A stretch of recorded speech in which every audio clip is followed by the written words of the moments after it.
The Secret Garden. By Frances Hodgson Burnett. Chapter 1. There is no one left.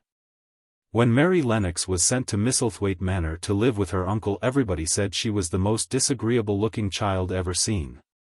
It was true, too. She had a little thin face and a little thin body, thin light hair and a sour expression. Her hair was yellow, and her face was yellow because she had been born in India and had always been ill in one way or another. Her father had held a position under the English government and had always been busy and ill himself. And her mother had been a great beauty who cared only to go to parties and amuse herself with gay people. She had not wanted a little girl at all, and when Mary was born she handed her over to the care of an ayah, who was made to understand that if she wished to please the Am Sahib she must keep the child out of sight as much as possible. So when she was a sickly, fretful, ugly little baby she was kept out of the way, and when she became a sickly, fretful, toddling thing she was kept out of the way also. She never remembered seeing familiarly anything but the dark faces of her ayah and the other native servants, and as they always obeyed her and gave her her own way in everything. Because the Am Sahib would be angry if she was disturbed by her crying, by the time she was 6 years old she was as tyrannical and selfish a little pig as ever lived. The young English governess who came to teach her to read and write disliked her so much that she gave up her place in 3 months. And when other governesses came to try to fill it they always went away in a shorter time than the first one. So if Mary had not chosen to really want to know how to read books she would never have learned her letters at all. One frightfully hot morning, when she was about 9 years old, she awakened feeling very cross, and she became crosser still when she saw that the servant who stood by her bedside was not her ayah. "Why did you come?" she said to the strange woman. "I will not let you stay. Send my ayah to me." The woman looked frightened, but she only stammered that the ayah could not come, and when Mary threw herself into a passion and beat and kicked her, she looked only more frightened and repeated that it was not possible for the ayah to come to Missi Sahib. There was something mysterious in the air that morning. Nothing was done in its regular order and several of the native servants seemed missing, while those whom Mary saw slunk or hurried about with ashy and scared faces. But no one would tell her anything and her ayah did not come. She was actually left alone as the morning went on, and at last she wandered out into the garden and began to play by herself under a tree near the veranda. She pretended that she was making a flower bed, and she stuck big scarlet hibiscus blossoms into little heaps of earth. All the time growing more and more angry and muttering to herself the things she would say and the names she would call Sidai when she returned. "Pig! Pig! Daughter of pigs," she said, because to call a native a pig is the worst insult of all. She was grinding her teeth and saying this over and over again when she heard her mother come out on the veranda with someone. She was with a fair young man and they stood talking together in low strange voices. Mary knew the fair young man who looked like a boy. She had heard that he was a very young officer who had just come from England. The child stared at him, but she stared most at her mother. She always did this when she had a chance to see her, because the Am Sahib, Mary used to call her that oftener than anything else, was such a tall, slim, pretty person and wore such lovely clothes. Her hair was like curly silk and she had a delicate little nose which seemed to be disdaining things, and she had large laughing eyes. All her clothes were thin and floating, and Mary said they were full of lace. They looked fuller of lace than ever this morning, but her eyes were not laughing at all. They were large and scared and lifted imploringly to the fair boy officer's face. "Is it so very bad?" "Oh, is it?" Mary heard her say. "Awfully," the young man answered in a trembling voice. "Awfully, Mrs. Lennox. You ought to have gone to the hills 2 weeks ago." The Am Sahib wrung her hands. "Oh, I know I ought," she cried. "I only stayed to go to that silly dinner party.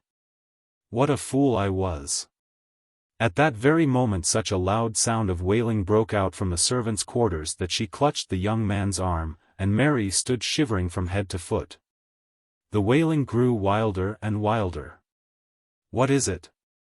What is it? Mrs. Lennox gasped. Someone has died, answered the boy officer. You did not say it had broken out among your servants. I did not know, the Mem Sahib cried. Come with me. Come with me, and she turned and ran into the house. After that appalling things happened, and the mysteriousness of the morning was explained to Mary. The cholera had broken out in its most fatal form and people were dying like flies. The ayah had been taken ill in the night, and it was because she had just died that the servants had wailed in the huts. Before the next day 3 other servants were dead and others had run away in terror. There was panic on every side, and dying people in all the bungalows. During the confusion and bewilderment of the second day Mary hid herself in the nursery and was forgotten by everyone. Nobody thought of her, nobody wanted her, and strange things happened of which she knew nothing. Mary alternately cried and slept through the hours. She only knew that people were ill and that she heard mysterious and frightening sounds. Once she crept into the dining room and found it empty. Though a partly finished meal was on the table and chairs and plates looked as if they had been hastily pushed back when the diners rose suddenly for some reason. The child ate some fruit and biscuits, and being thirsty she drank a glass of wine which stood nearly filled. It was sweet, and she did not know how strong it was. Very soon it made her intensely drowsy, and she went back to her nursery and shut herself in again, frightened by cries she heard in the huts and by the hurrying sound of feet. The wine made her so sleepy that she could scarcely keep her eyes open and she lay down on her bed and knew nothing more for a long time. Many things happened during the hours in which she slept so heavily, but she was not disturbed by the wails and the sound of things being carried in and out of the bungalow. When she awakened she lay and stared at the wall. The house was perfectly still. She had never known it to be so silent before. She heard neither voices nor footsteps, and wondered if everybody had got well of the cholera and all the trouble was over. She wondered also who would take care of her now her ayah was dead. There would be a new ayah, and perhaps she would know some new stories. Mary had been rather tired of the old ones. She did not cry because her nurse had died. She was not an affectionate child and had never cared much for anyone. The noise and hurrying about and wailing over the cholera had frightened her, and she had been angry because no one seemed to remember that she was alive. Everyone was too panic-stricken to think of a little girl no one was fond of. When people had the cholera it seemed that they remembered nothing but themselves. But if everyone had got well again, surely someone would remember and come to look for her. But no one came, and as she lay waiting the house seemed to grow more and more silent. She heard something rustling on the matting and when she looked down she saw a little snake gliding along and watching her with eyes like jewels. She was not frightened, because he was a harmless little thing who would not hurt her and he seemed in a hurry to get out of the room. He slipped under the door as she watched him. How queer and quiet it is, she said. It sounds as if there was no one in the bungalow but me and the snake. Almost the next minute she heard footsteps in the compound, and then on the veranda. They were men's footsteps, and the men entered the bungalow and talked in low voices. No one went to meet or speak to them and they seemed to open doors and look into rooms. What desolation! She heard one voice say. That pretty woman. I suppose the child, too. I heard there was a child, though no one ever saw her. Mary was standing in the middle of the nursery when they opened the door a few minutes later. She looked an ugly, cross little thing and was frowning because she was beginning to be hungry and feel disgracefully neglected. The first man who came in was a large officer she had once seen talking to her father. He looked tired and troubled, but when he saw her he was so startled that he almost jumped back. Barney! He cried out. There is a child here. A child alone. In a place like this. Mercy on us, who is she? I am Mary Lennox, the little girl said, drawing herself up stiffly. She thought the man was very rude to call her father's bungalow a place like this. I fell asleep when everyone had the cholera and I have only just wakened up. Why does nobody come? It is the child no one ever saw, exclaimed the man, turning to his companions. She has actually been forgotten. Why was I forgotten? Mary said, stamping her foot. Why does nobody come? The young man whose name was Barney looked at her very sadly. Mary even thought she saw him wink his eyes as if to wink tears away. Poor little kid, he said. There is nobody left to come. It was in that strange and sudden way that Mary found out that she had neither father nor mother left. That they had died and been carried away in the night, and that the few native servants who had not died also had left the house as quickly as they could get out of it. None of them even remembering that there was a Missie Sahib. That was why the place was so quiet. It was true that there was no one in the bungalow but herself and the little rustling snake. How do you find this book? Any thoughts about the book or the author? Any suggestion for improvement? Please take a moment to share your thoughts in a comment. If you like it, share it with your friends who might enjoy it as well. Subscribe to keep in touch. Visit CompleteAudiobooks.com for more quality content. Chapter 2. Mistress Mary quite contrary. Mary had liked to look at her mother from a distance and she had thought her very pretty. But as she knew very little of her, she could scarcely have been expected to love her or to miss her very much when she was gone. She did not miss her at all, in fact, and as she was a self-absorbed child she gave her entire thought to herself, as she had always done. If she had been older she would no doubt have been very anxious at being left alone in the world, but she was very young, and as she had always been taken care of, she supposed she always would be. What she thought was that she would like to know if she was going to nice people, who would be polite to her and give her her own way as her ayah and the other native servants had done. She knew that she was not going to stay at the English clergyman's house where she was taken at first. She did not want to stay. The English clergyman was poor and he had 5 children nearly all the same age and they wore shabby clothes and were always quarreling and snatching toys from each other. Mary hated their untidy bungalow and was so disagreeable to them that after the first day or two nobody would play with her. By the second day they had given her a nickname which made her furious. It was Basil who thought of it first. Basil was a little boy with impudent blue eyes and a turned-up nose and Mary hated him. She was playing by herself under a tree, just as she had been playing the day the cholera broke out. She was making heaps of earth and paths for a garden and Basil came and stood near to watch her. Presently he got rather interested and suddenly made a suggestion. "Why don't you put a heap of stones there and pretend it is a rockery," he said. "They're in the middle," and he leaned over her to point. "Go away," cried Mary. "I don't want boys. Go away." For a moment Basil looked angry, and then he began to tease. He was always teasing his sisters.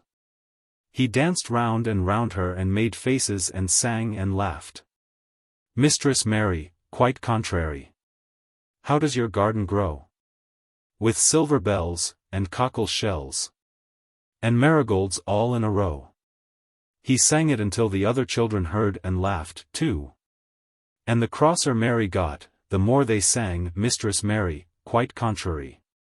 And after that as long as she stayed with them they called her Mistress Mary quite contrary, when they spoke of her to each other, and often when they spoke to her. "You are going to be sent home," Basil said to her, at the end of the week. "And we're glad of it." "I am glad of it, too," answered Mary. "Where is home?" "She doesn't know where home is," said Basil, with 7-year-old scorn. "It's England, of course. Our grandmamma lives there and our sister Mabel was sent to her last year." "You are not going to your grandmamma. You have none. You are going to your uncle. His name is Mr. Archibald Craven." "I don't know anything about him," snapped Mary. "I know you don't," Basil answered. "You don't know anything. Girls never do. I heard father and mother talking about him. He lives in a great, big, desolate old house in the country and no one goes near him. He's so cross he won't let them, and they wouldn't come if he would let them. He's a hunchback, and he's horrid. I don't believe you, said Mary. And she turned her back and stuck her fingers in her ears, because she would not listen any more. But she thought over it a great deal afterward, and when Mrs. Crawford told her that night that she was going to sail away to England in a few days and go to her uncle, Mr. Archibald Craven, who lived at Misselthwaite Manor, she looked so stony and stubbornly uninterested that they did not know what to think about her. They tried to be kind to her, but she only turned her face away when Mrs. Crawford attempted to kiss her, and held herself stiffly when Mr. Crawford patted her shoulder. She is such a plain child, Mrs. Crawford said pityingly, afterward. And her mother was such a pretty creature. She had a very pretty manner, too, and Mary has the most unattractive ways I ever saw in a child. The children call her Mistress Mary quite contrary, and though it's naughty of them, one can't help understanding it. Perhaps if her mother had carried her pretty face and her pretty manners oftener into the nursery, Mary might have learned some pretty ways too. It is very sad, now the poor beautiful thing is gone, to remember that many people never even knew that she had a child at all. I believe she scarcely ever looked at her, sighed Mrs. Crawford. When her ayah was dead there was no one to give a thought to the little thing. Think of the servants running away and leaving her all alone in that deserted bungalow. Colonel McGrew said he nearly jumped out of his skin when he opened the door and found her standing by herself in the middle of the room. Mary made the long voyage to England under the care of an officer's wife, who was taking her children to leave them in a boarding school. She was very much absorbed in her own little boy and girl, and was rather glad to hand the child over to the woman Mr. Archibald Craven sent to meet her, in London. The woman was his housekeeper at Misselthwaite Manor, and her name was Mrs. Medlock. She was a stout woman, with very red cheeks and sharp black eyes. She wore a very purple dress, a black silk mantle with jet fringe on it and a black bonnet with purple velvet flowers which stuck up and trembled when she moved her head. Mary did not like her at all, but as she very seldom liked people there was nothing remarkable in that, besides which it was very evident Mrs. Medlock did not think much of her. My word! She's a plain little piece of goods, she said. And we'd heard that her mother was a beauty. She hasn't handed much of it down, has she, ma'am? Perhaps she will improve as she grows older, the officer's wife said good-naturedly. If she were not so sallow and had a nicer expression, her features are rather good. Children alter so much. She'll have to alter a good deal, answered Mrs. Medlock. And there's nothing likely to improve children at Misselthwaite, if you ask me. They thought Mary was not listening because she was standing a little apart from them at the window of the private hotel they had gone to. She was watching the passing buses and cabs, and people, but she heard quite well and was made very curious about her uncle and the place he lived in. What sort of a place was it, and what would he be like? What was a hunchback? She had never seen one. Perhaps there were none in India. Since she had been living in other people's houses and had had no ayah, she had begun to feel lonely and to think queer thoughts which were new to her. She had begun to wonder why she had never seemed to belong to anyone even when her father and mother had been alive. Other children seemed to belong to their fathers and mothers, but she had never seemed to really be anyone's little girl. She had had servants, and food and clothes, but no one had taken any notice of her. She did not know that this was because she was a disagreeable child. But then, of course, she did not know she was disagreeable. She often thought that other people were, but she did not know that she was so herself. She thought Mrs. Medlock the most disagreeable person she had ever seen, with her common, highly colored face and her common fine bonnet. When the next day they set out on their journey to Yorkshire, she walked through the station to the railway carriage with her head up and trying to keep as far away from her as she could. Because she did not want to seem to belong to her. It would have made her very angry to think people imagined she was her little girl. But Mrs. Medlock was not in the least disturbed by her and her thoughts. She was the kind of woman who would stand no nonsense from young ones. At least, that is what she would have said if she had been asked. She had not wanted to go to London just when her sister Maria's daughter was going to be married, but she had a comfortable, well-paid place as housekeeper at Misselthwaite Manor, and the only way in which she could keep it was to do at once what Mr. Archibald Craven told her to do. She never dared even to ask a question. Captain Lennox and his wife died of the cholera, Mr. Craven had said in his short, cold way. Captain Lennox was my wife's brother and I am their daughter's guardian. The child is to be brought here. You must go to London and bring her yourself. So she packed her small trunk and made the journey.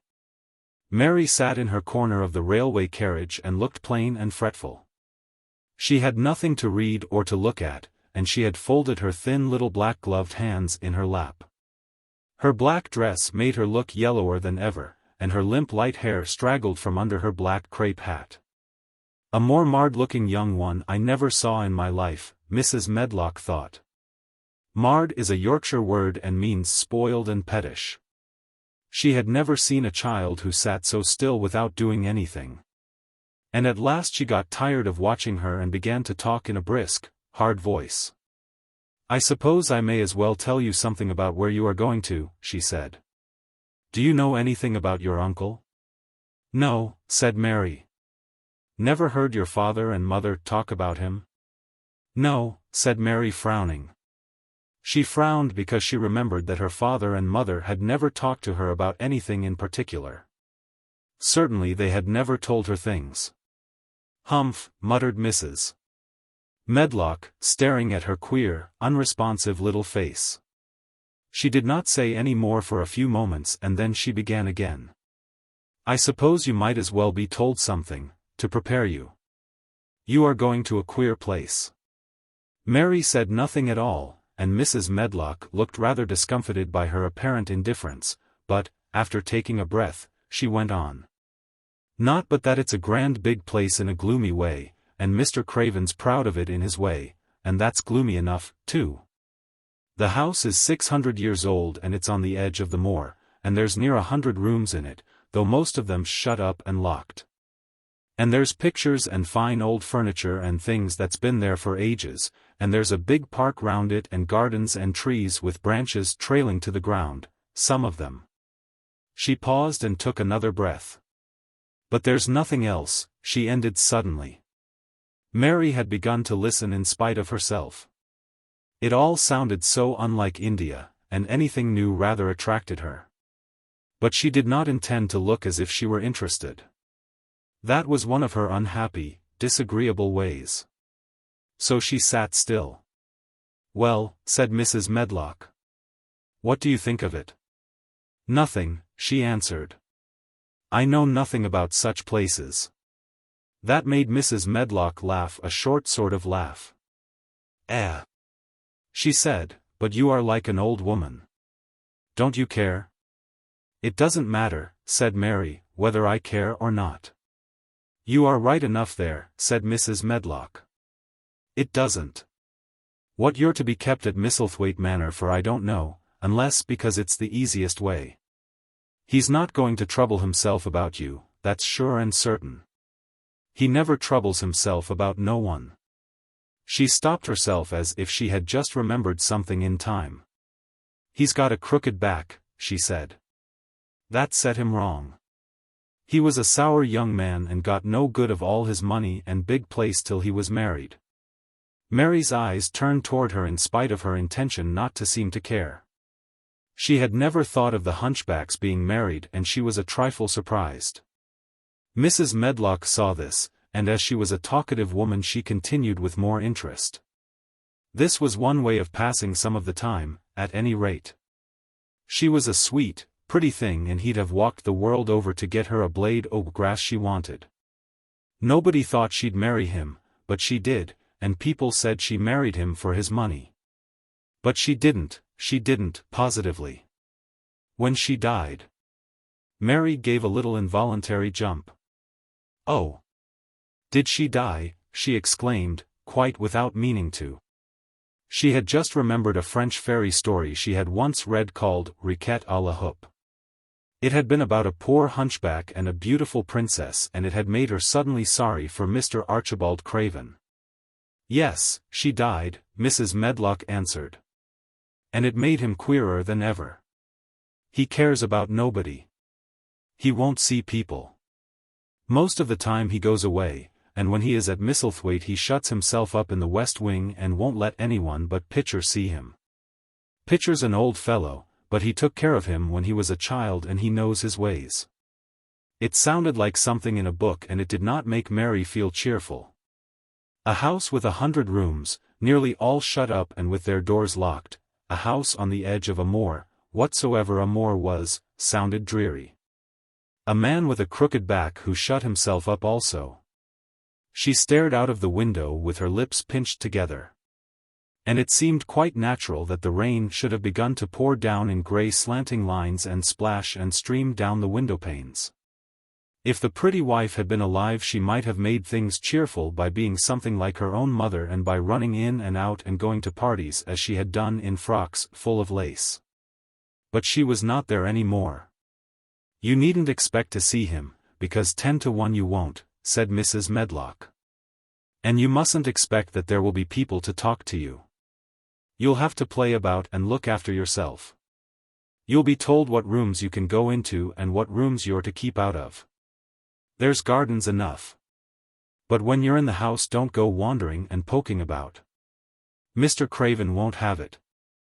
"I shall not want to go poking about," said sour little Mary. And just as suddenly as she had begun to be rather sorry for Mr. Archibald Craven she began to cease to be sorry and to think he was unpleasant enough to deserve all that had happened to him. And she turned her face toward the streaming panes of the window of the railway carriage and gazed out at the grey rainstorm which looked as if it would go on forever and ever. She watched it so long and steadily that the greyness grew heavier and heavier before her eyes and she fell asleep. Chapter 3. Across the Moor. She slept a long time, and when she awakened Mrs. Medlock had bought a lunch basket at one of the stations and they had some chicken and cold beef and bread and butter and some hot tea. The rain seemed to be streaming down more heavily than ever and everybody in the station wore wet and glistening waterproofs. The guard lighted the lamps in the carriage, and Mrs. Medlock cheered up very much over her tea and chicken and beef. She ate a great deal and afterward fell asleep herself. And Mary sat and stared at her and watched her fine bonnet slip on one side until she herself fell asleep once more in the corner of the carriage, lulled by the splashing of the rain against the windows. It was quite dark when she awakened again. The train had stopped at a station and Mrs. Medlock was shaking her. "You have had a sleep," she said. "It's time to open your eyes. We're at Thwaite Station and we've got a long drive before us." Mary stood up and tried to keep her eyes open while Mrs. Medlock collected her parcels. The little girl did not offer to help her, because in India native servants always picked up or carried things and it seemed quite proper that other people should wait on one. The station was a small one and nobody but themselves seemed to be getting out of the train. The stationmaster spoke to Mrs. Medlock in a rough, good-natured way, pronouncing his words in a queer broad fashion which Mary found out afterward was Yorkshire. "I see tha's got back," he said. "And tha's browt young un with thee." "Aye, that's her," answered Mrs. Medlock, speaking with a Yorkshire accent herself and jerking her head over her shoulder toward Mary. "How's thy missus?" "Well enow. Carriage is waitin' outside for thee." A brougham stood on the road before the little outside platform. Mary saw that it was a smart carriage and that it was a smart footman who helped her in. His long waterproof coat and the waterproof covering of his hat were shining and dripping with rain as everything was, the burly stationmaster included. When he shut the door, mounted the box with the coachman, and they drove off, the little girl found herself seated in a comfortably cushioned corner, but she was not inclined to go to sleep again. She sat and looked out of the window, curious to see something of the road over which she was being driven to the queer place Mrs. Medlock had spoken of. She was not at all a timid child and she was not exactly frightened. But she felt that there was no knowing what might happen in a house with 100 rooms nearly all shut up, a house standing on the edge of a moor. "What is a moor?" she said suddenly to Mrs. Medlock. "Look out of the window in about 10 minutes and you'll see," the woman answered. "We've got to drive 5 miles across Missel Moor before we get to the manor. You won't see much because it's a dark night, but you can see something." Mary asked no more questions but waited in the darkness of her corner, keeping her eyes on the window. The carriage lamps cast rays of light a little distance ahead of them and she caught glimpses of the things they passed. After they had left the station they had driven through a tiny village and she had seen whitewashed cottages and the lights of a public house.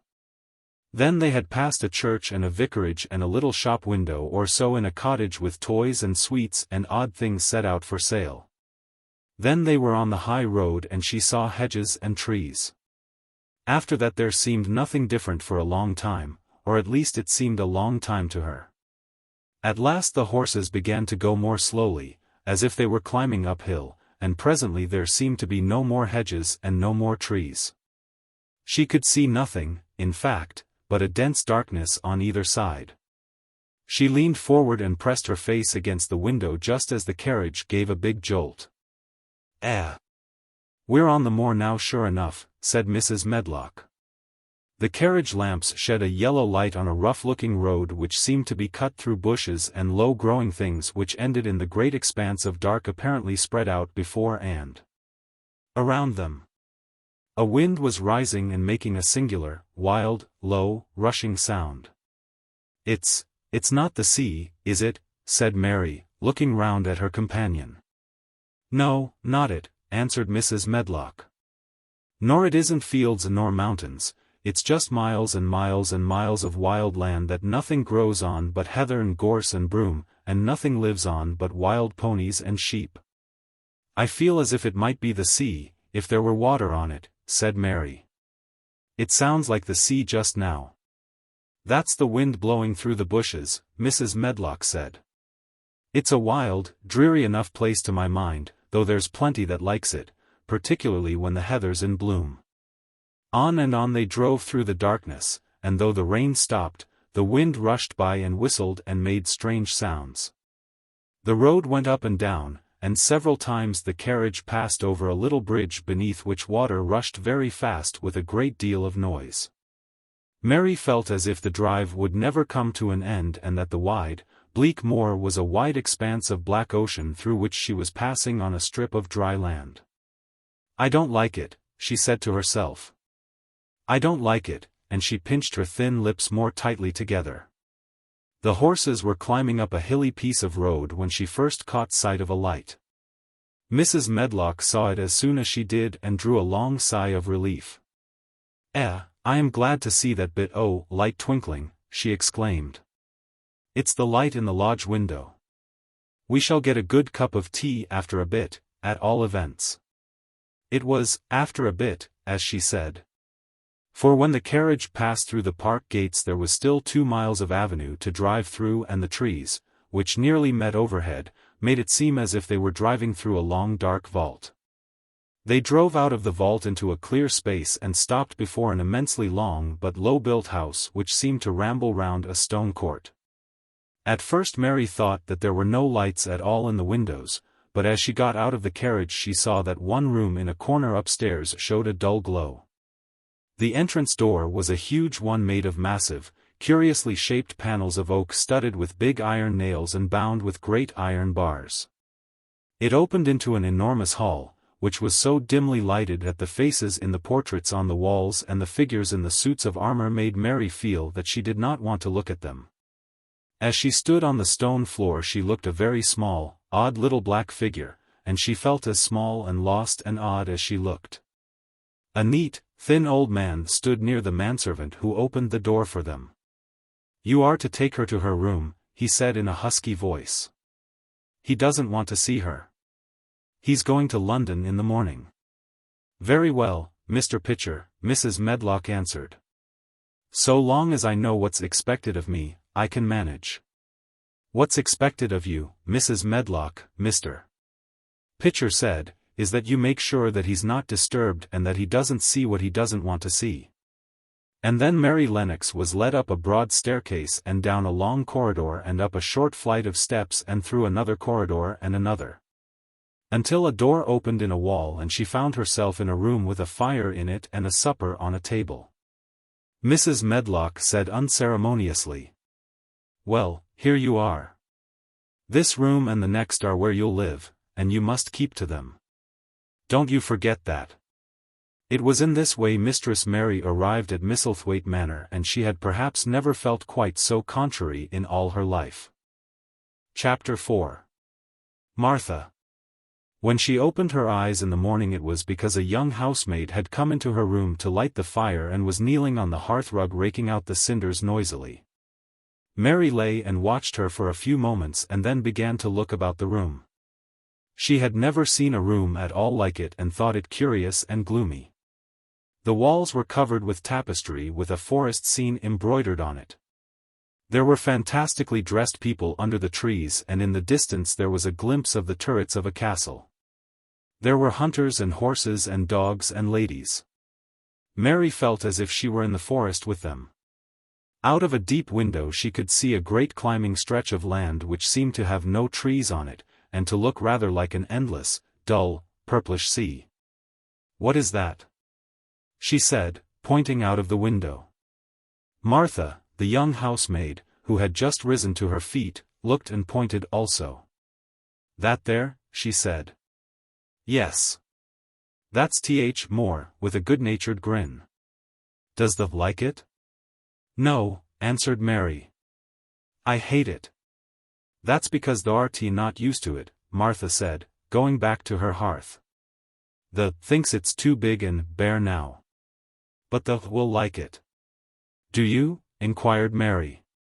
"Aye, that I do," answered Martha, cheerfully polishing away at the grate. "I just love it. It's none bare. It's covered wide growin' things as smells sweet. It's fair lovely in spring and summer when gorse and broom and heather's in flower. It smells honey and there's such a lot fresh air, and sky looks so high and bees and skylarks make such a nice noise hummin' and singin'. I wouldn't live away from Moor for anything. Mary listened to her with a grave, puzzled expression. The native servants she had been used to in India were not in the least like this. They were obsequious and servile and did not presume to talk to their masters as if they were their equals. They made salams and called them protector of the poor and names of that sort. Indian servants were commanded to do things, not asked. It was not the custom to say, please, and thank you, and Mary had always slapped her ayah in the face when she was angry. She wondered a little what this girl would do if one slapped her in the face. She was a round, rosy, good-natured looking creature, but she had a sturdy way which made Mistress Mary wonder if she might not even slap back, if the person who slapped her was only a little girl. "You are a strange servant," she said from her pillows, rather haughtily. Martha sat up on her heels, with her blacking brush in her hand, and laughed, without seeming the least out of temper. "I know that," she said.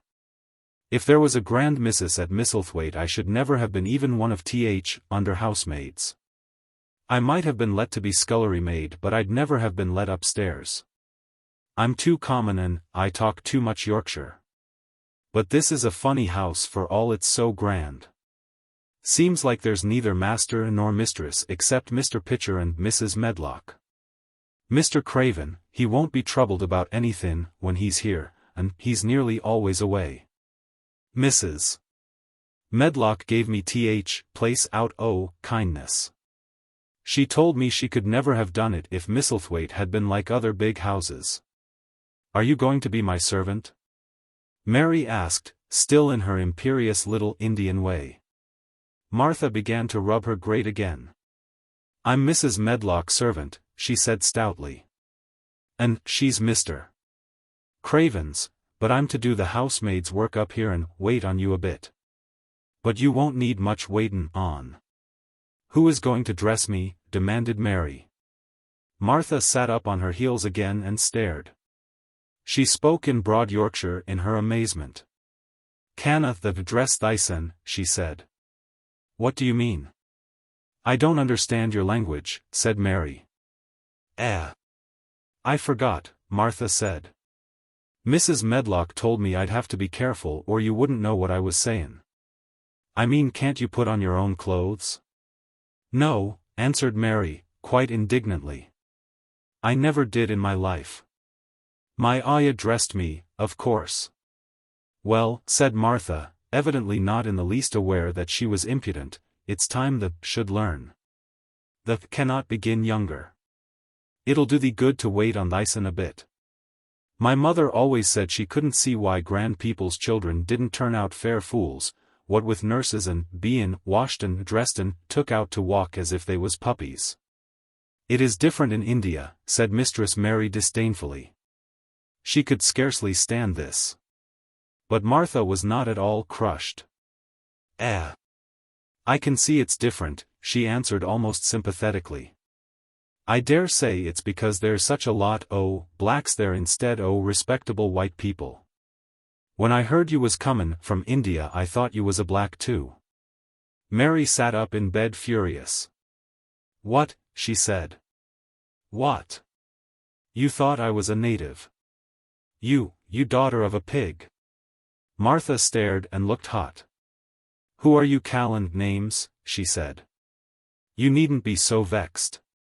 That's not way for a young lady to talk. I've nothin' against blacks. When you read about 'em in tracts they're always very religious. You always read as a black's a man and a brother. I've never seen a black and I was fair pleased to think I was goin' to see one close.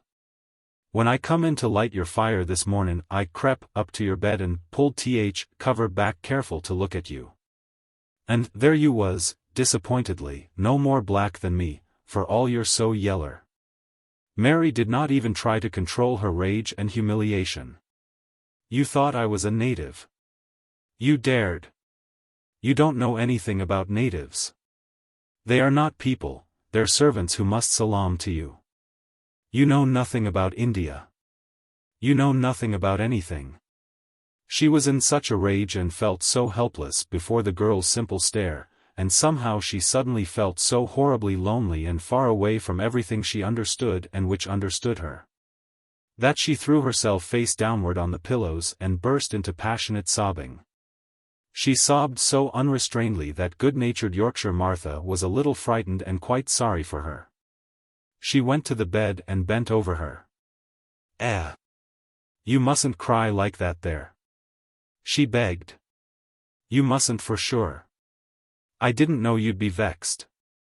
I don't know anythin' about anythin', just like you said. I beg your pardon, Mississippi. Do stop cryin'. There was something comforting and really friendly in her queer Yorkshire speech and sturdy way which had a good effect on Mary. She gradually ceased crying and became quiet. Martha looked relieved. "It's time for thee to get up now," she said. "Mrs. Medlock said I was to carry the breakfast and tea and dinner into room next to this. It's been made into a nursery for thee. I'll help thee on with thy clothes if they'll get out o' bed. If buttons are at back that cannot button them up theself." When Mary at last decided to get up, the clothes Martha took from the wardrobe were not the ones she had worn when she arrived the night before with Mrs. Medlock. "Those are not mine," she said. "Mine are black." She looked the thick white wool coat and dress over, and added with cool approval, "Those are nicer than mine." "These are ones the must put on," Martha answered. "Mr. Craven ordered Mrs. Medlock to get Am in London. He said, I won't have a child dressed in black wanderin' about like a lost soul, he said. It'd make the place sadder than it is. Put color on her. Mother, she said she knew what he meant. Mother always knows what a body means. She doesn't hold with black hersel. I hate black things, said Mary. The dressing process was one which taught them both something. Martha had buttoned up her little sisters and brothers, but she had never seen a child who stood still and waited for another person to do things for her as if she had neither hands nor feet of her own. "Why doesn't the put on the bone shoes?" she said when Mary quietly held out her foot. "My ayah did it," answered Mary, staring. "It was the custom." She said that very often, it was the custom. The native servants were always saying it. If one told them to do a thing their ancestors had not done for 1,000 years, they gazed at one mildly and said, "It is not the custom," and one knew that was the end of the matter. It had not been the custom that Mistress Mary should do anything but stand and allow herself to be dressed like a doll. But before she was ready for breakfast she began to suspect that her life at Misselthwaite Manor would end by teaching her a number of things quite new to her, things such as putting on her own shoes and stockings, and picking up things she let fall. If Martha had been a well-trained fine young lady's maid she would have been more subservient and respectful and would have known that it was her business to brush hair, and button boots, and pick things up and lay them away. She was, however, only an untrained Yorkshire rustic who had been brought up in a moorland cottage with a swarm of little brothers and sisters who had never dreamed of doing anything but waiting on themselves and on the younger ones who were either babies in arms or just learning to totter about and tumble over things. If Mary Lennox had been a child who was ready to be amused she would perhaps have laughed at Martha's readiness to talk, but Mary only listened to her coldly and wondered at her freedom of manner. At first she was not at all interested, but gradually, as the girl rattled on in her good-tempered, homely way, Mary began to notice what she was saying. You should see, all," she said. "There's 12 of us and my father only gets 16 shilling a week. I can tell you my mother's put to it to get porridge for all.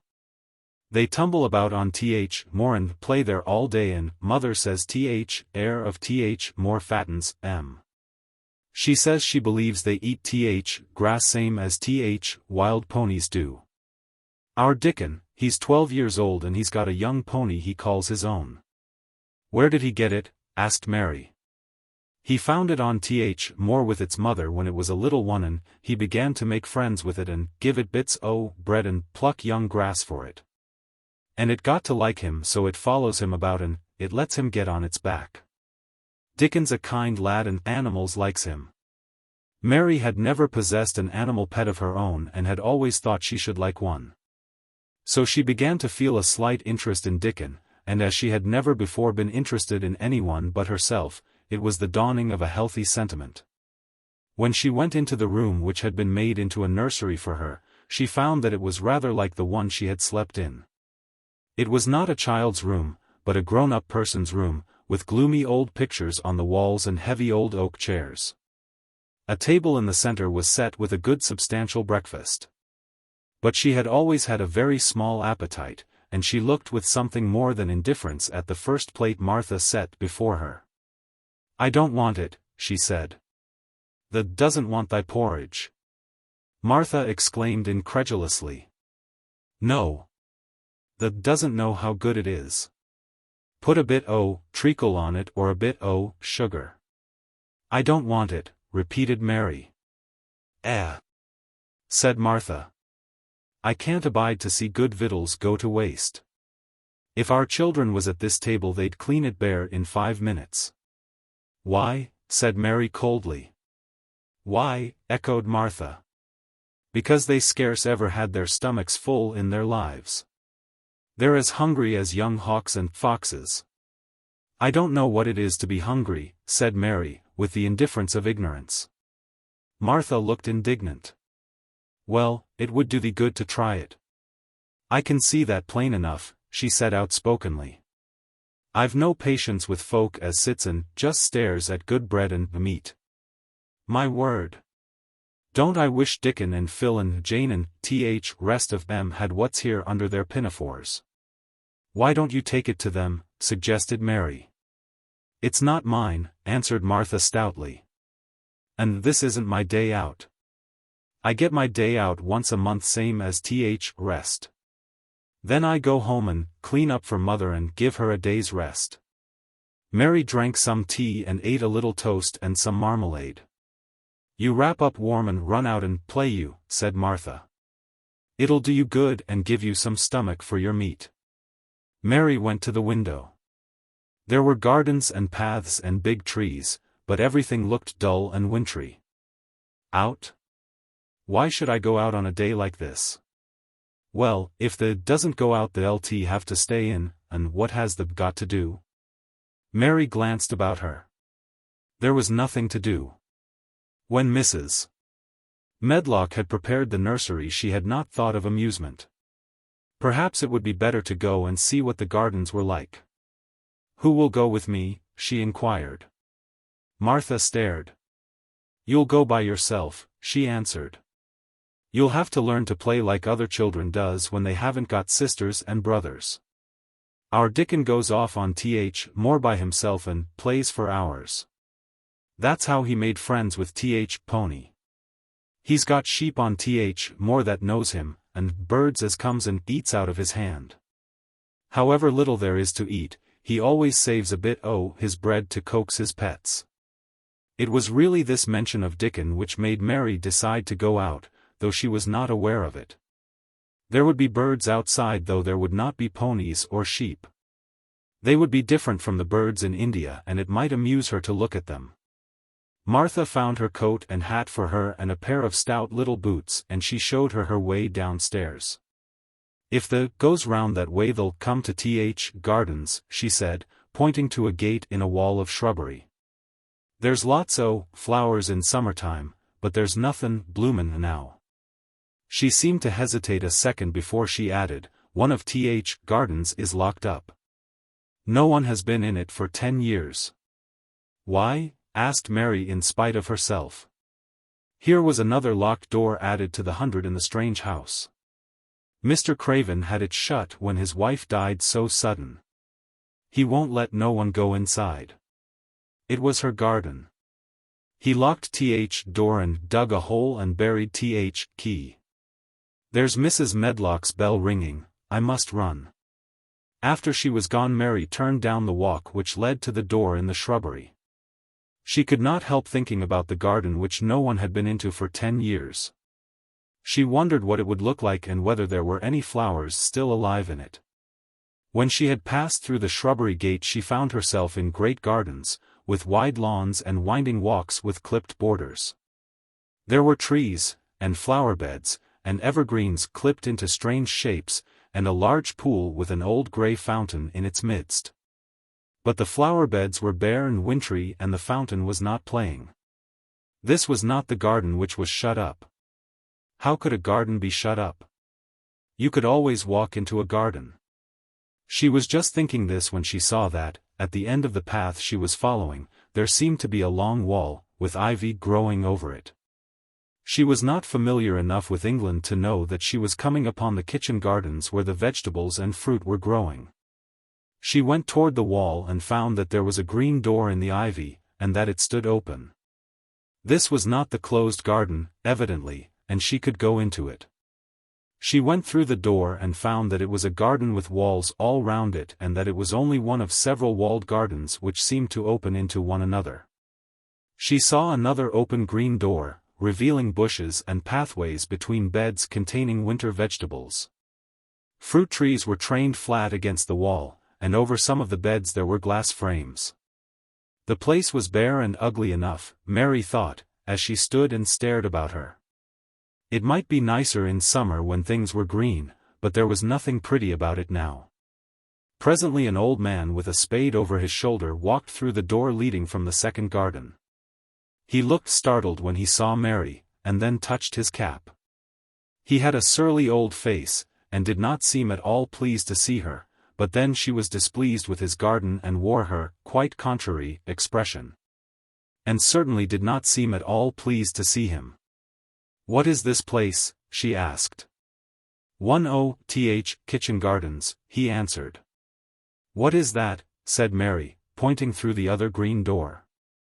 "Another of M, shortly. There's another on t'other side o' wall and there's orchard t'other side o' that." "Can I go in them?" asked Mary. "If the likes. But there's nowt to see." Mary made no response. She went down the path and through the second green door. There she found more walls and winter vegetables in glass frames, but in the second wall there was another green door and it was not open. Perhaps it led into the garden which no one had seen for 10 years. As she was not at all a timid child and always did what she wanted to do, Mary went to the green door and turned the handle. She hoped the door would not open because she wanted to be sure she had found the mysterious garden, but it did open quite easily and she walked through it and found herself in an orchard. There were walls all round it also and trees trained against them, and there were bare fruit trees growing in the winter-browned grass, but there was no green door to be seen anywhere. Mary looked for it. And yet when she had entered the upper end of the garden she had noticed that the wall did not seem to end with the orchard but to extend beyond it as if it enclosed a place at the other side. She could see the tops of trees above the wall, and when she stood still she saw a bird with a bright red breast sitting on the topmost branch of one of them. And suddenly he burst into his winter song, almost as if he had caught sight of her and was calling to her. She stopped and listened to him and somehow his cheerful, friendly little whistle gave her a pleased feeling. Even a disagreeable little girl may be lonely. And the big closed house and big bare moor and big bare gardens had made this one feel as if there was no one left in the world but herself. If she had been an affectionate child, who had been used to being loved, she would have broken her heart, but even though she was Mistress Mary quite contrary, she was desolate. And the bright-breasted little bird brought a look into her sour little face which was almost a smile. She listened to him until he flew away. He was not like an Indian bird and she liked him and wondered if she should ever see him again.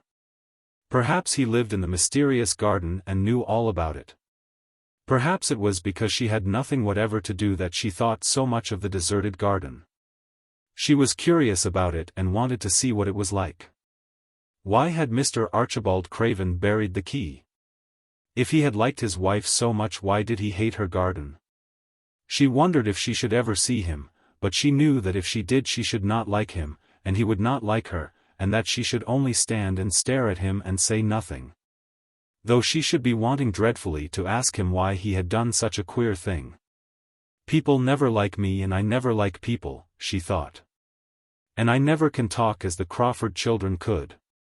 They were always talking and laughing and making noises. She thought of the robin and of the way he seemed to sing his song at her, and as she remembered the treetop he perched on she stopped rather suddenly on the path. I believe that tree was in the secret garden, I feel sure it was, she said. There was a wall round the place and there was no door. She walked back into the first kitchen garden she had entered and found the old man digging there. She went and stood beside him and watched him a few moments in her cold little way. He took no notice of her and so at last she spoke to him. I have been into the other gardens, she said. There was nothing to prevent thee, he answered crustily. I went into the orchard. There was no dog at th door to bite thee, he answered. There was no door there into the other garden, said Mary. What garden? He said in a rough voice, stopping his digging for a moment. The one on the other side of the wall, answered Mistress Mary. There are trees there, I saw the tops of them. A bird with a red breast was sitting on one of them and he sang. To her surprise the surly old weather-beaten face actually changed its expression. A slow smile spread over it and the gardener looked quite different. It made her think that it was curious how much nicer a person looked when he smiled. She had not thought of it before. He turned about to the orchard side of his garden and began to whistle, a low soft whistle. She could not understand how such a surly man could make such a coaxing sound. Almost the next moment a wonderful thing happened. She heard a soft little rushing flight through the air, and it was the bird with the red breast flying to them, and he actually alighted on the big clod of earth quite near to the gardener's foot. Here he is, chuckled the old man, and then he spoke to the bird as if he were speaking to a child. Where has thee been, the cheeky little beggar, he said. I've not seen thee before today. Has thee begun the courtin' this early in th season? Th'art too for rad. The bird put his tiny head on one side and looked up at him with his soft bright eye which was like a black dewdrop. He seemed quite familiar and not the least afraid. He hopped about and pecked the earth briskly, looking for seeds and insects. It actually gave Mary a queer feeling in her heart, because he was so pretty and cheerful and seemed so like a person. He had a tiny plump body and a delicate beak, and slender delicate legs. "Will he always come when you call him?" she asked almost in a whisper.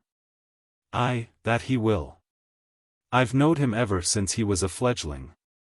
He come out of nest in other garden and, when first he flew over wall he was too weak to fly back for a few days and we got friendly.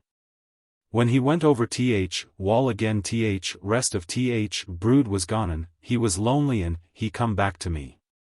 "What kind of a bird is he?" Mary asked. "Doesn't the know?" "He's a robin redbreast and they're friendliest, curiousest birds alive. They're almost as friendly as dogs, if you know how to get on with 'em. Watch him peckin' about there and lookin' round at us now and again. He knows we're talkin' about him." It was the queerest thing in the world to see the old fellow. He looked at the plump little scarlet waistcoat bird as if he were both proud and fond of him. "He's a conceited one," he chuckled. "He likes to hear folk talk about him. And curious, bless me, there never was his like for curiosity and meddlin'. He's always comin' to see what I'm plantin'. He knows all things Mr. Craven never troubles his sell to find out. He's head gardener, he is." The robin hopped about busily pecking the soil and now and then stopped and looked at them a little. Mary thought his black dewdrop eyes gazed at her with great curiosity. It really seemed as if he were finding out all about her. The queer feeling in her heart increased. "Where did the rest of the brood fly to?" she asked. "There's no knowin'. The old ones turn 'em out o' their nest and make 'em fly and they're scattered before you know it. This one was a knowin' one and he knew he was lonely." Mistress Mary went a step nearer to the robin and looked at him very hard. "I'm lonely," she said. She had not known before that this was one of the things which made her feel sour and cross. She seemed to find it out when the robin looked at her and she looked at the robin. The old gardener pushed his cap back on his bald head and stared at her a minute. "Art the little wench from India?" he asked. Mary nodded. "Then no wonder thou'rt lonely. They'll be lonelier before this's done," he said. He began to dig again, driving his spade deep into the rich black garden soil while the robin hopped about very busily employed. "What is your name?" Mary inquired. He stood up to answer her. "Ben Weatherstaff," he answered, and then he added with a surly chuckle, "I'm lonely Missel, except when he's with me," and he jerked his thumb toward the robin. "He's only friend I've got." "I have no friends at all," said Mary. "I never had. My Aya didn't like me and I never played with anyone." It is a Yorkshire habit to say what you think with blunt frankness, and old Ben Weatherstaff was a Yorkshire Moor man. "The and me are a good bit alike," he said. "We was wove out of same cloth. We're neither of us good-lookin' and we're both of us as sour as we look. We've got the same nasty tempers, both of us, I'll warrant." This was plain speaking, and Mary Lennox had never heard the truth about herself in her life. Native servants always salaamed and submitted to you, whatever you did. She had never thought much about her looks, but she wondered if she was as unattractive as Ben Weatherstaff and she also wondered if she looked as sour as he had looked before the robin came. She actually began to wonder also if she was nasty-tempered. She felt uncomfortable. Suddenly a clear rippling little sound broke out near her and she turned round.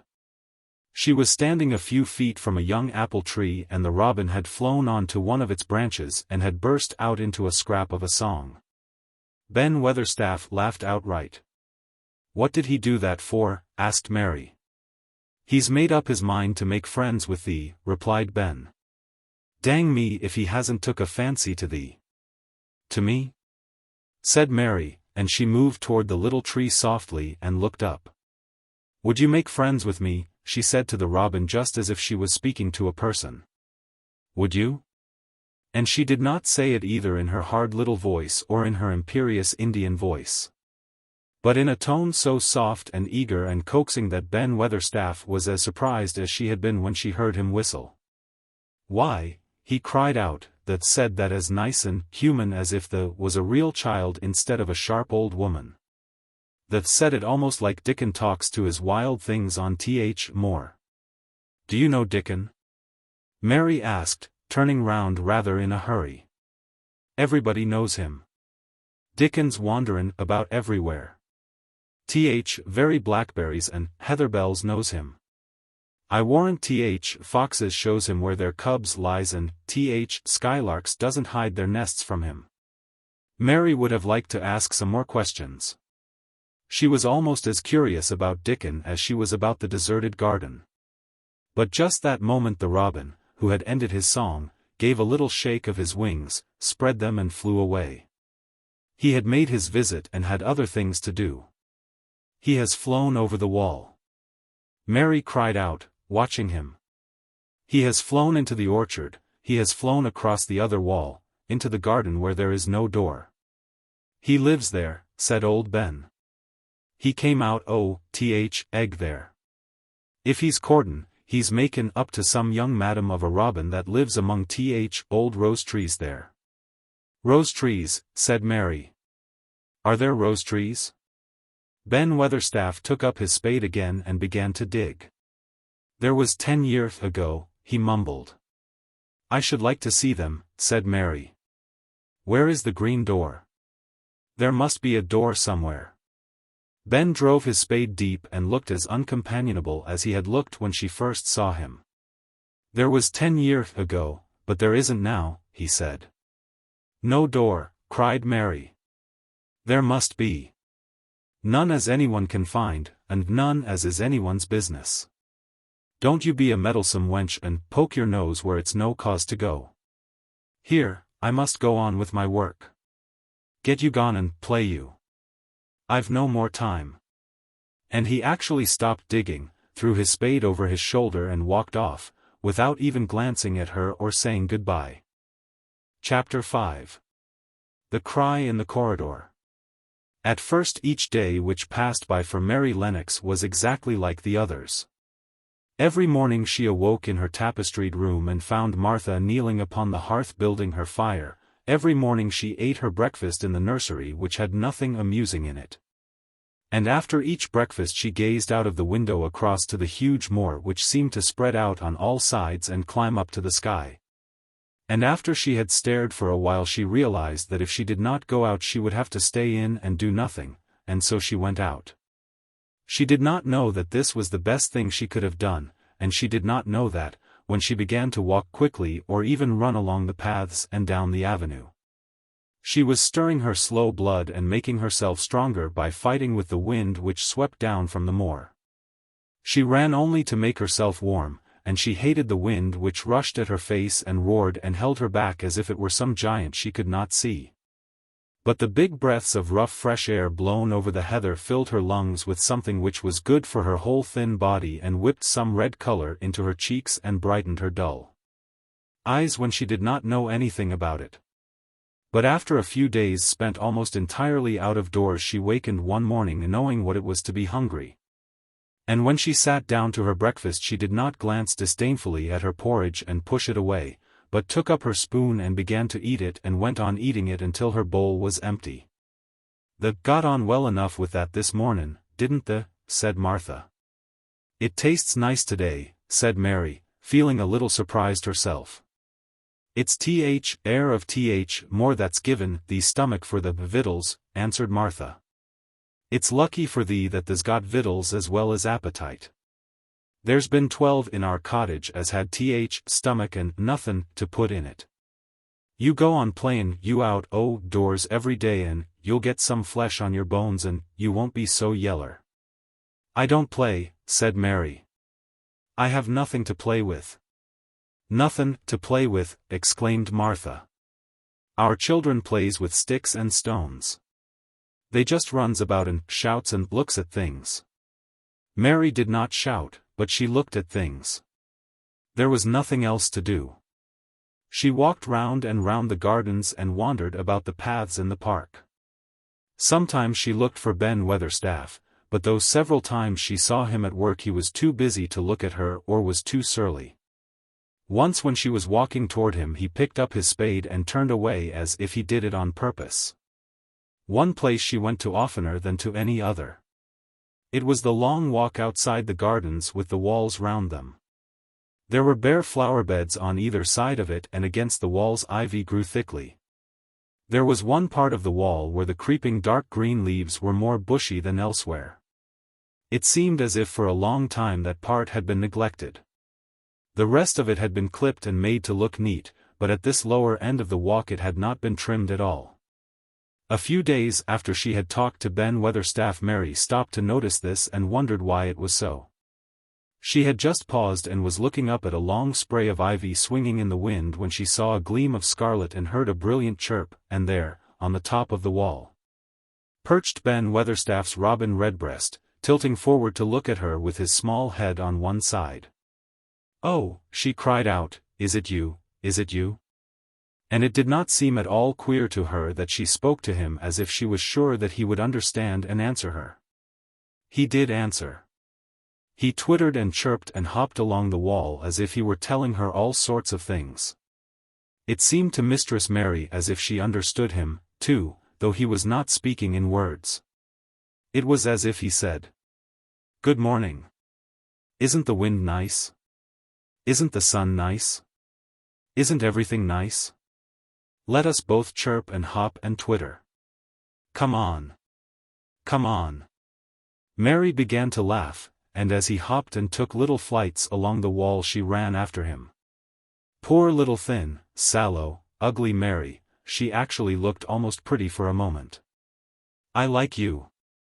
I like you," she cried out, pattering down the walk, and she chirped and tried to whistle, which last she did not know how to do in the least. But the robin seemed to be quite satisfied and chirped and whistled back at her. At last he spread his wings and made a darting flight to the top of a tree, where he perched and sang loudly. That reminded Mary of the first time she had seen him. He had been swinging on a treetop then and she had been standing in the orchard.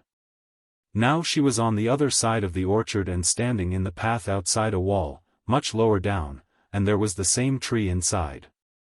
"It's in the garden no one can go into," she said to herself. "It's the garden without a door. He lives in there. How I wish I could see what it is like." She ran up the walk to the green door she had entered the first morning. Then she ran down the path through the other door and then into the orchard, and when she stood and looked up there was the tree on the other side of the wall. And there was the robin just finishing his song and beginning to preen his feathers with his beak. "It is the garden," she said. "I am sure it is."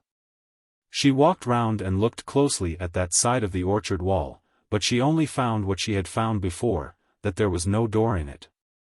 Then she ran through the kitchen gardens again and out into the walk outside the long ivy-covered wall, and she walked to the end of it and looked at it, but there was no door. And then she walked to the other end, looking again, but there was no door. "It's very queer," she said. "Ben Weatherstaff said there was no door and there is no door. But there must have been one 10 years ago, because Mr. Craven buried the key." This gave her so much to think of that she began to be quite interested and feel that she was not sorry that she had come to Misselthwaite Manor. In India she had always felt hot and too languid to care much about anything. The fact was that the fresh wind from the moor had begun to blow the cobwebs out of her young brain and to waken her up a little. She stayed out of doors nearly all day, and when she sat down to her supper at night she felt hungry and drowsy and comfortable.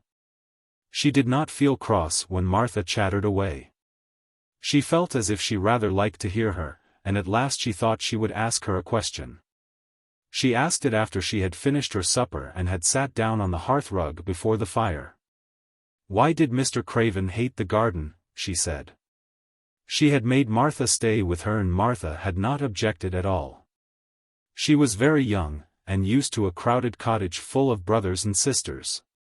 And she found it dull in the great servants' hall downstairs, where the footmen and upper housemaids made fun of her Yorkshire speech and looked upon her as a common little thing, and sat and whispered among themselves. Martha liked to talk, and the strange child who had lived in India, and been waited upon by the blacks, was novelty enough to attract her. She sat down on the hearth herself without waiting to be asked. "Art thou thinkin' about that garden yet?" she said. "I knew thou would.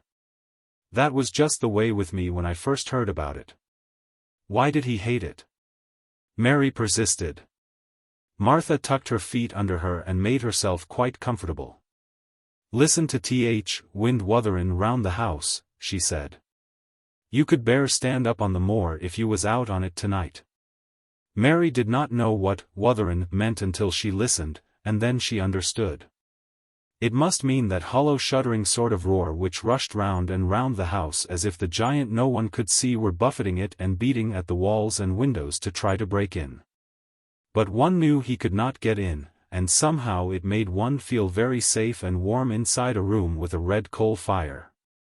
"But why did he hate it so?" she asked, after she had listened. She intended to know if Martha did. Then Martha gave up her store of knowledge. "Mind," she said, "Mrs. Medlock said it's not to be talked about. There's lots o' things in this place that's not to be talked over. That's Mr. Craven's orders. His troubles are none servant's business, he says. But for th garden he wouldn't be like he is." It was Mrs. Craven's garden that she had made when first they were married, and she just loved it, and they used to tend the flowers themselves. And none o' th gardeners was ever let to go in. Him and her used to go in and shut th door and stay there hours and hours, readin' and talkin'. And she was just a bit of a girl, and there was an old tree with a branch bent like a seat on it. And she made roses grow over it, and she used to sit there. But one day when she was sittin' there, th branch broke and she fell on th ground and was hurt so bad that next day she died. Th doctors thought he'd go out o' his mind and die, too. That's why he hates it. No one's never gone in since, and he won't let anyone talk about it." Mary did not ask any more questions. She looked at the red fire and listened to the wind wutherin'. It seemed to be wutherin' louder than ever.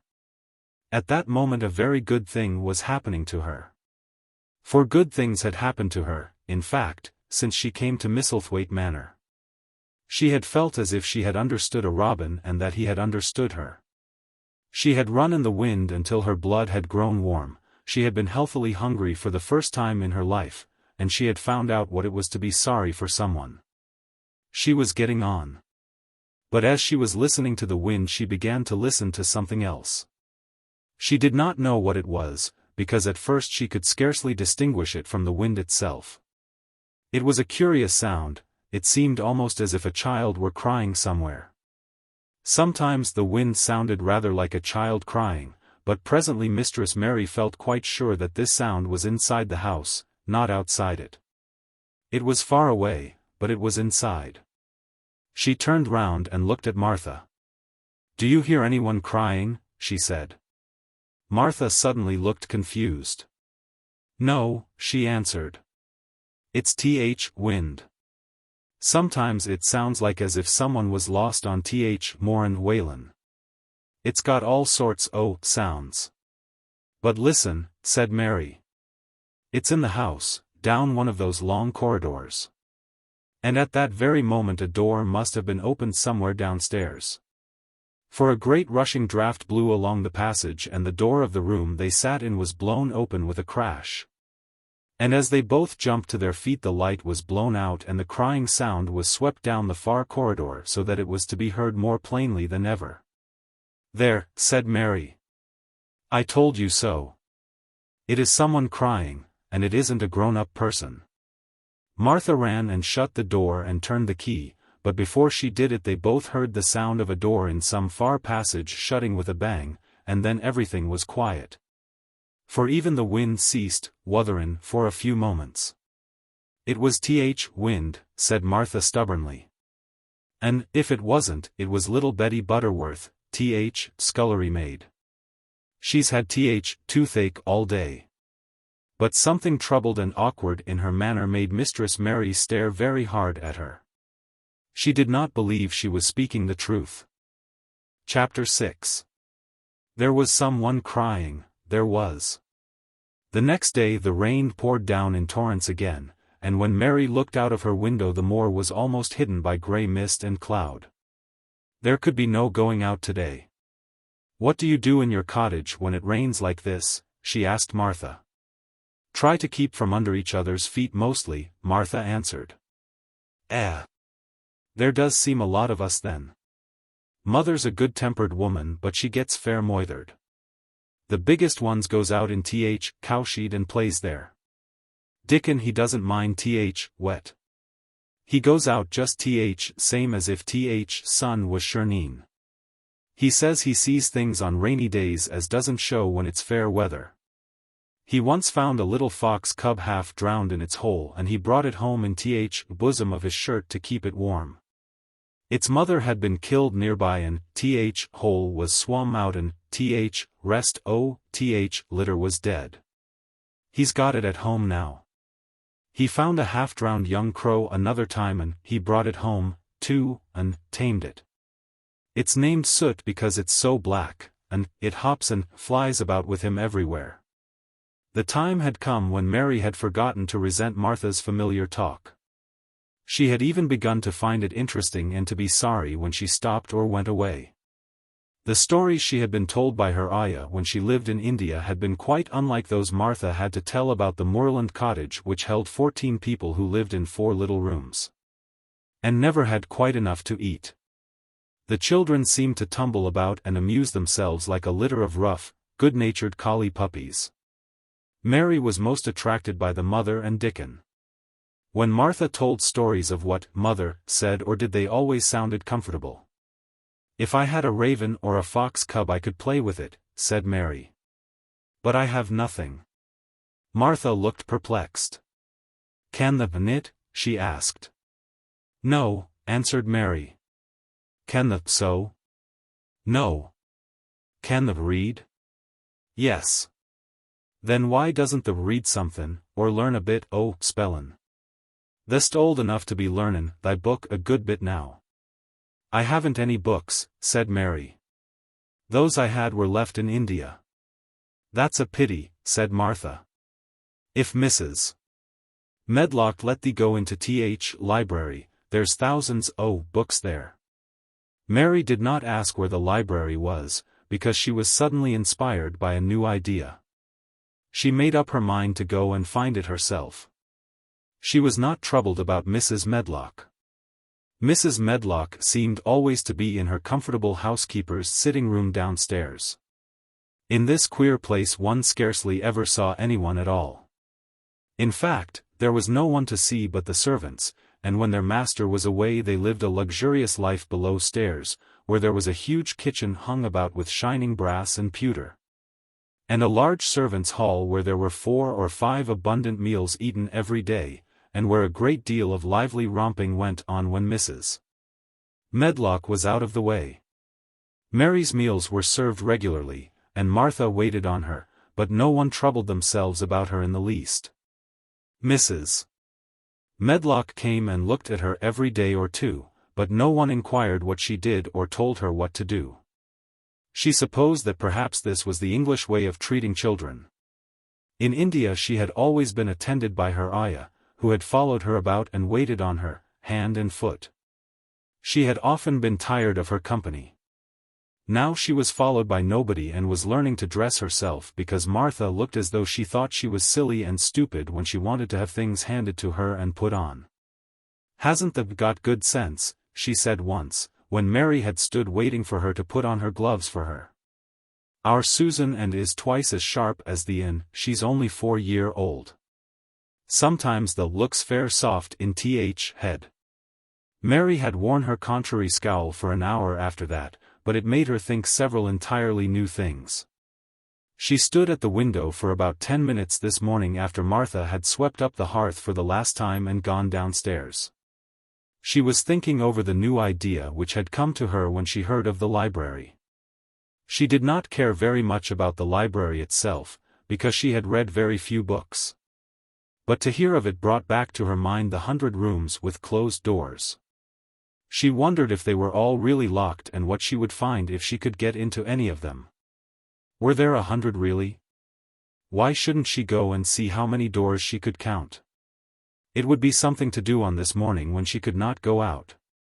She had never been taught to ask permission to do things, and she knew nothing at all about authority, so she would not have thought it necessary to ask Mrs. Medlock if she might walk about the house, even if she had seen her. She opened the door of the room and went into the corridor, and then she began her wanderings. It was a long corridor and it branched into other corridors and it led her up short flights of steps which mounted to others again. There were doors, and there were pictures on the walls. Sometimes they were pictures of dark, curious landscapes, but oftenest they were portraits of men and women in queer, grand costumes made of satin and velvet. She found herself in one long gallery whose walls were covered with these portraits. She had never thought there could be so many in any house. She walked slowly down this place and stared at the faces which also seemed to stare at her. She felt as if they were wondering what a little girl from India was doing in their house. Some were pictures of children, little girls in thick satin frocks which reached to their feet and stood out about them, and boys with puffed sleeves and lace collars and long hair. Or with big ruffs around their necks. She always stopped to look at the children, and wonder what their names were, and where they had gone, and why they wore such odd clothes. There was a stiff, plain little girl rather like herself. She wore a green brocade dress and held a green parrot on her finger. Her eyes had a sharp, curious look. "Where do you live now?" said Mary aloud to her. "I wish you were here." Surely no other little girl ever spent such a queer morning. It seemed as if there was no one in all the huge rambling house but her own small self, wandering about upstairs and down, through narrow passages and wide ones, where it seemed to her that no one but herself had ever walked. Since so many rooms had been built, people must have lived in them, but it all seemed so empty that she could not quite believe it true. It was not until she climbed to the second floor that she thought of turning the handle of a door. All the doors were shut, as Mrs. Medlock had said they were, but at last she put her hand on the handle of one of them and turned it. She was almost frightened for a moment when she felt that it turned without difficulty and that when she pushed upon the door itself it slowly and heavily opened. It was a massive door and opened into a big bedroom. There were embroidered hangings on the wall, and inlaid furniture such as she had seen in India stood about the room. A broad window with leaded panes looked out upon the moor, and over the mantel was another portrait of the stiff, plain little girl who seemed to stare at her more curiously than ever. "Perhaps she slept here once," said Mary. "She stares at me so that she makes me feel queer." After that she opened more doors and more. She saw so many rooms that she became quite tired and began to think that there must be 100, though she had not counted them. In all of them there were old pictures or old tapestries with strange scenes worked on them. There were curious pieces of furniture and curious ornaments in nearly all of them. In one room, which looked like a lady's sitting room, the hangings were all embroidered velvet, and in a cabinet were about 100 little elephants made of ivory. They were of different sizes, and some had their mahouts or palanquins on their backs. Some were much bigger than the others and some were so tiny that they seemed only babies. Mary had seen carved ivory in India and she knew all about elephants. She opened the door of the cabinet and stood on a footstool and played with these for quite a long time. When she got tired she set the elephants in order and shut the door of the cabinet. In all her wanderings through the long corridors and the empty rooms, she had seen nothing alive. But in this room she saw something. Just after she had closed the cabinet door she heard a tiny rustling sound. It made her jump and look around at the sofa by the fireplace, from which it seemed to come. In the corner of the sofa there was a cushion, and in the velvet which covered it there was a hole, and out of the hole peeped a tiny head with a pair of frightened eyes in it. Mary crept softly across the room to look. The bright eyes belonged to a little grey mouse, and the mouse had eaten a hole into the cushion and made a comfortable nest there. 6 baby mice were cuddled up asleep near her. If there was no one else alive in the 100 rooms, there were 7 mice who did not look lonely at all. "If they wouldn't be so frightened I would take them back with me," said Mary. She had wandered about long enough to feel too tired to wander any farther, and she turned back. 2 or 3 times she lost her way by turning down the wrong corridor and was obliged to ramble up and down until she found the right one. But at last she reached her own floor again, though she was some distance from her own room and did not know exactly where she was. "I believe I have taken a wrong turning again," she said, standing still at what seemed the end of a short passage with tapestry on the wall. "I don't know which way to go. How still everything is." It was while she was standing here and just after she had said this that the stillness was broken by a sound. It was another cry, but not quite like the one she had heard last night. It was only a short one, a fretful, childish whine muffled by passing through walls. "It's nearer than it was," said Mary, her heart beating rather faster. "And it is crying." She put her hand accidentally upon the tapestry near her, and then sprang back, feeling quite startled. The tapestry was the covering of a door which fell open and showed her that there was another part of the corridor behind it, and Mrs. Medlock was coming up it with her bunch of keys in her hand and a very cross look on her face. "What are you doing here?" she said, and she took Mary by the arm and pulled her away. "What did I tell you?" "I turned round the wrong corner," explained Mary. "I didn't know which way to go and I heard someone crying." She quite hated Mrs. Medlock at the moment, but she hated her more the next. "You didn't hear anything of the sort," said the housekeeper. "You come along back to your own nursery or I'll box your ears." And she took her by the arm and half pushed, half pulled her up one passage and down another until she pushed her in at the door of her own room. "Now," she said, "you stay where you're told to stay or you'll find yourself locked up. The master had better get you a governess, same as he said he would. You're one that needs someone to look sharp after you. I've got enough to do."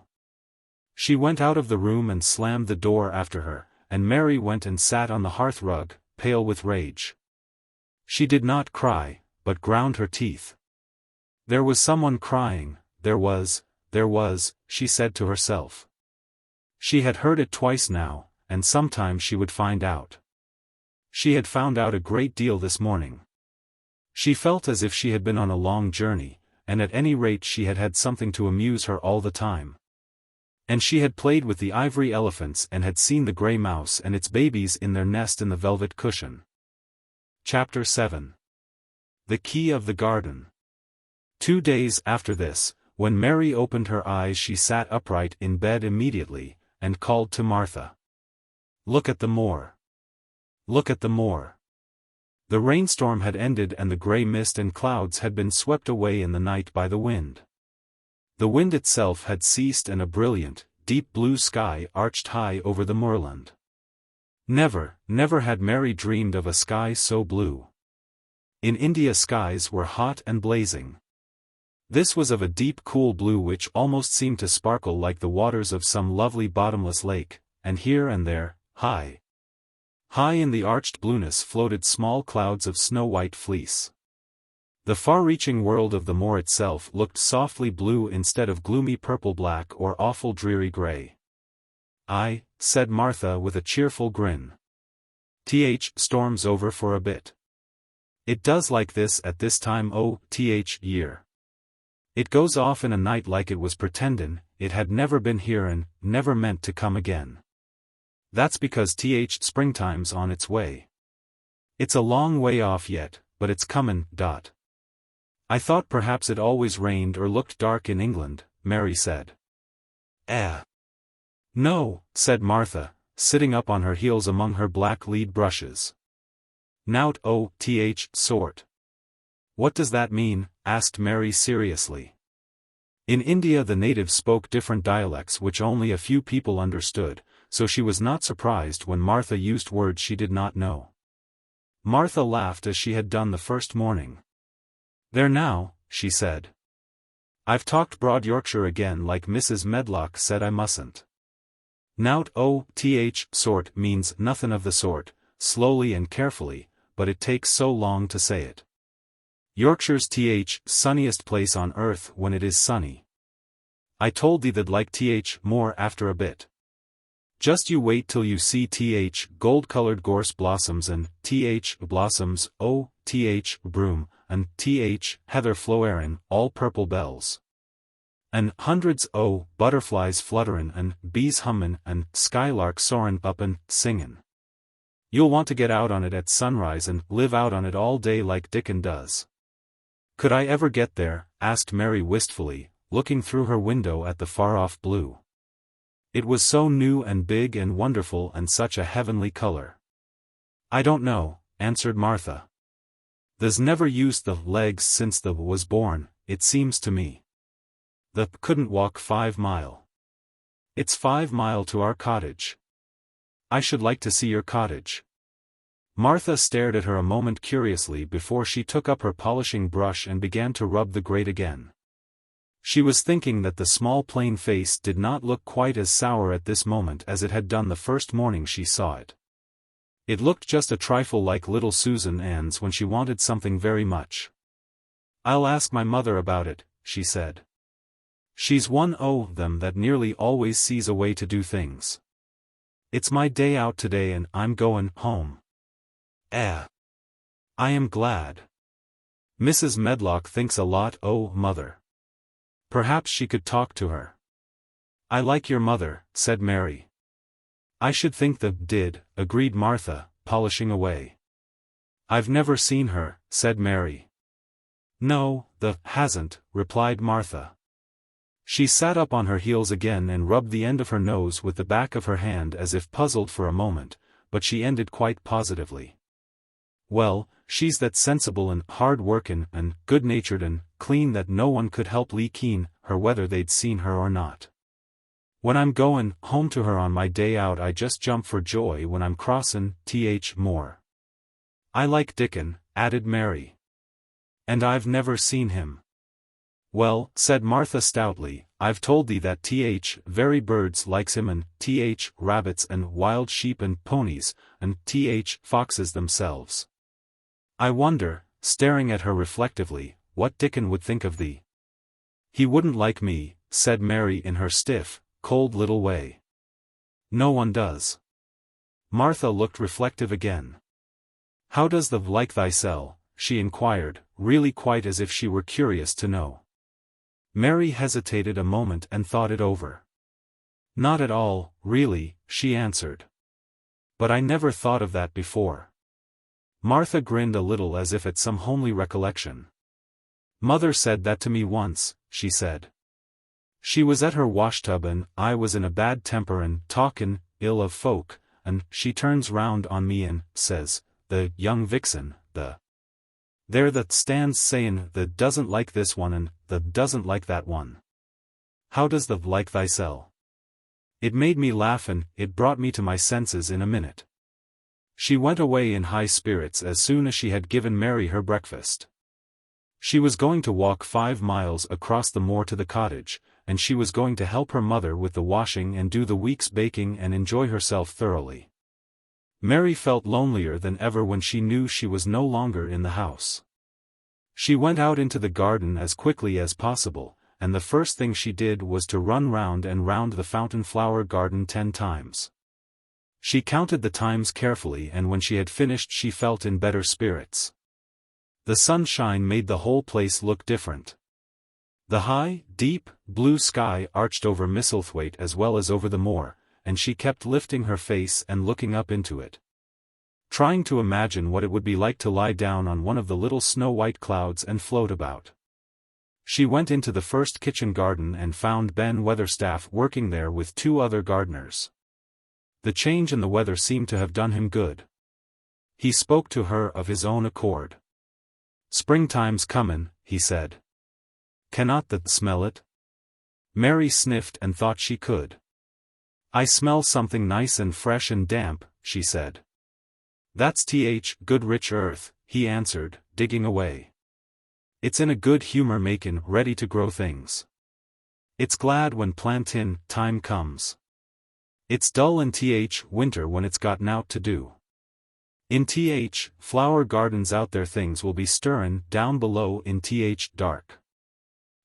Sun's warm in You'll see bits o' green spikes stickin' out o' black earth after a bit." "What will they be?" asked Mary. "Crocuses and snowdrops and daffodils. Has the never seen them?" "No. Everything is hot, and wet, and green after the rains in India," said Mary. "And I think things grow up in a night." "These won't grow up in a night," said Weatherstaff.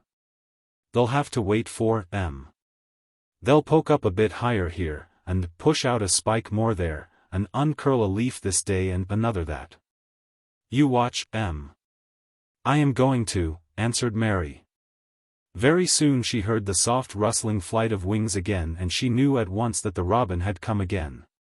He was very pert and lively, and hopped about so close to her feet, and put his head on one side and looked at her so slyly that she asked Ben Weatherstaff a question. "Do you think he remembers me?" she said. "Remembers thee," said Weatherstaff indignantly. "He knows every cabbage stump in gardens, let alone people. He's never seen a little wench here before, and he's bent on findin' out all about thee. There's no need to try to hide anything from him. Are things stirring down below in the dark in that garden where he lives?" Mary inquired. "What garden?" grunted Weatherstaff, becoming surly again. "The one where the old rose trees are." She could not help asking, because she wanted so much to know. "Are all the flowers dead, or do some of them come again in the summer? Are there ever any roses?" "Ask him," said Ben Weatherstaff, hunching his shoulders toward the robin. "He's the only one as knows. No one else has seen inside it for 10 years. 10 years was a long time, Mary thought. She had been born 10 years ago. She walked away, slowly thinking. She had begun to like the garden just as she had begun to like the robin and Dickon and Martha's mother. She was beginning to like Martha, too. That seemed a good many people to like, when you were not used to liking. She thought of the robin as one of the people. She went to her walk outside the long, ivy-covered wall over which she could see the treetops. And the second time she walked up and down the most interesting and exciting thing happened to her, and it was all through Ben Weatherstaff's robin. She heard a chirp and a twitter. And when she looked at the bare flower bed at her left side there he was hopping about and pretending to peck things out of the earth to persuade her that he had not followed her. But she knew he had followed her, and the surprise so filled her with delight that she almost trembled a little. "You do remember me," she cried out. "You do. You are prettier than anything else in the world." She chirped, and talked, and coaxed, and he hopped, and flirted his tail and twittered. It was as if he were talking. His red waistcoat was like satin, and he puffed his tiny breast out and was so fine and so grand and so pretty that it was really as if he were showing her how important and like a human person a robin could be. Mistress Mary forgot that she had ever been contrary in her life when he allowed her to draw closer and closer to him, and bend down and talk and try to make something like robin sounds. Oh! To think that he should actually let her come as near to him as that. He knew nothing in the world would make her put out her hand toward him or startle him in the least tiniest way. He knew it because he was a real person, only nicer than any other person in the world. She was so happy that she scarcely dared to breathe. The flower bed was not quite bare. It was bare of flowers because the perennial plants had been cut down for their winter rest, but there were tall shrubs and low ones which grew together at the back of the bed. And as the robin hopped about under them she saw him hop over a small pile of freshly turned up earth. He stopped on it to look for a worm. The earth had been turned up because a dog had been trying to dig up a mole and he had scratched quite a deep hole. Mary looked at it, not really knowing why the hole was there, and as she looked she saw something almost buried in the newly turned soil. It was something like a ring of rusty iron or brass, and when the robin flew up into a tree nearby she put out her hand and picked the ring up. It was more than a ring, however. It was an old key which looked as if it had been buried a long time. Mistress Mary stood up and looked at it with an almost frightened face as it hung from her finger. "Perhaps it has been buried for 10 years, she said in a whisper. "Perhaps it is the key to the garden." Chapter 8. The Robin Who Showed the Way. She looked at the key quite a long time. She turned it over and over, and thought about it. As I have said before, she was not a child who had been trained to ask permission or consult her elders about things. All she thought about the key was that if it was the key to the closed garden, and she could find out where the door was, she could perhaps open it and see what was inside the walls. And what had happened to the old rose trees? It was because it had been shut up so long that she wanted to see it. It seemed as if it must be different from other places and that something strange must have happened to it during 10 years. Besides that, if she liked it she could go into it every day and shut the door behind her, and she could make up some play of her own and play it quite alone. Because nobody would ever know where she was, but would think the door was still locked and the key buried in the earth. The thought of that pleased her very much. Living as it were, all by herself in a house with 100 mysteriously closed rooms and having nothing whatever to do to amuse herself, had set her inactive brain to working and was actually awakening her imagination. There is no doubt that the fresh, strong, pure air from the moor had a great deal to do with it. Just as it had given her an appetite, and fighting with the wind had stirred her blood, so the same things had stirred her mind. In India she had always been too hot and languid and weak to care much about anything, but in this place she was beginning to care and to want to do new things. Already she felt less contrary, though she did not know why. She put the key in her pocket and walked up and down her walk. No one but herself ever seemed to come there, so she could walk slowly and look at the wall, or, rather, at the ivy growing on it. The ivy was the baffling thing. Howsoever carefully she looked she could see nothing but thickly growing, glossy, dark green leaves. She was very much disappointed. Something of her contrariness came back to her as she paced the walk and looked over it at the treetops inside. It seemed so silly, she said to herself, to be near it and not be able to get in. She took the key in her pocket when she went back to the house, and she made up her mind that she would always carry it with her when she went out, so that if she ever should find the hidden door she would be ready. Mrs. Medlock had allowed Martha to sleep all night at the cottage, but she was back at her work in the morning with cheeks redder than ever and in the best of spirits. "I got up at 4 o'clock, she said.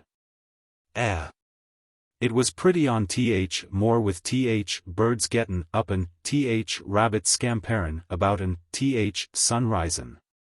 I didn't walk all way. A man gave me a ride in his cart and I can tell you I did enjoy myself." She was full of stories of the delights of her day out. Her mother had been glad to see her and they had got the baking and washing all out of the way. She had even made each of the children a dough cake with a bit of brown sugar in it. I had 'em all pippin' hot when they came in from playin' on Moor. And cottage all smelt oh nice, clean hot bacon and there was a good fire, and they just shouted for joy. Our Dickon he said our cottage was good enough for a king to live in. In the evening they had all sat round the fire.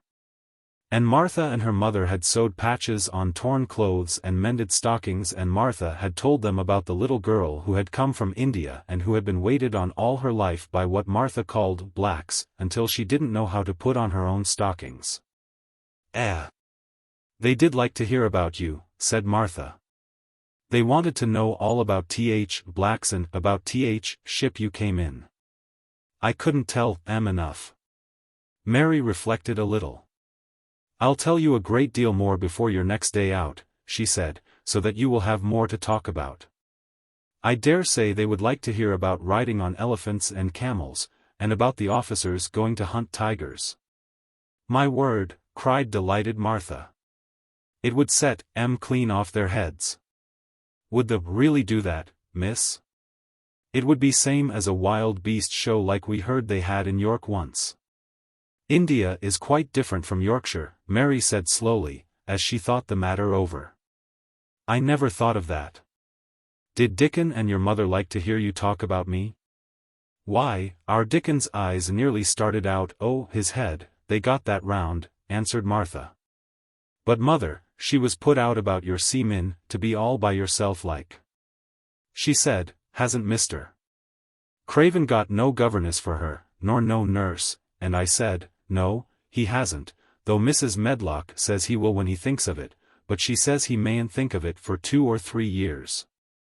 I don't want a governess, said Mary sharply. But mother says you ought to be learnin' your book by this time and you ought to have a woman to look after you, and she says, now, Martha, you just think how you'd feel yourself. In a big place like that, wanderin' about all alone, and no mother. You do your best to cheer her up, she says, and I said I would. Mary gave her a long, steady look. You do cheer me up, she said. I like to hear you talk. Presently Martha went out of the room and came back with something held in her hands under her apron. What does the think, she said, with a cheerful grin. I've brought thee a present. A present, exclaimed Mistress Mary. How could a cottage full of 14 hungry people give anyone a present? A man was drivin' across the moor peddlin', Martha explained. And he stopped his cart at our door. He had pots and pans and odds and ends, but mother had no money to buy anythin'. Just as he was goin' away our Lisabeth Ellen called out, Mother, he's got skippin' ropes with red and blue handles. And mother she calls out quite sudden, here, stop, mister. How much are they? And he says, 2pence, and mother she began fumblin' in her pocket and she says to me, Martha, thou's brought me thy wages like a good lass, and I've got 4 places to put every penny. But I'm just goin' to take 2pence out of it to buy that child a skippin' rope, and she bought one and here it is. She brought it out from under her apron and exhibited it quite proudly. It was a strong, slender rope with a striped red and blue handle at each end, but Mary Lennox had never seen a skipping rope before. She gazed at it with a mystified expression. What is it for? She asked curiously. For, cried out Martha. Does the mean that they've not got skippin' ropes in India, for all they've got elephants and tigers and camels? No wonder most of 'em's black. This is what it's for, just watch me. And she ran into the middle of the room and, taking a handle in each hand, began to skip, and skip, and skip, while Mary turned in her chair to stare at her. And the queer faces in the old portraits seemed to stare at her, too, and wonder what on earth this common little category had the impudence to be doing under their very noses. But Martha did not even see them.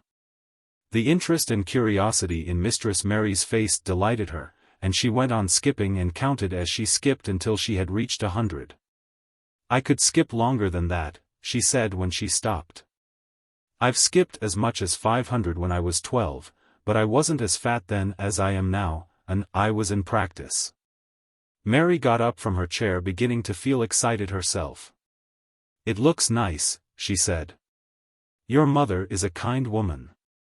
Do you think I could ever skip like that? You just try it, urged Martha, handing her the skipping rope.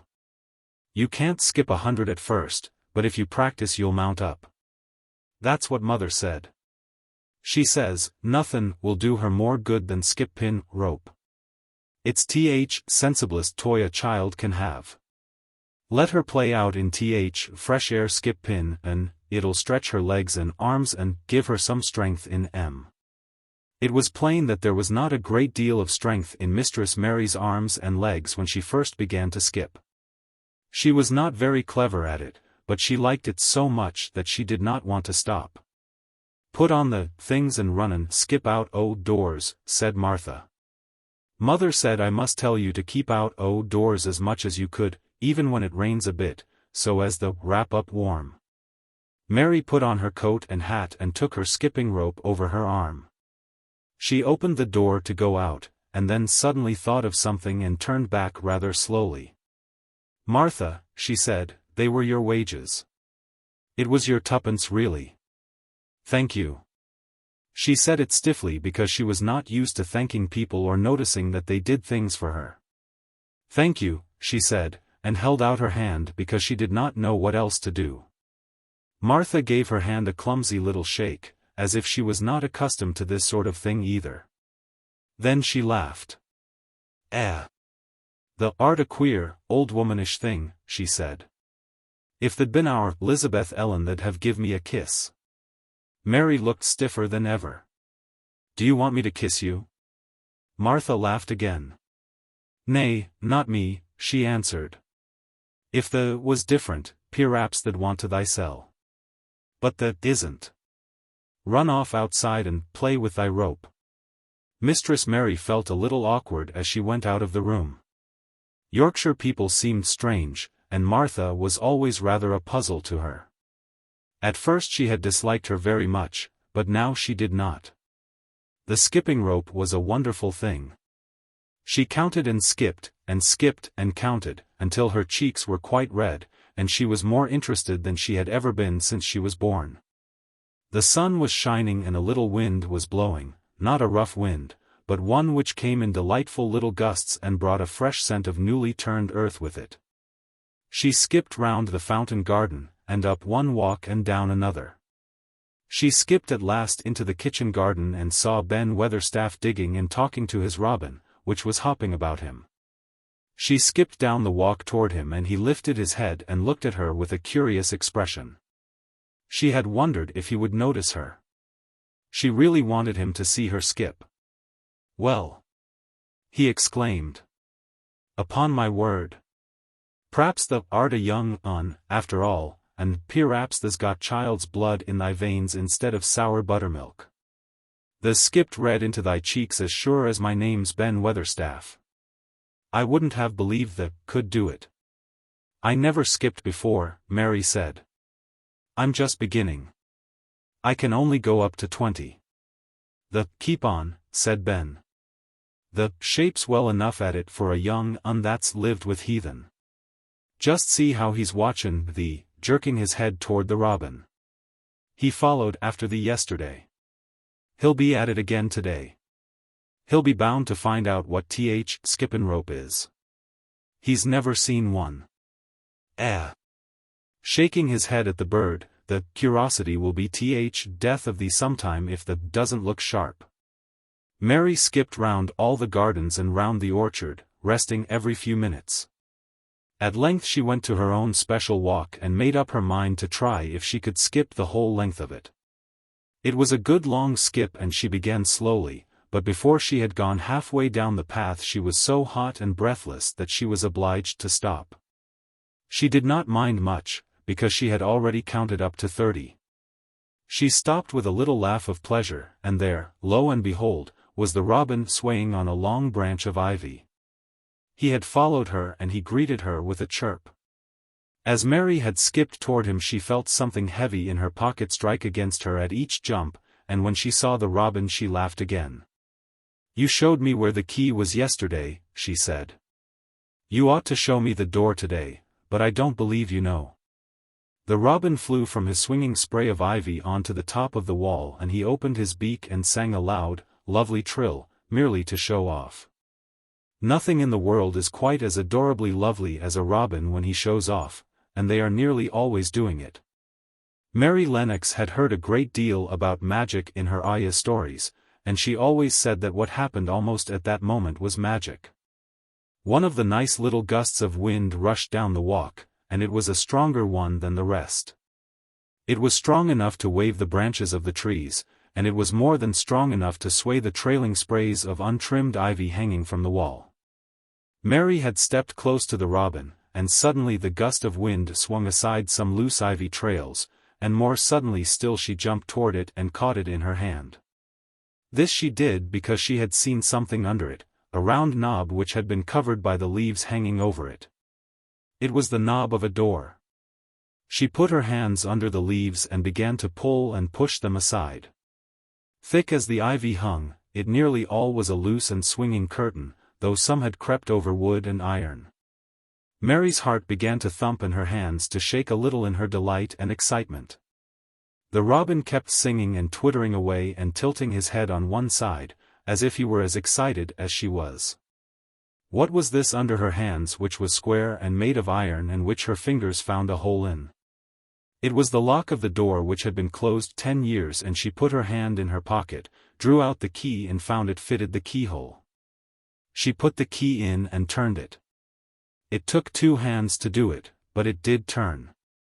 And then she took a long breath and looked behind her up the long walk to see if anyone was coming. No one was coming. No one ever did come, it seemed, and she took another long breath, because she could not help it, and she held back the swinging curtain of ivy and pushed back the door, which opened slowly, slowly. Then she slipped through it, and shut it behind her, and stood with her back against it, looking about her and breathing quite fast with excitement, and wonder, and delight. She was standing inside the secret garden. Chapter 9. The strangest house anyone ever lived in. It was the sweetest, most mysterious-looking place anyone could imagine. The high walls which shut it in were covered with the leafless stems of climbing roses which were so thick that they were matted together. Mary Lennox knew they were roses because she had seen a great many roses in India. All the ground was covered with grass of a wintry brown, and out of it grew clumps of bushes which were surely rose bushes if they were alive. There were numbers of standard roses which had so spread their branches that they were like little trees. There were other trees in the garden. And one of the things which made the place look strangest and loveliest was that climbing roses had run all over them and swung down long tendrils which made light swaying curtains. And here and there they had caught at each other or at a far-reaching branch and had crept from one tree to another and made lovely bridges of themselves. There were neither leaves nor roses on them now, and Mary did not know whether they were dead or alive. But their thin gray or brown branches and sprays looked like a sort of hazy mantle spreading over everything, walls, and trees, and even brown grass, where they had fallen from their fastenings and run along the ground. It was this hazy tangle from tree to tree which made it all look so mysterious. Mary had thought it must be different from other gardens which had not been left all by themselves so long. And indeed it was different from any other place she had ever seen in her life. "How still it is," she whispered. "How still." Then she waited a moment and listened at the stillness. The robin, who had flown to his treetop, was still as all the rest. He did not even flutter his wings, he sat without stirring, and looked at Mary. "No wonder it is still," she whispered again. "I am the first person who has spoken in here for 10 years. She moved away from the door, stepping as softly as if she were afraid of awakening someone. She was glad that there was grass under her feet and that her steps made no sounds. She walked under one of the fairy-like grey arches between the trees and looked up at the sprays and tendrils which formed them. "I wonder if they are all quite dead," she said. "Is it all a quite dead garden? I wish it wasn't." If she had been Ben Weatherstaff she could have told whether the wood was alive by looking at it. But she could only see that there were only grey or brown sprays and branches, and none showed any signs of even a tiny leaf bud anywhere. But she was inside the wonderful garden and she could come through the door under the ivy any time, and she felt as if she had found a world all her own. The sun was shining inside the 4 walls, and the high arch of blue sky over this particular piece of Misselthwaite seemed even more brilliant and soft than it was over the moor. The robin flew down from his treetop and hopped about or flew after her from one bush to another. He chirped a good deal and had a very busy air, as if he were showing her things. Everything was strange and silent, and she seemed to be hundreds of miles away from anyone, but somehow she did not feel lonely at all. All that troubled her was her wish that she knew whether all the roses were dead, or if perhaps some of them had lived and might put out leaves and buds as the weather got warmer. She did not want it to be a quite dead garden. If it were a quite alive garden, how wonderful it would be, and what thousands of roses would grow on every side. Her skipping rope had hung over her arm when she came in, and after she had walked about for a while she thought she would skip round the whole garden, stopping when she wanted to look at things. There seemed to have been grass paths here and there, and in one or two corners there were alcoves of evergreen with stone seats or tall moss-covered flower urns in them. As she came near the second of these alcoves she stopped skipping. There had once been a flower bed in it, and she thought she saw something sticking out of the black earth, some sharp little pale green points. She remembered what Ben Weatherstaff had said and she knelt down to look at them. "Yes, they are tiny growing things and they might be crocuses or snowdrops or daffodils," she whispered. She bent very close to them and sniffed the fresh scent of the damp earth. She liked it very much. "Perhaps there are some other ones coming up in other places," she said. "I will go all over the garden and look." She did not skip, but walked. She went slowly and kept her eyes on the ground. She looked in the old border beds and among the grass, and after she had gone round, trying to miss nothing, she had found ever so many more sharp, pale green points. And she had become quite excited again. "It isn't a quite dead garden," she cried out softly to herself. "Even if the roses are dead, there are other things alive." She did not know anything about gardening. But the grass seemed so thick in some of the places where the green points were pushing their way through that she thought they did not seem to have room enough to grow. She searched about until she found a rather sharp piece of wood and knelt down and dug and weeded out the weeds and grass until she made nice little clear places around them. "Now they look as if they could breathe," she said, after she had finished with the first ones. "I am going to do ever so many more. I'll do all I can see. If I haven't time today I can come tomorrow." She went from place to place, and dug and weeded, and enjoyed herself so immensely that she was led on from bed to bed and into the grass under the trees. The exercise made her so warm that she first threw her coat off, and then her hat, and without knowing it she was smiling down onto the grass and the pale green points all the time. The robin was tremendously busy. He was very much pleased to see gardening begun on his own estate. He had often wondered at Ben Weatherstaff. Where gardening is done all sorts of delightful things to eat are turned up with the soil. Now here was this new kind of creature who was not half Ben's size and yet had had the sense to come into his garden and begin at once. Mistress Mary worked in her garden until it was time to go to her midday dinner. In fact, she was rather late in remembering, and when she put on her coat and hat, and picked up her skipping rope, she could not believe that she had been working 2 or 3 hours. She had been actually happy all the time. And dozens of the tiny, pale green points were to be seen in cleared places, looking twice as cheerful as they had looked before when the grass and weeds had been smothering them. "I shall come back this afternoon," she said, looking all round at her new kingdom, and speaking to the trees and the rose bushes as if they heard her. Then she ran lightly across the grass, pushed open the slow old door and slipped through it under the ivy. She had such red cheeks and such bright eyes and ate such a dinner that Martha was delighted. "2 pieces o' meat and 2 helps o' rice puddin'," she said. Mother will be pleased when I tell her what skippin' rope's done for thee." In the course of her digging with her pointed stick Mistress Mary had found herself digging up a sort of white root rather like an onion. She had put it back in its place and patted the earth carefully down on it, and just now she wondered if Martha could tell her what it was. "Martha," she said, "what are those white roots that look like onions?" "They're bulbs," answered Martha. "Lots o' spring flowers grow from 'em. Very little ones are snowdrops and crocuses, and big ones are narcissuses and jonquils and daffodils. Biggest of all is lilies and purple flags. They are nice. Dickon's got a whole lot of 'em planted in our bit o' garden." "Does Dickon know all about them?" asked Mary, a new idea taking possession of her. "Our Dickon can make a flower grow out of a brick walk. Mother says he just whispers things out o' ground." "Do bulbs live a long time? Would they live years and years if no one helped them?" inquired Mary anxiously. They're things as helps themselves, said Martha. That's why poor folk can afford to have them. If you don't trouble 'em, most of 'em'll work away underground for a lifetime and spread out and have little uns. There's a place in Park Woods here where there's snowdrops by thousands. They're the prettiest sight in Yorkshire when spring comes. No one knows when they was first planted. I wish the spring was here now, said Mary. I want to see all the things that grow in England. She had finished her dinner and gone to her favorite seat on the hearth rug.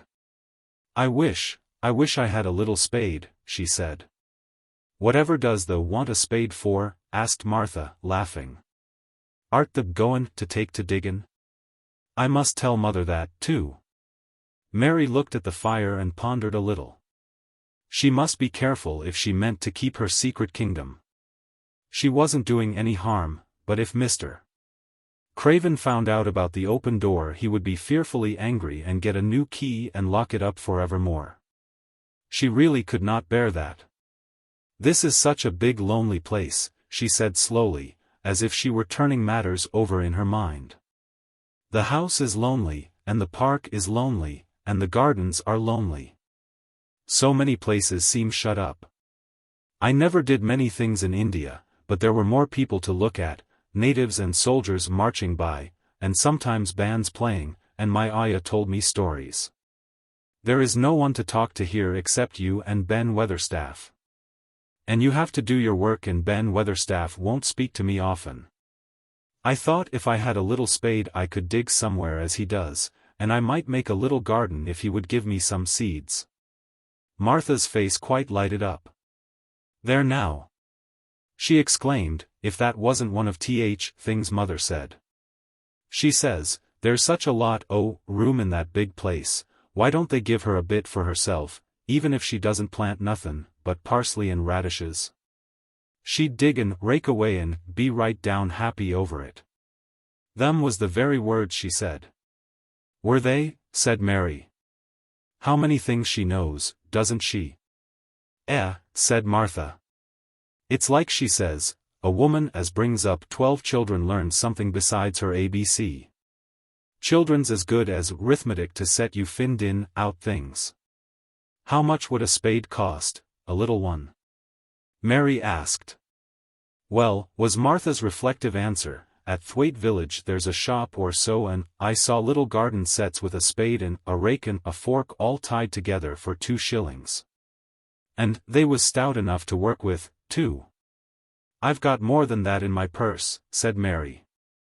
Mrs. Morrison gave me 5 shillings and Mrs. Medlock gave me some money from Mr. Craven. Did he remember thee that much? Exclaimed Martha. Mrs. Medlock said I was to have a shilling a week to spend. She gives me one every Saturday. I didn't know what to spend it on. My word. That's riches, said Martha. The can buy anything in world that wants. Rent of our cottage is only 1 and 3pence and it's like pullin' eye teeth to get it. Now I've just thought of something, putting her hands on her hips. What? Said Mary eagerly. In the shop at Thwaite they sell packages flower seeds for a penny each, and our Dickon he knows which is prettiest ones and how to make 'em grow. He walks over to Thwaite many a day just for fun of it. Does thou know how to print letters? Suddenly. I know how to write, Mary answered. Martha shook her head. Our Dickon can only read printin'. If the could print we could write a letter to him and ask him to go and buy garden tools and seeds at same time. Oh! You're a good girl. Mary cried. You are, really. I didn't know you were so nice. I know I can print letters if I try. Let's ask Mrs. Medlock for a pen and ink and some paper. I've got some of my own, said Martha. I bought 'em so I could print a bit of a letter to mother of a Sunday. I'll go and get it. She ran out of the room, and Mary stood by the fire and twisted her thin little hands together with sheer pleasure. If I have a spade, she whispered, I can make the earth nice and soft and dig up weeds. If I have seeds and can make flowers grow, the garden won't be dead at all, it will come alive. She did not go out again that afternoon because when Martha returned with her pen and ink and paper she was obliged to clear the table and carry the plates and dishes downstairs, and when she got into the kitchen Mrs. Medlock was there and told her to do something, so Mary waited for what seemed to her a long time before she came back. Then it was a serious piece of work to write to Dickon. Mary had been taught very little because her governesses had disliked her too much to stay with her. She could not spell particularly well, but she found that she could print letters when she tried. This was the letter Martha dictated to her. My dear Dickon. This comes hoping to find you well as it leaves me at present. Miss Mary has plenty of money, and will you go to Thwaite and buy her some flower seeds and a set of garden tools to make a flower bed.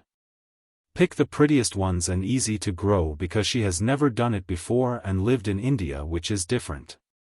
Give my love to Mother and every one of you. Miss Mary is going to tell me a lot more so that on my next day out you can hear about elephants and camels and gentlemen going hunting lions and tigers. Your loving sister, Martha Phoebe Sowerby. We'll put the money in Th envelope and I'll get Th butcher's boy to take it in his cart. He's a great friend. Oh, Dickens, said Martha. How shall I get the things when Dickon buys them? Asked Mary. He'll bring them to you himself. He'll like to walk over this way. Oh, exclaimed Mary, then I shall see him. I never thought I should see Dickon. Does the want to see him? Asked Martha suddenly, she had looked so pleased. Yes, I do. I never saw a boy foxes and crows loved. I want to see him very much. Martha gave a little start, as if she suddenly remembered something. Now to think, she broke out, to think, oh, me forgettin' that there. And I thought I was goin' to tell you first thing this mornin'. I asked Mother, and she said she'd ask Mrs. Medlock her own self. Do you mean, Mary began. What I said Tuesday. Ask her if you might be driven over to our cottage some day and have a bit o' Mother's hot oat cake, and butter, and a glass o' milk. It seemed as if all the interesting things were happening in one day. To think of going over the moor in the daylight and when the sky was blue. To think of going into the cottage which held 12 children. Does she think Mrs. Medlock would let me go? She asked, quite anxiously. Aye, she thinks she would. She knows what a tidy woman Mother is and how clean she keeps the cottage. If I went I should see your mother as well as Dickon, said Mary, thinking it over and liking the idea very much. She doesn't seem to be like the mothers in India. Her work in the garden and the excitement of the afternoon ended by making her feel quiet and thoughtful. Martha stayed with her until tea time, but they sat in comfortable quiet and talked very little. But just before Martha went downstairs for the tea tray, Mary asked a question. Martha, she said, has the scullery maid had the toothache again today? Martha certainly started slightly. What makes thee ask that? She said. Because when I waited so long for you to come back I opened the door and walked down the corridor to see if you were coming. And I heard that far-off crying again, just as we heard it the other night. There isn't a wind today, so you see it couldn't have been the wind. Said Martha restlessly. The mustn't go walkin' about in corridors and listenin'. Mr. Craven would be that they're angry, there's no knowin' what he'd do. I wasn't listening, said Mary. I was just waiting for you, and I heard it. That's 3 times. My word. There's Mrs. Medlock's bell, said Martha, and she almost ran out of the room. It's the strangest house anyone ever lived in, said Mary drowsily, as she dropped her head on the cushioned seat of the armchair near her. Fresh air, and digging, and skipping rope had made her feel so comfortably tired that she fell asleep. Chapter 10. Dickon. The sun shone down for nearly a week on the secret garden. The secret garden was what Mary called it when she was thinking of it.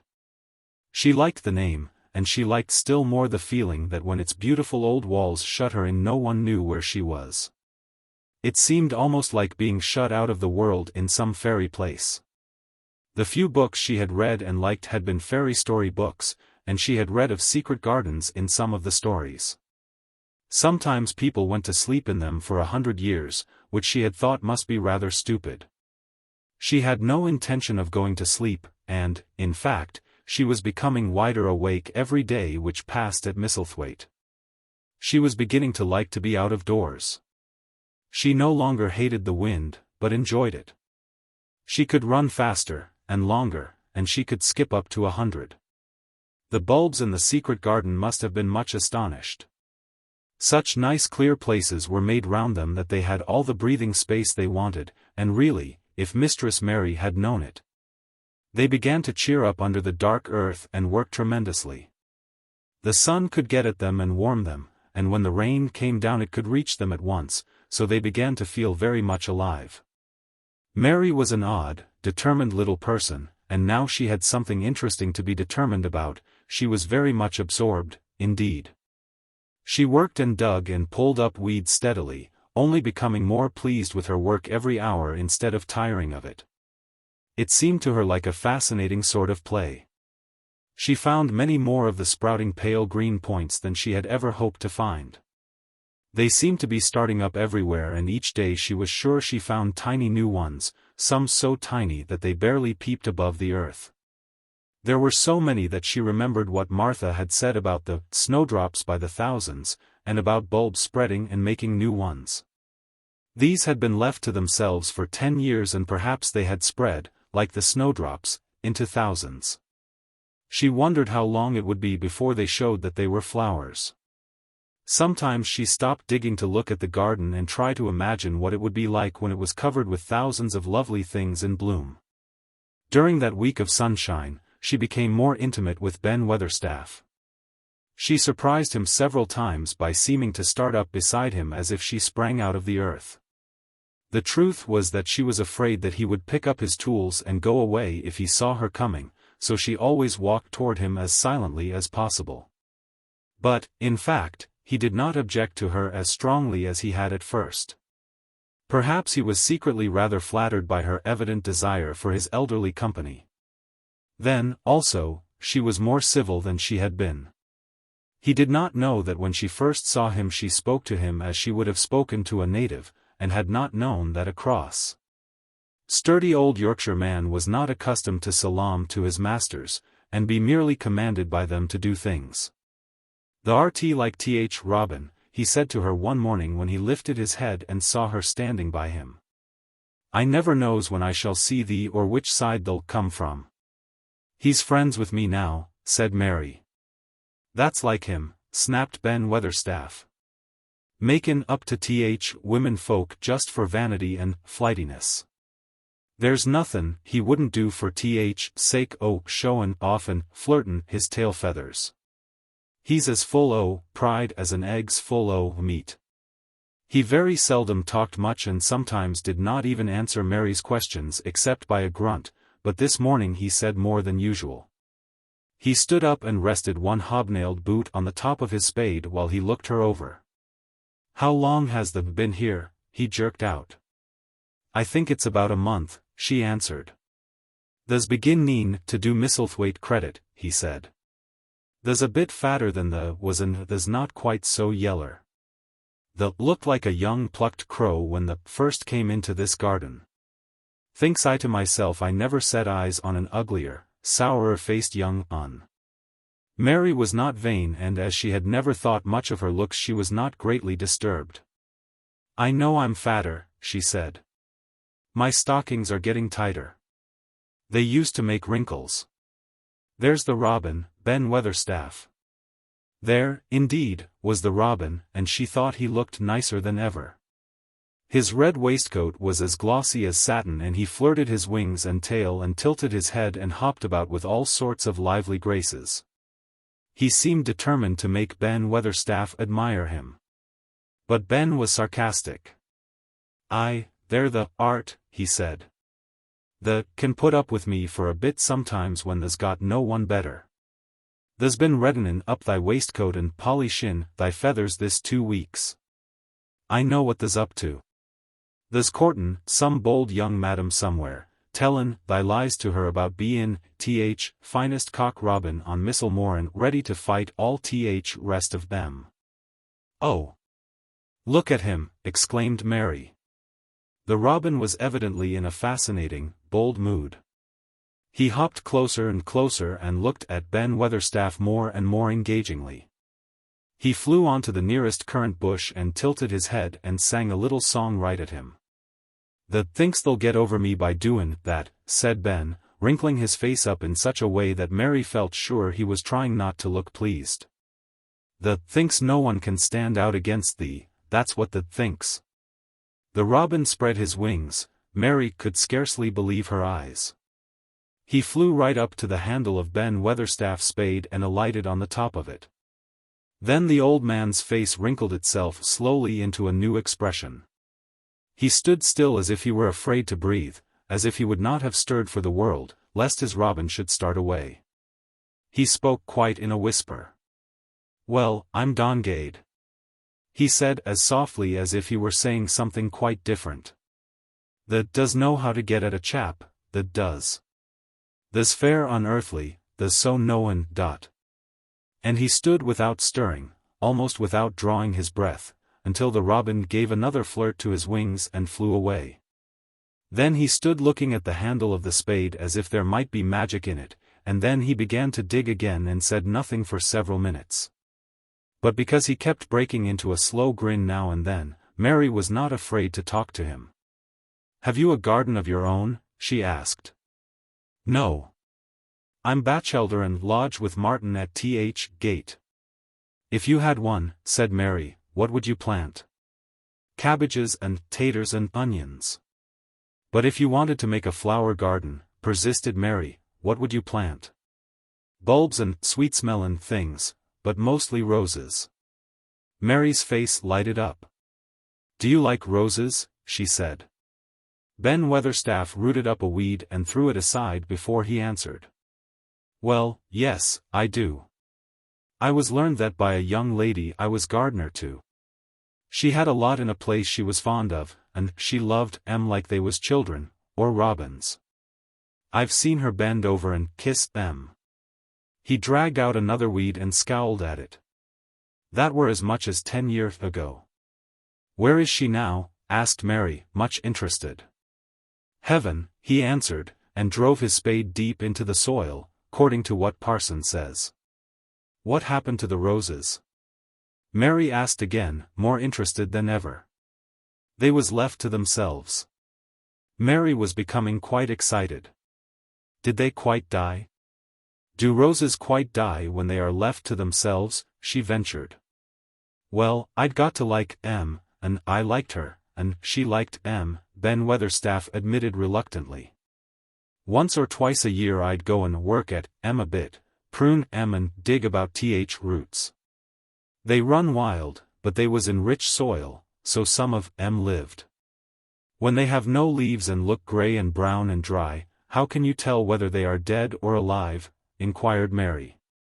"Wait till spring gets at 'em, wait till sun shines on rain and rain falls on sunshine and then they'll find out." How, cried Mary, forgetting to be careful. "Look along twigs and branches and, if the sees a bit of a brown lump swelling here and there, watch it after warm rain and see what happens." He stopped suddenly and looked curiously at her eager face. "Why does the care so much about roses and such, all of a sudden?" he demanded. Mistress Mary felt her face grow red. She was almost afraid to answer. I want to play that I have a garden of my own," she stammered. There is nothing for me to do. I have nothing, and no one." "Well," said Ben Weatherstaff slowly, as he watched her, "that's true. The hasn't." He said it in such an odd way that Mary wondered if he was actually a little sorry for her. She had never felt sorry for herself, she had only felt tired and cross, because she disliked people and things so much. But now the world seemed to be changing and getting nicer. If no one found out about the secret garden, she should enjoy herself always. She stayed with him for 10 or 15 minutes longer and asked him as many questions as she dared. He answered every one of them in his queer grunting way, and he did not seem really cross and did not pick up his spade and leave her. He said something about roses just as she was going away, and it reminded her of the ones he had said he had been fond of. "Do you go and see those other roses now?" she asked. "Not been this year. My rheumatics has made me too stiff in joints." He said it in his grumbling voice, and then quite suddenly he seemed to get angry with her, though she did not see why he should. "Now look here," he said sharply. "Don't ask so many questions. The worst wench for a skin questions I've ever come across. Get thee gone and play thee. I've done talkin' for today." And he said it so crossly that she knew there was not the least use in staying another minute. She went skipping slowly down the outside walk, thinking him over and saying to herself that, queer as it was, here was another person whom she liked in spite of his crossness. She liked old Ben Weatherstaff. Yes, she did like him. She always wanted to try to make him talk to her. Also she began to believe that he knew everything in the world about flowers. There was a laurel-hedged walk which curved round the secret garden and ended at a gate which opened into a wood, in the park. She thought she would skip round this walk and look into the wood and see if there were any rabbits hopping about. She enjoyed the skipping very much, and when she reached the little gate she opened it and went through because she heard a low, peculiar whistling sound and wanted to find out what it was. It was a very strange thing indeed. She quite caught her breath as she stopped to look at it. A boy was sitting under a tree, with his back against it, playing on a rough wooden pipe. He was a funny-looking boy about 12. He looked very clean and his nose turned up and his cheeks were as red as poppies, and never had Mistress Mary seen such round and such blue eyes in any boy's face. And on the trunk of the tree he leaned against, a brown squirrel was clinging and watching him, and from behind a bush nearby a cock pheasant was delicately stretching his neck to peep out.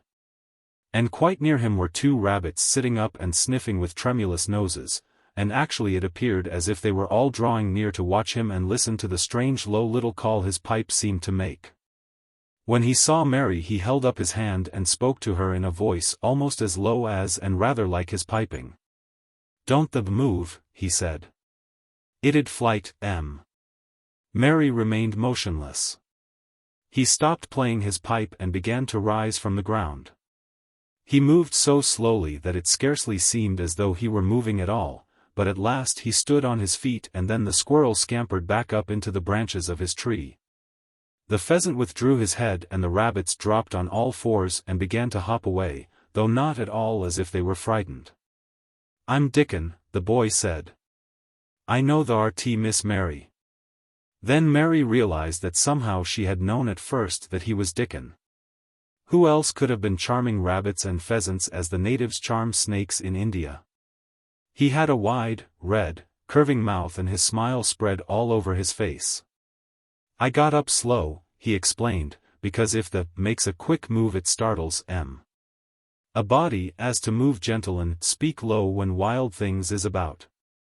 He did not speak to her as if they had never seen each other before, but as if he knew her quite well. Mary knew nothing about boys and she spoke to him a little stiffly because she felt rather shy. "Did you get Martha's letter?" she asked. He nodded his curly, rust-colored head. "That's why I come." He stooped to pick up something which had been lying on the ground beside him when he piped. "I've got garden tools. There's a little spade and rake and a fork and hoe. They are good, uns. There's a trowel, too. And woman in shop threw in a packet o' white poppy and 1 o' blue larkspur when I bought other seeds. Will you show the seeds to me?" Mary said. She wished she could talk as he did.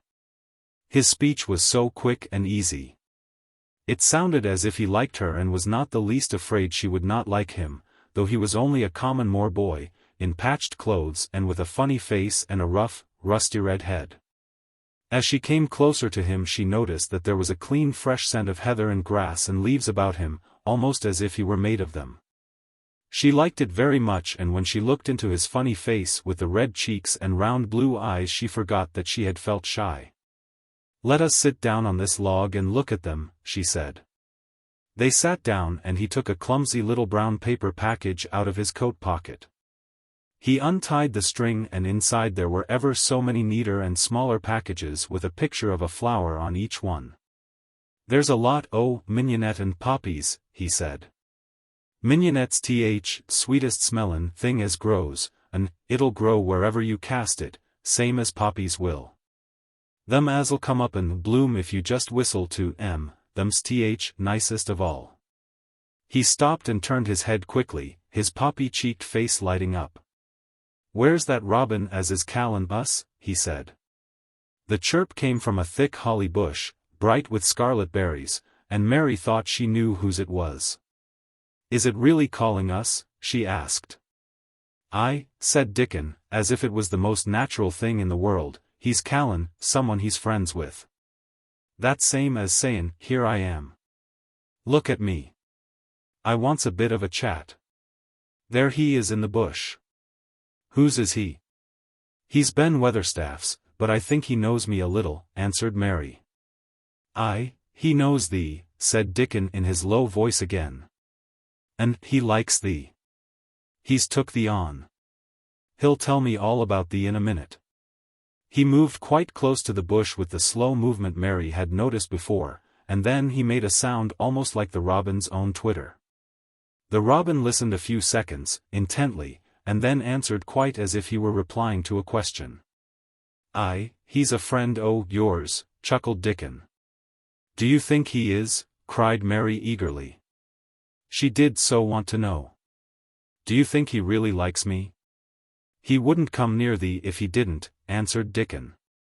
"Birds is rare choosers, and a robin can flout a body worse than a man. See, he's making up to thee now.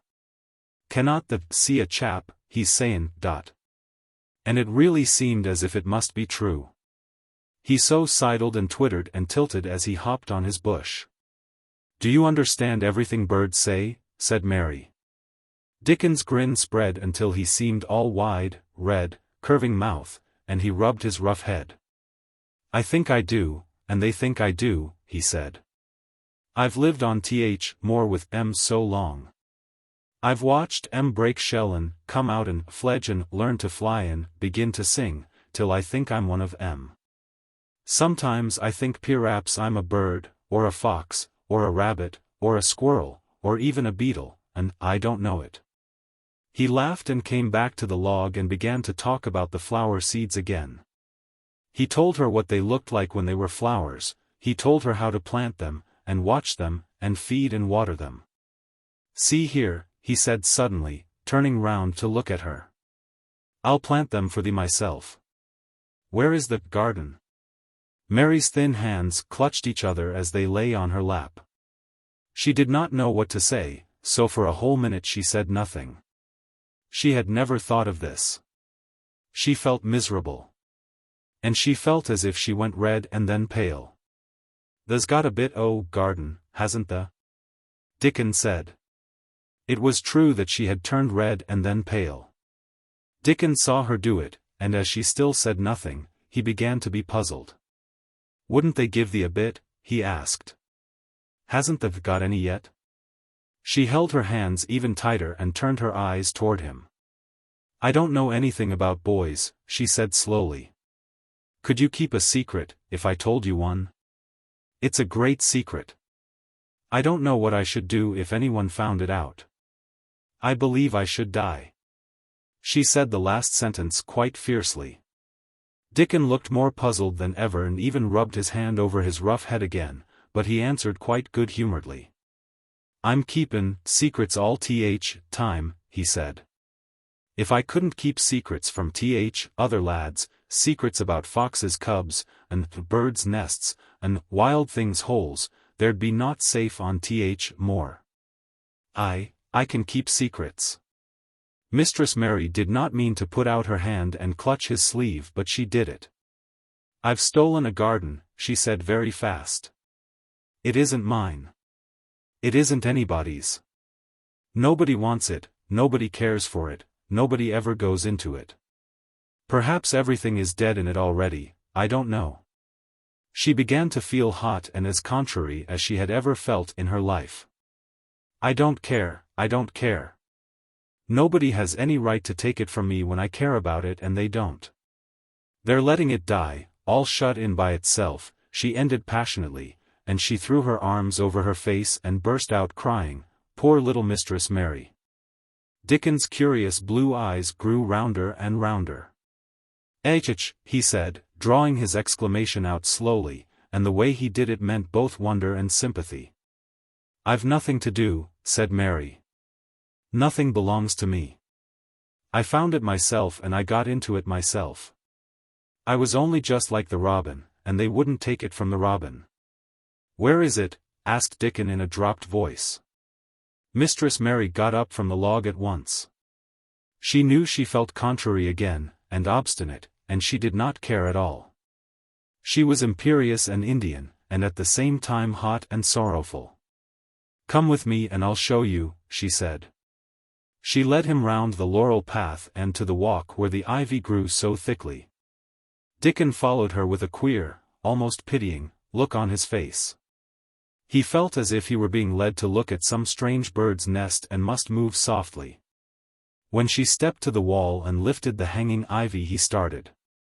There was a door and Mary pushed it slowly open and they passed in together, and then Mary stood and waved her hand round defiantly. "It's this," she said. "It's a secret garden, and I'm the only one in the world who wants it to be alive." Dickon looked round and round about it, and round again. "Eh!" he almost whispered, "it is a queer, pretty place. It's like as if a body was in a dream." Chapter 11. The nest of the Missel thrush. For 2 or 3 minutes he stood looking round him, while Mary watched him, and then he began to walk about softly. Even more lightly than Mary had walked the first time she had found herself inside the 4 walls. His eyes seemed to be taking in everything, the grey trees with the grey creepers climbing over them and hanging from their branches, the tangle on the walls and among the grass. The evergreen alcoves with the stone seats and tall flower urns standing in them. "I never thought I'd see this place," he said at last, in a whisper. "Did you know about it?" asked Mary. She had spoken aloud and he made a sign to her. "We must talk low," he said, "or someone'll hear us and wonder what's to do in here." "Oh! I forgot," said Mary, feeling frightened and putting her hand quickly against her mouth. "Did you know about the garden?" she asked again when she had recovered herself. Dickon nodded. "Martha told me there was one as no one ever went inside," he answered. "Us used to wonder what it was like." He stopped and looked round at the lovely grey tangle about him, and his round eyes looked queerly happy. "Eh! The nests as'll be here come springtime," he said. "It'd be th safest nestin' place in England. No one never comin' near'n tangles o' trees and roses to build in. I wonder all th birds on th Moor don't build here." Mistress Mary put her hand on his arm again without knowing it. "Will there be roses?" she whispered. "Can you tell? I thought perhaps they were all dead." "Eh! No. Not them, not all of 'em," he answered. "Look here." He stepped over to the nearest tree, an old one with grey lichen all over its bark, but upholding a curtain of tangled sprays and branches. He took a thick knife out of his pocket and opened one of its blades. "There's lots o' dead wood as ought to be cut out," he said. "And there's a lot o' old wood, but it made some new last year. This here's a new bit," and he touched a shoot which looked brownish-green instead of hard, dry grey. Mary touched it herself in an eager, reverent way. "That one?" she said. "Is that one quite alive, quite?" Dickon curved his wide smiling mouth. "It's as wick as you or me," he said, and Mary remembered that Martha had told her that wick meant alive or lively. "I'm glad it's wick," she cried out in her whisper. "I want them all to be wick. Let us go round the garden and count how many wick ones there are.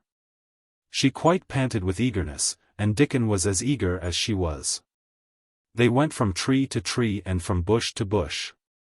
Dickon carried his knife in his hand and showed her things which she thought wonderful. They've run wild, he said, but strongest ones has fair thrived on it. The delicatest ones has died out, but others has growed, and spread, till they so wonder. See here, and he pulled down a thick grey, dry-looking branch. A body might think this was dead wood, but I don't believe it is, down to root. I'll cut it low down and see. He knelt and with his knife cut the lifeless-looking branch through, not far above the earth. There, he said exultantly. I told thee so. There's green in that wood yet. Look at it. Mary was down on her knees before he spoke, gazing with all her might. When it looks a bit greenish and juicy like that, it's wick, he explained. When inside is dry and breaks easy, like this here piece I've cut off, it's done for. There's a big root here as all this live wood sprung out of, and, if old wood's cut off and, it's dug round. And, took care of there'll be, he stopped and lifted his face to look up at the climbing and hanging sprays above him, there'll be a fountain o' roses here this summer. They went from bush to bush and from tree to tree. He was very strong and clever with his knife and knew how to cut the dry and dead wood away, and could tell when an unpromising bough or twig had still green life in it.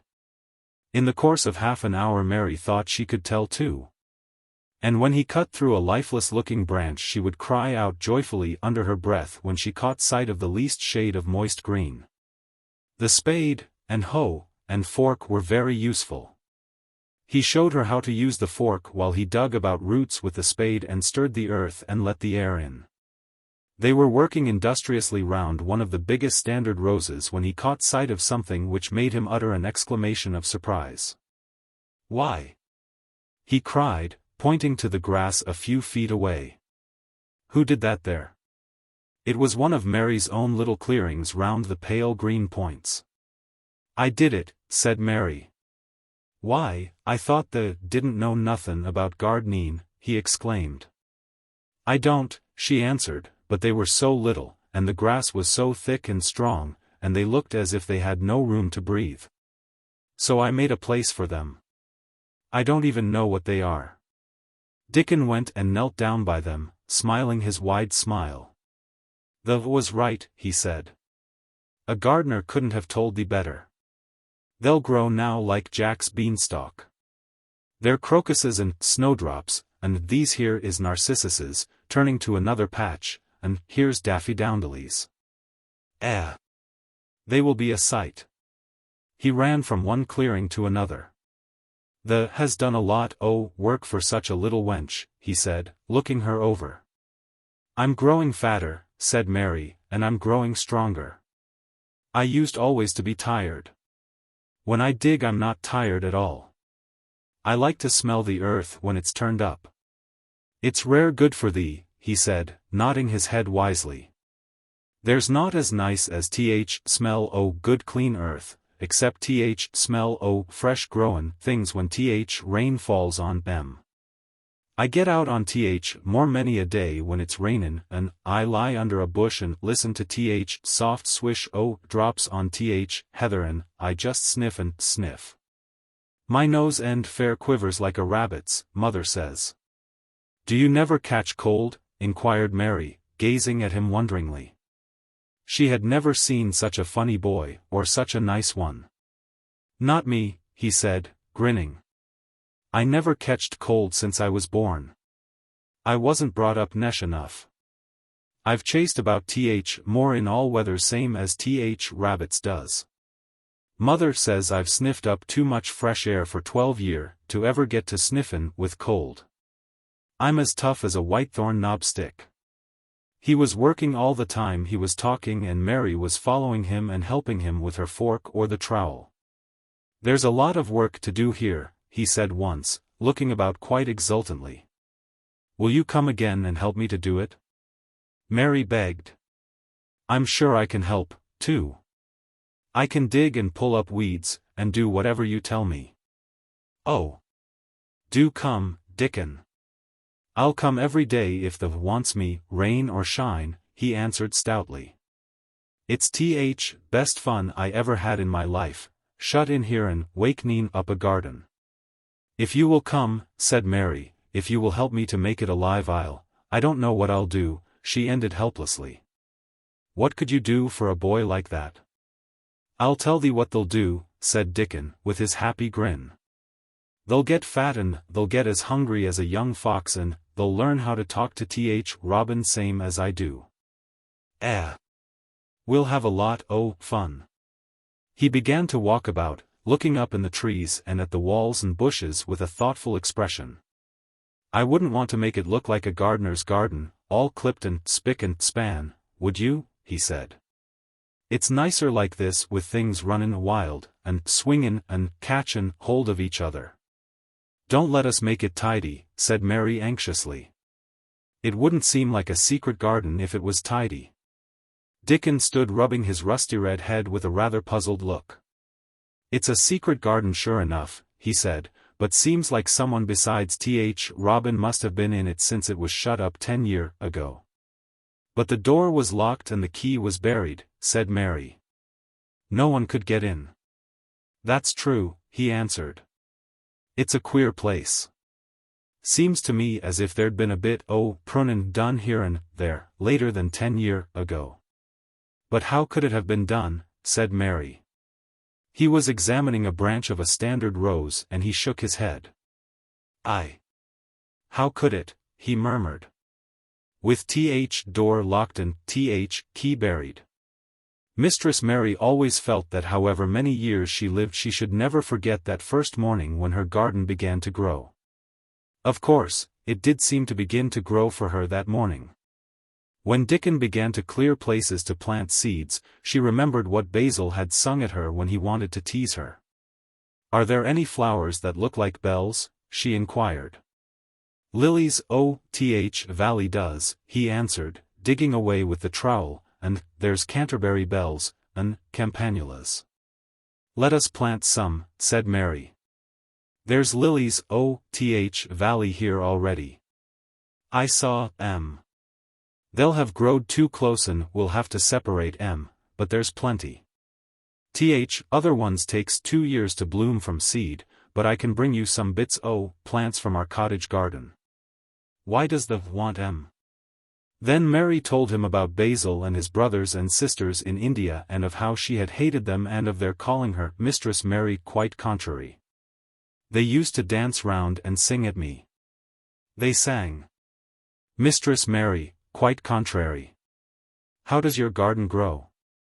With silver bells, and cockle shells. And marigolds all in a row. I just remembered it and it made me wonder if there were really flowers like silver bells. She frowned a little and gave her trowel a rather spiteful dig into the earth. I wasn't as contrary as they were. But Dickon laughed. He said, and as he crumbled the rich black soil she saw he was sniffing up the scent of it, there doesn't seem to be no need for no one to be contrary when there's flowers and such like. And such lots friendly wild things runnin' about makin' homes for themselves, or buildin' nests and singin' and whistlin', does there? Mary, kneeling by him holding the seeds, looked at him and stopped frowning. Dickon, she said. You are as nice as Martha said you were. I like you, and you make the 5th person. I never thought I should like 5 people. Dickon sat up on his heels as Martha did when she was polishing the grate. He did look funny and delightful, Mary thought, with his round blue eyes and red cheeks and happy-looking turned-up nose. Only 5 folk as the likes, he said. Who is other 4? Your mother and Martha, Mary checked them off on her fingers, and the Robin and Ben Weatherstaff. Dickon laughed so that he was obliged to stifle the sound by putting his arm over his mouth. I know thinks I'm a queer lad, he said, but I think the queerest little lass I ever saw. Then Mary did a strange thing. She leaned forward and asked him a question she had never dreamed of asking anyone before. And she tried to ask it in Yorkshire because that was his language, and in India a native was always pleased if you knew his speech. "Does the like me?" she said. He answered heartily, "That I does. I likes thee wonderful, and so does Th. Robin, I do believe." "That's two, then," said Mary. "That's two for me." And then they began to work harder than ever and more joyfully. Mary was startled and sorry when she heard the big clock in the courtyard strike the hour of her midday dinner. "I shall have to go," she said mournfully. "And you will have to go too, won't you?" Dickon grinned. "My dinner's easy to carry about with me," he said. "Mother always lets me put a bit something in my pocket." He picked up his coat from the grass and brought out of a pocket a lumpy little bundle tied up in a quiet clean, coarse, blue and white handkerchief. It held 2 thick pieces of bread with a slice of something laid between them. "It's oftenest naught but bread," he said, "but I've got a fine slice o' fat bacon with it today." Mary thought it looked a queer dinner, but he seemed ready to enjoy it. "Run on and get thy victuals," he said. "I'll be done with mine first. I'll get some more work done before I start back home." He sat down with his back against a tree. "I'll call Th. Robin up," he said, "and give him Th. rind o' Th. bacon to peck at. They likes a bit o' fat wonderful." Mary could scarcely bear to leave him. Suddenly it seemed as if he might be a sort of wood fairy who might be gone when she came into the garden again. He seemed too good to be true. She went slowly halfway to the door in the wall and then she stopped and went back. "Whatever happens, you never would tell," she said. His poppy-colored cheeks were distended with his first big bite of bread and bacon, but he managed to smile encouragingly. "If the was a Missel thrush and showed me where thy nest was, does the think I'd tell anyone?" "Not me," he said. "The art as safe as a Missel thrush." And she was quite sure she was. Chapter 12. Might I have a bit of earth? Mary ran so fast that she was rather out of breath when she reached her room. Her hair was ruffled on her forehead and her cheeks were bright pink. Her dinner was waiting on the table, and Martha was waiting near it. "Th's a bit late," she said. "Where has thou been?" "I've seen Dickon," said Mary. "I've seen Dickon." "I knew he'd come," said Martha exultantly. "How does thou like him?" I think he's beautiful," said Mary in a determined voice. Martha looked rather taken aback but she looked pleased, too. "Well," she said, "he's Th. best lad as ever was born, but us never thought he was handsome. His nose turns up too much." "I like it to turn up," said Mary. "And his eyes is so round," said Martha, a trifle doubtful. "Though they're a nice color." "I like them round," said Mary. "And they are exactly the color of the sky over the moor." Martha beamed with satisfaction. "Mother says he made that color with always lookin' up at Th. birds and Th. clouds. But he has got a big mouth, hasn't he, now?" "I love his big mouth," said Mary obstinately. "I wish mine were just like it." Martha chuckled delightedly. "It'd look rare and funny in thy bit of a face," she said. "But I knowed it would be that way when thou saw him. How did thou like Th. seeds and Th. garden tools?" "How did you know he brought them?" asked Mary. "I never thought of him not bringin' them.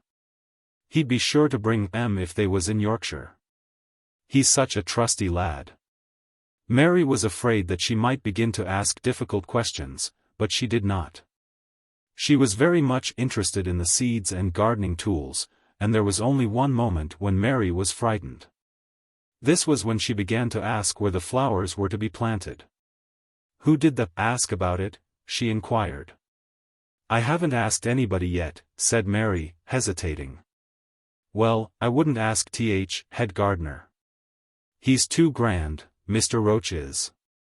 "I've never seen him," said Mary. "I've only seen under gardeners and Ben Weatherstaff." "If I was you, I'd ask Ben Weatherstaff," advised Martha. He's not half as bad as he looks, for all he's so crabbed. Mr. Craven lets him do what he likes because he was here when Mrs. Craven was alive, and he used to make her laugh. She liked him. Perhaps he'd find you a corner somewhere out o' the way. If it was out of the way and no one wanted it, no one could mind my having it, could they? Mary said anxiously. There wouldn't be no reason, answered Martha. You wouldn't do no harm. Mary ate her dinner as quickly as she could, and when she rose from the table she was going to run to her room to put on her hat again, but Martha stopped her. I've got something to tell you, she said. I thought I'd let you eat your dinner first.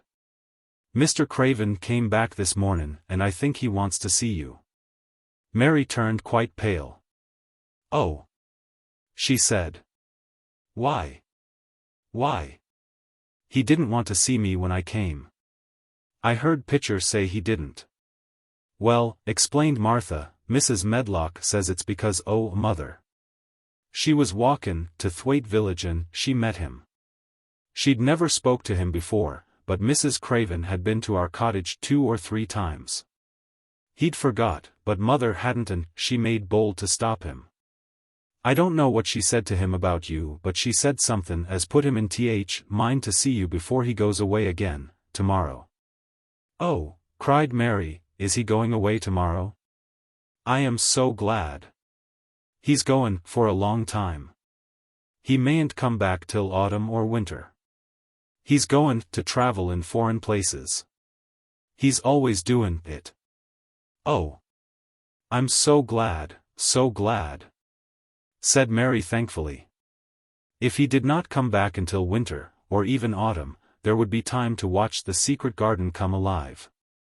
Even if he found out then and took it away from her, she would have had that much at least. When do you think he will want to see? She did not finish the sentence, because the door opened, and Mrs. Medlock walked in. She had on her best black dress and cap, and her collar was fastened with a large brooch with a picture of a man's face on it. It was a colored photograph of Mr. Medlock, who had died years ago, and she always wore it when she was dressed up. She looked nervous and excited. Your hair's rough, she said quickly. Go and brush it. Martha, help her to slip on her best dress. Mr. Craven sent me to bring her to him in his study. All the pink left Mary's cheeks.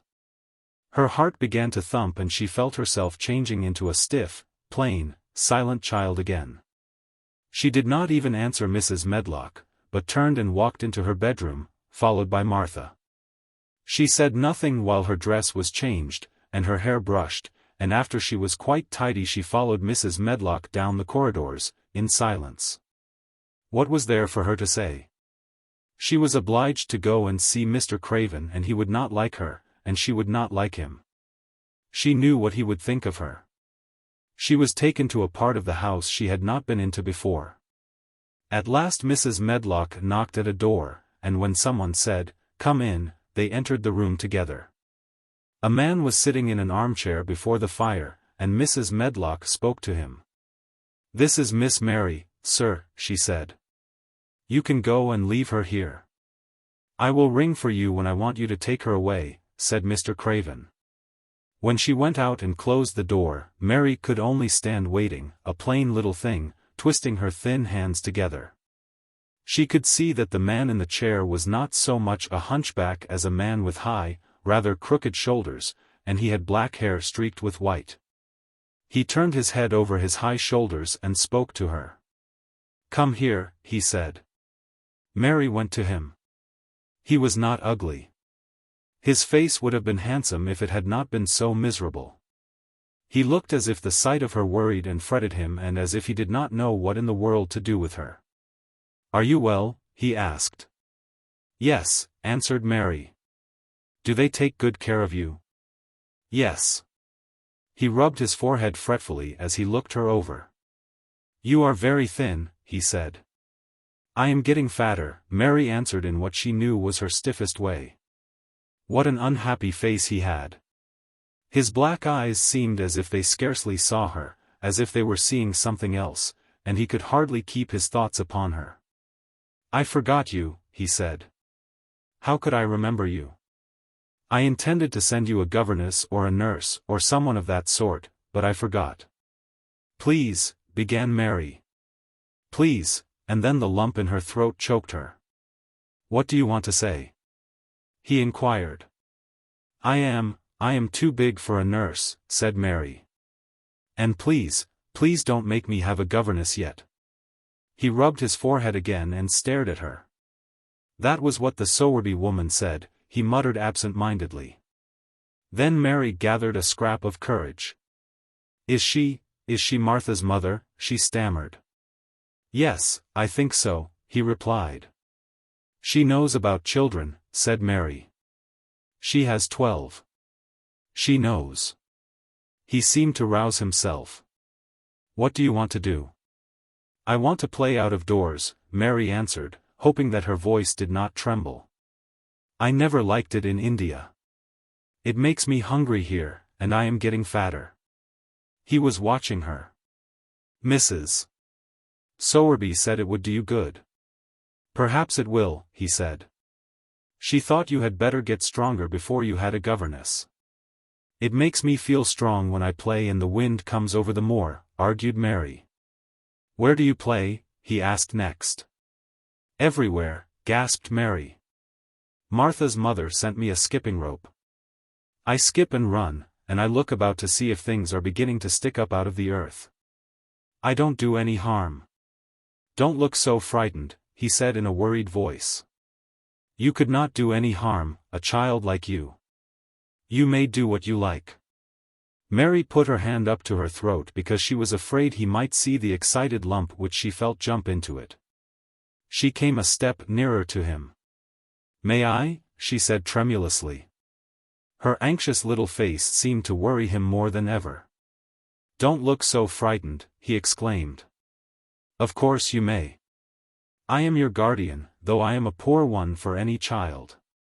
I cannot give you time or attention. I am too ill, and wretched and distracted, but I wish you to be happy and comfortable. I don't know anything about children, but Mrs. Medlock is to see that you have all you need. I sent for you today because Mrs. Sowerby said I ought to see you. Her daughter had talked about you. She thought you needed fresh air and freedom and running about. She knows all about children," Mary said again in spite of herself. "She ought to," said Mr. Craven.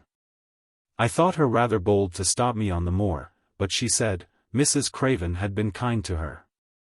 It seemed hard for him to speak his dead wife's name. "She is a respectable woman. Now I have seen you, I think she said sensible things. Play out of doors as much as you like. It's a big place and you may go where you like and amuse yourself as you like. Is there anything you want?" as if a sudden thought had struck him. "Do you want toys, books, dolls?" "Might I," quavered Mary, "might I have a bit of earth?" In her eagerness she did not realize how queer the words would sound and that they were not the ones she had meant to say. Mr. Craven looked quite startled. "Earth," he repeated. "What do you mean?" "To plant seeds in, to make things grow, to see them come alive," Mary faltered. He gazed at her a moment and then passed his hand quickly over his eyes. "Do you care about gardens so much?" he said slowly. "I didn't know about them in India," said Mary. "I was always ill and tired and it was too hot. I sometimes made little beds in the sand and stuck flowers in them. But here it is different." Mr. Craven got up and began to walk slowly across the room. "A bit of earth," he said to himself, and Mary thought that somehow she must have reminded him of something. When he stopped and spoke to her his dark eyes looked almost soft and kind. "You can have as much earth as you want," he said. "You remind me of someone else who loved the earth and things that grow. When you see a bit of earth you want, with something like a smile, take it, child, and make it come alive." "May I take it from anywhere, if it's not wanted?" "Anywhere," he answered. "There. You must go now, I am tired." He touched the bell to call Mrs. Medlock. "Goodbye. I shall be away all summer." Mrs. Medlock came so quickly that Mary thought she must have been waiting in the corridor. Mrs. Medlock, Mr. Craven said to her, "Now I have seen the child I understand what Mrs. Sowerby meant. She must be less delicate before she begins lessons. Give her simple, healthy food. Let her run wild in the garden. Don't look after her too much. She needs liberty and fresh air and romping about. Mrs. Sowerby is to come and see her now and then, and she may sometimes go to the cottage." Mrs. Medlock looked pleased. She was relieved to hear that she need not look after Mary too much. She had felt her a tiresome charge and had indeed seen as little of her as she dared. In addition to this, she was fond of Martha's mother. "Thank you, sir," she said. "Susan Sowerby and me went to school together, and she's as sensible and good-hearted a woman as you'd find in a day's walk. I never had any children myself, and she's had 12, and there never was healthier or better ones. Miss Mary can get no harm from them. I'd always take Susan Sowerby's advice about children myself. She's what you might call healthy-minded, if you understand me." "I understand," Mr. Craven answered. "Take Miss Mary away now and send Pitcher to me." When Mrs. Medlock left her at the end of her own corridor, Mary flew back to her room. She found Martha waiting there. Martha had, in fact, hurried back after she had removed the dinner service.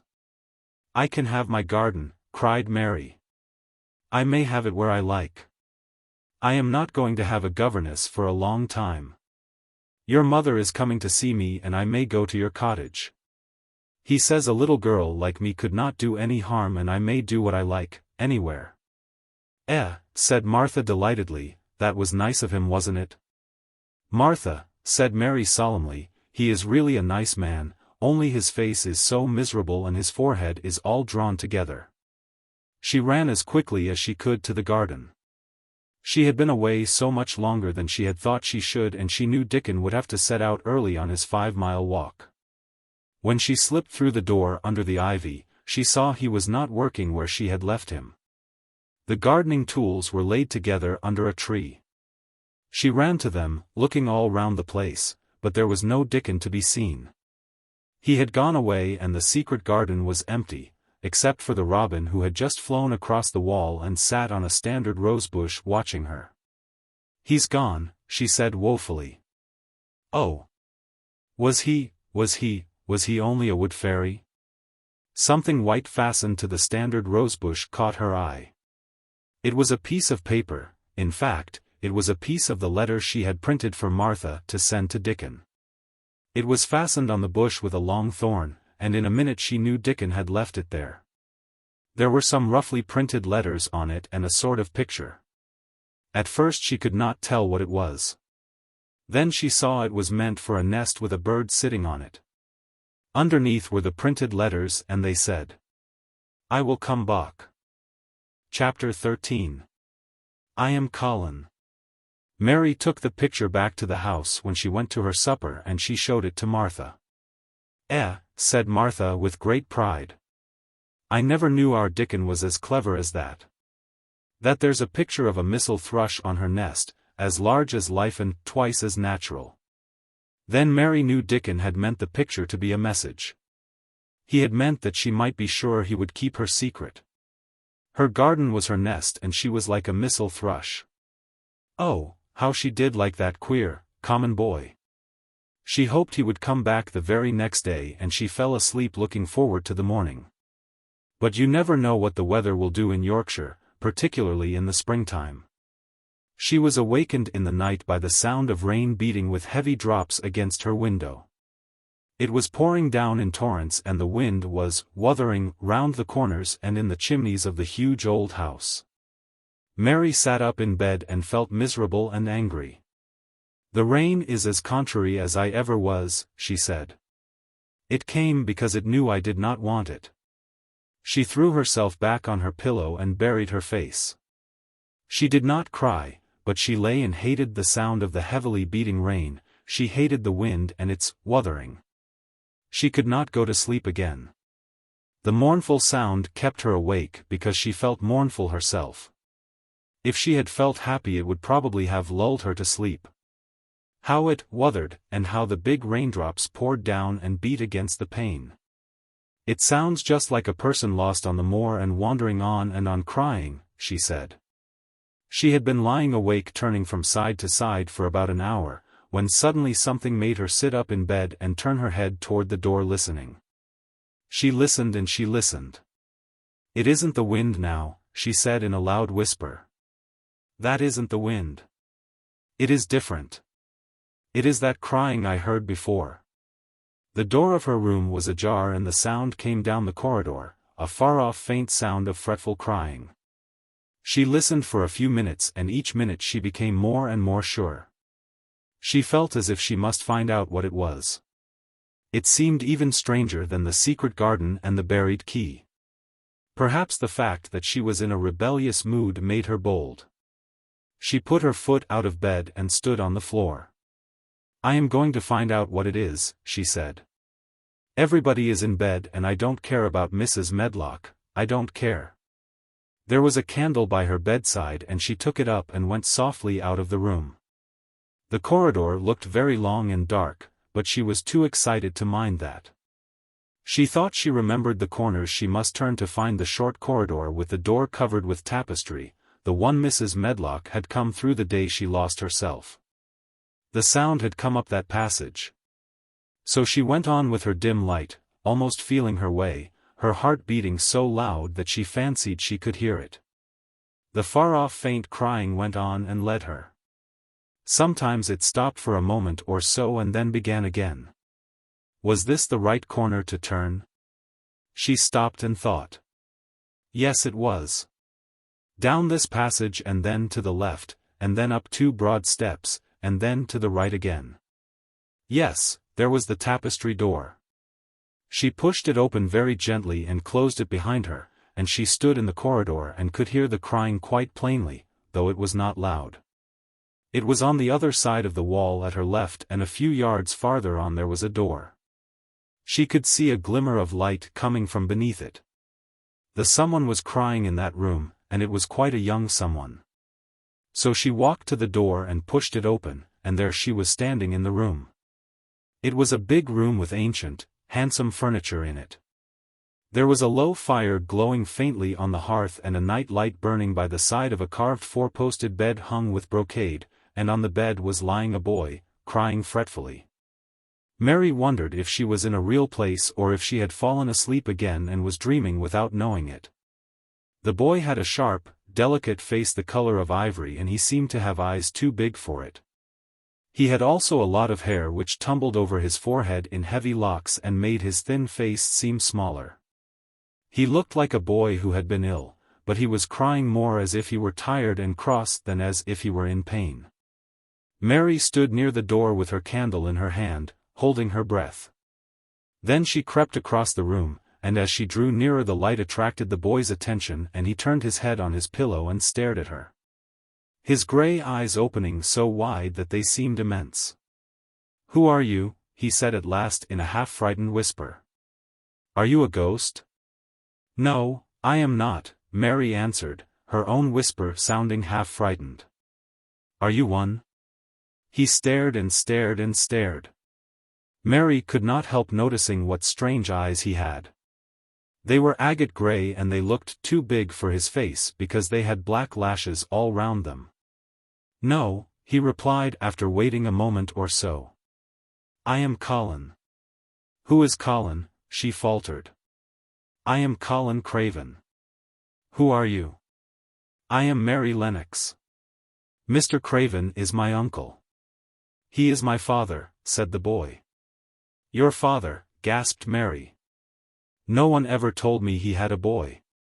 "Why didn't they?"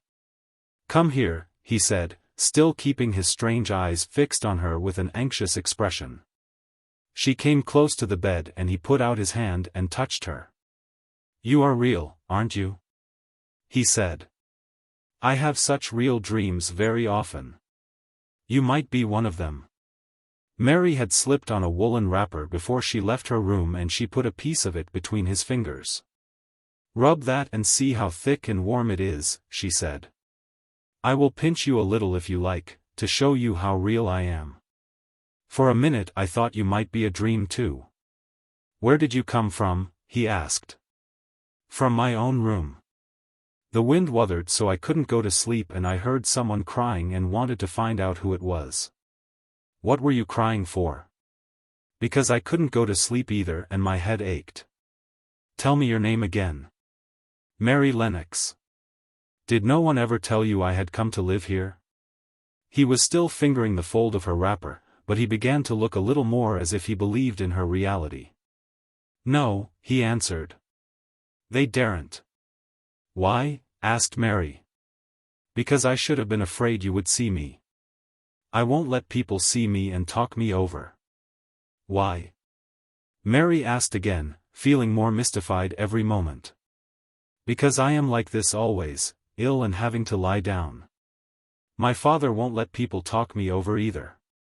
The servants are not allowed to speak about me. If I live I may be a hunchback, but I shan't live. My father hates to think I may be like him."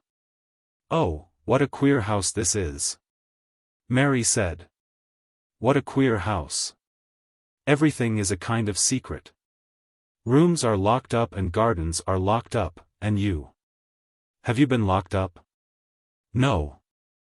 I stay in this room because I don't want to be moved out of it. It tires me too much." "Does your father come and see you?" Mary ventured. "Sometimes. Generally when I am asleep. He doesn't want to see me." "Why?" Mary could not help asking again. A sort of angry shadow passed over the boy's face. "My mother died when I was born and it makes him wretched to look at me. He thinks I don't know, but I've heard people talking. He almost hates me." "He hates the garden, because she died," said Mary, half speaking to herself. "What garden?" the boy asked. "Oh. Just a garden she used to like," Mary stammered. "Have you been here always?" "Nearly always. Sometimes I have been taken to places at the seaside, but I won't stay because people stare at me. I used to wear an iron thing to keep my back straight, but a grand doctor came from London to see me and said it was stupid. He told them to take it off and keep me out in the fresh air. I hate fresh air and I don't want to go out." "I didn't when first I came here," said Mary. "Why do you keep looking at me like that?" "Because of the dreams that are so real," he answered rather fretfully. "Sometimes when I open my eyes I don't believe I'm awake." "We're both awake," said Mary. She glanced round the room with its high ceiling and shadowy corners and dim firelight. "It looks quite like a dream, and it's the middle of the night, and everybody in the house is asleep, everybody but us. We are wide awake." "I don't want it to be a dream," the boy said restlessly. Mary thought of something all at once. "If you don't like people to see you," she began, "do you want me to go away?" He still held the fold of her wrapper and he gave it a little pull. "No," he said. "I should be sure you were a dream if you went. If you are real, sit down on that big footstool and talk. I want to hear about you." Mary put down her candle on the table near the bed and sat down on the cushioned stool. She did not want to go away at all. She wanted to stay in the mysterious hidden-away room and talk to the mysterious boy. "What do you want me to tell you?" she said. He wanted to know how long she had been at Misselthwaite. He wanted to know which corridor her room was on, he wanted to know what she had been doing, if she disliked the moor as he disliked it, where she had lived before she came to Yorkshire. She answered all these questions and many more and he lay back on his pillow and listened. He made her tell him a great deal about India and about her voyage across the ocean. She found out that because he had been an invalid he had not learned things as other children had. One of his nurses had taught him to read when he was quite little and he was always reading and looking at pictures in splendid books. Though his father rarely saw him when he was awake, he was given all sorts of wonderful things to amuse himself with. He never seemed to have been amused, however. He could have anything he asked for and was never made to do anything he did not like to do. "Everyone is obliged to do what pleases me," he said indifferently. "It makes me ill to be angry. No one believes I shall live to grow up." He said it as if he was so accustomed to the idea that it had ceased to matter to him at all. He seemed to like the sound of Mary's voice. As she went on talking he listened in a drowsy, interested way. Once or twice she wondered if he were not gradually falling into a doze. But at last he asked a question which opened up a new subject. "How old are you?" he asked. "I am 10, answered Mary, forgetting herself for the moment, "and so are you." "How do you know that?" he demanded in a surprised voice. "Because when you were born the garden door was locked and the key was buried. And it has been locked for 10 years. Colin half sat up, turning toward her, leaning on his elbows. "What garden door was locked? Who did it? Where was the key buried?" he exclaimed as if he were suddenly very much interested. It was the garden Mr. Craven hates," said Mary nervously. "He locked the door. No one knew where he buried the key." "What sort of a garden is it?" Colin persisted eagerly. "No one has been allowed to go into it for 10 years, was Mary's careful answer. But it was too late to be careful. He was too much like herself. He too had had nothing to think about and the idea of a hidden garden attracted him as it had attracted her. He asked question after question. Where was it? Had she never looked for the door? Had she never asked the gardeners? "They won't talk about it," said Mary. "I think they have been told not to answer questions." "I would make them," said Colin. "Could you?" Mary faltered, beginning to feel frightened. If he could make people answer questions, who knew what might happen? "Everyone is obliged to please me." "I told you that," he said. "If I were to live, this place would sometime belong to me. They all know that. I would make them tell me." Mary had not known that she herself had been spoiled, but she could see quite plainly that this mysterious boy had been. He thought that the whole world belonged to him. How peculiar he was and how coolly he spoke of not living. "Do you think you won't live?" she asked, partly because she was curious and partly in hope of making him forget the garden. "I don't suppose I shall," he answered as indifferently as he had spoken before. "Ever since I remember anything I have heard people say I shan't. At first they thought I was too little to understand and now they think I don't hear. But I do. My doctor is my father's cousin. He is quite poor and if I die he will have all Misselthwaite when my father is dead. I should think he wouldn't want me to live." "Do you want to live?" inquired Mary.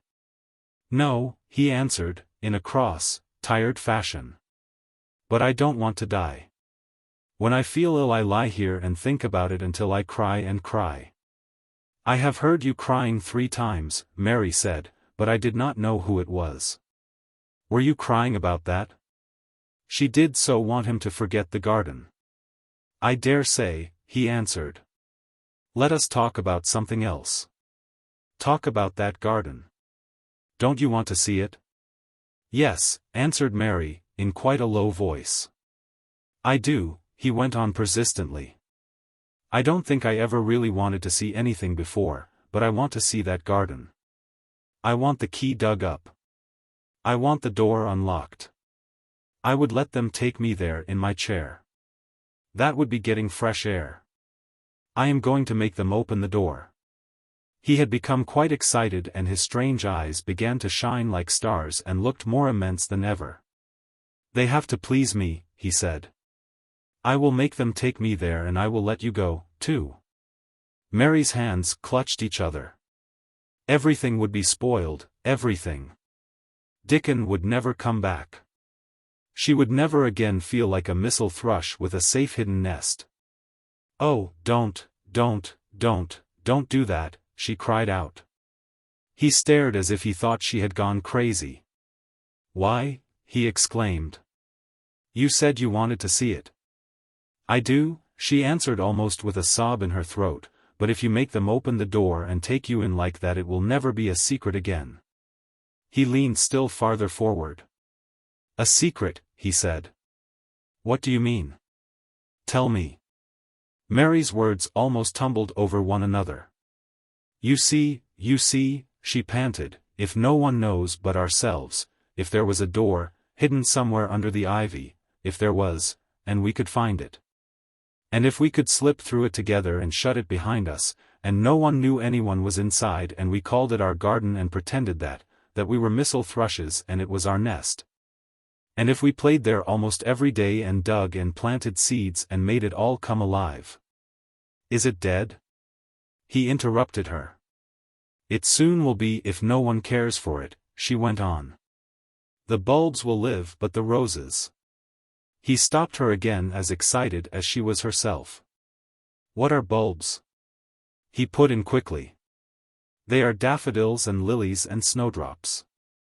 They are working in the earth now, pushing up pale green points because the spring is coming." "Is the spring coming?" he said.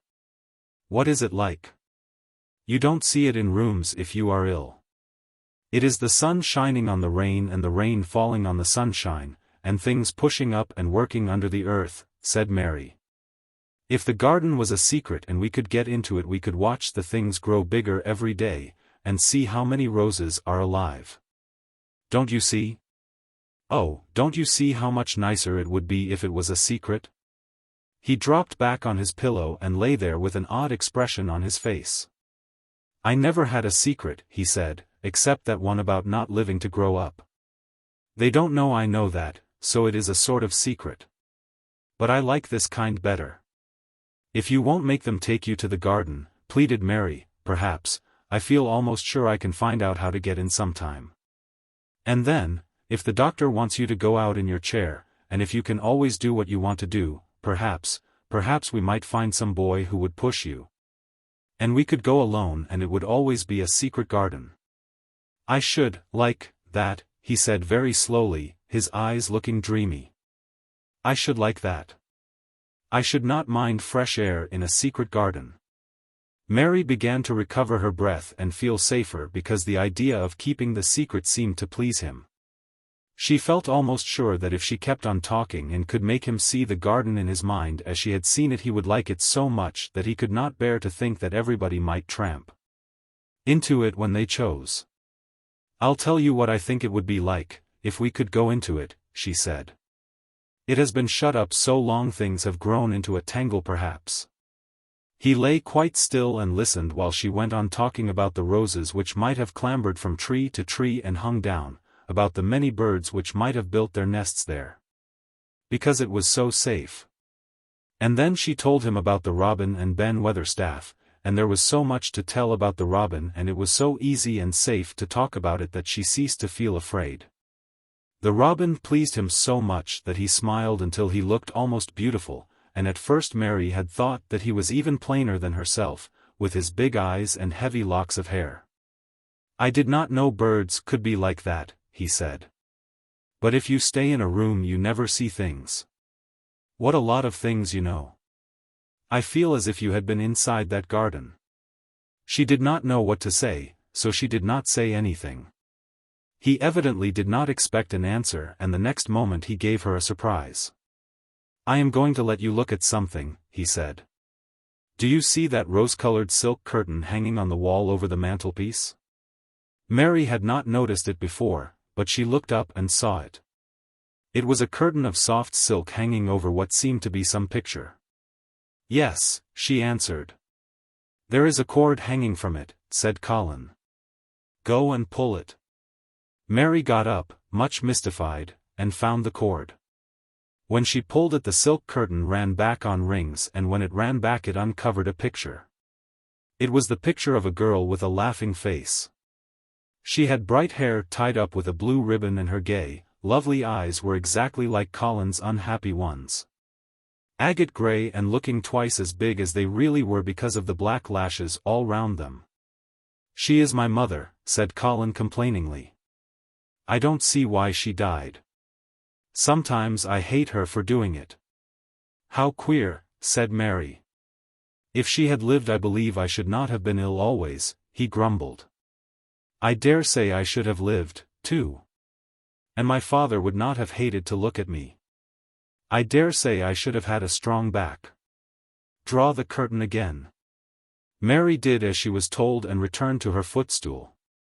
She is much prettier than you, she said, but her eyes are just like yours, at least they are the same shape and color.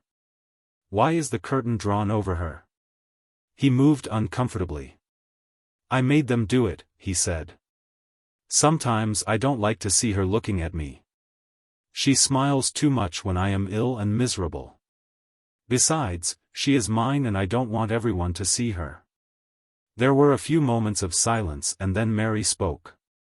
What would Mrs. Medlock do if she found out that I had been here? She inquired. She would do as I told her to do, he answered. And I should tell her that I wanted you to come here and talk to me every day.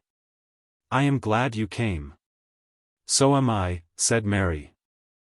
I will come as often as I can, but, she hesitated, I shall have to look every day for the garden door. Yes, you must, said Colin, and you can tell me about it afterward. He lay thinking a few minutes, as he had done before, and then he spoke again. I think you shall be a secret, too, he said. I will not tell them until they find out. I can always send the nurse out of the room and say that I want to be by myself. Do you know Martha? Yes, I know her very well, said Mary.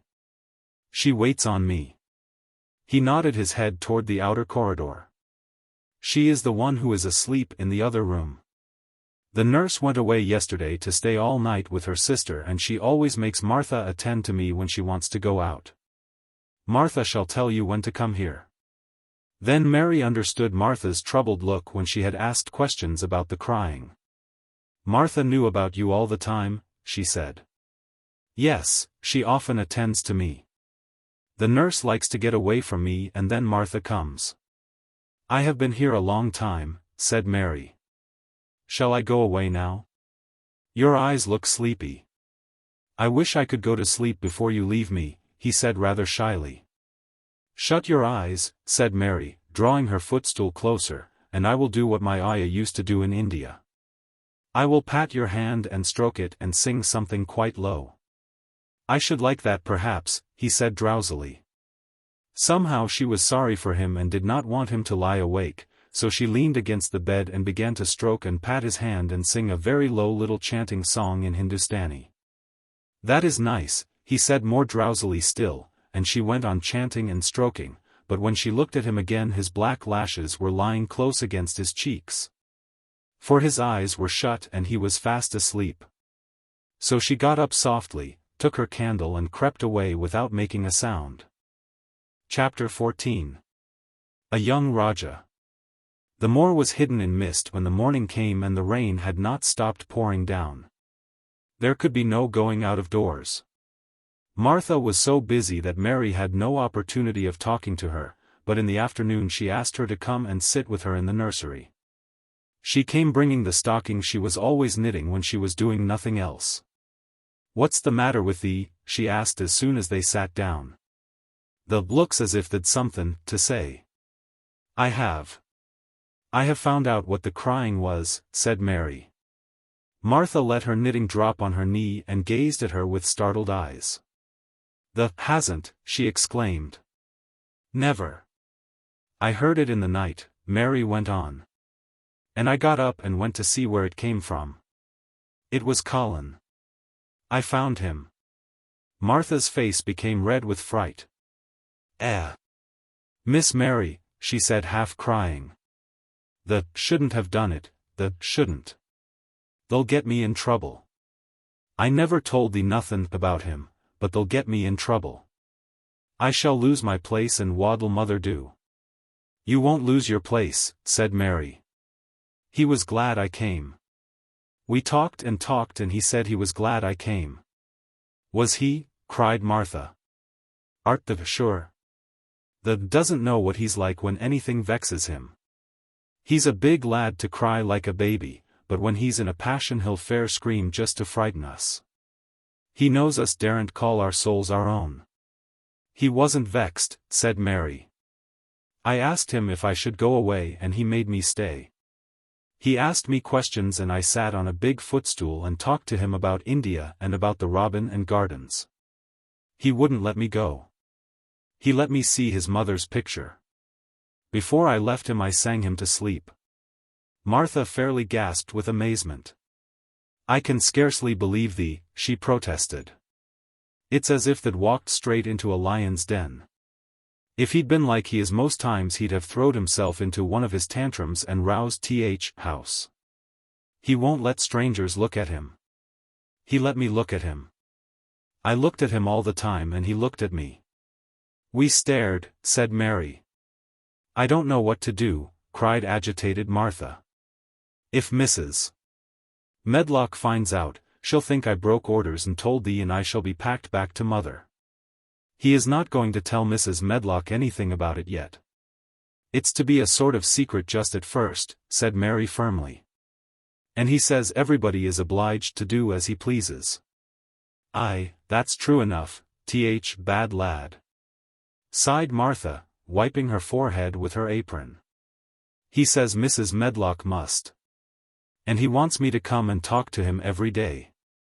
And you are to tell me when he wants me. Me, said Martha. I shall lose my place, I shall for sure. You can't if you are doing what he wants you to do and everybody is ordered to obey him, Mary argued. Does thou mean to say, cried Martha with wide-open eyes, that he was nice to thee? I think he almost liked me, Mary answered. Then thou must have bewitched him.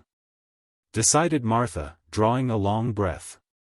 Do you mean magic? Inquired Mary. I've heard about magic in India, but I can't make it. I just went into his room and I was so surprised to see him I stood and stared. And then he turned round and stared at me. And he thought I was a ghost or a dream and I thought perhaps he was. And it was so queer being there alone together in the middle of the night and not knowing about each other. And we began to ask each other questions. And when I asked him if I must go away he said I must not. World's comin' to a end, gasped Martha. What is the matter with him? Asked Mary. Nobody knows for sure and certain, said Martha. Mr. Craven went off his head like when he was born. Doctors thought he'd have to be put in a asylum. It was because Mrs. Craven died like I told you. He wouldn't set eyes on baby. He just raved and said it'd be another hunchback like him and it'd better die. Is Colin a hunchback? Mary asked. He didn't look like one. He isn't yet, said Martha. But he began all wrong. Mother said that there was enough trouble and raging in house to set any child wrong. They was afraid his back was weakened, they've always been takin' care of it, keepin' him lyin' down and not lettin' him walk. Once they made him wear a brace but he fretted so he was downright ill. Then a big doctor came to see him and made them take it off. He talked to other doctor quite rough, in a polite way. He said there'd been too much medicine and too much lettin' him have his own way. I think he's a very spoiled boy, said Mary. He's worst young knout as ever was, said Martha. I won't say as he hasn't been ill a good bit. He's had coughs and colds that's nearly killed him 2 or 3 times. Once he had rheumatic fever and once he had typhoid. Mrs. Medlock did get a fright then. He'd been out of his head and she was talkin' to nurse, thinkin' he didn't know nothin', and she said, he'll die this time sure enough, and best thing for him and for everybody. And she looked at him and there he was with his big eyes open, starin' at her as sensible as she was herself. She didn't know what had happened but he just stared at her and says, you give me some water and stop talkin'. Do you think he will die? Asked Mary. Mother says there's no reason why any child should live that gets no fresh air and doesn't do nothin' but lie on his back and read picture books and take medicine. He's weak and hates trouble bein' taken out doors, and he gets cold so easy he says it makes him ill. Mary sat and looked at the fire. I wonder, she said slowly, if it would not do him good to go out into a garden and watch things growing. It did me good. One of Th's worst fits he ever had, said Martha, was one time they took him out where the roses is by the fountain. He'd been readin' in a paper about people gettin' somethin' he called rose cold, and he began to sneeze and said he'd got it, and then a new gardener as didn't know Th rules passed by and looked at him curious. He threw himself into a passion and he said he'd looked at him because he was going to be a hunchback.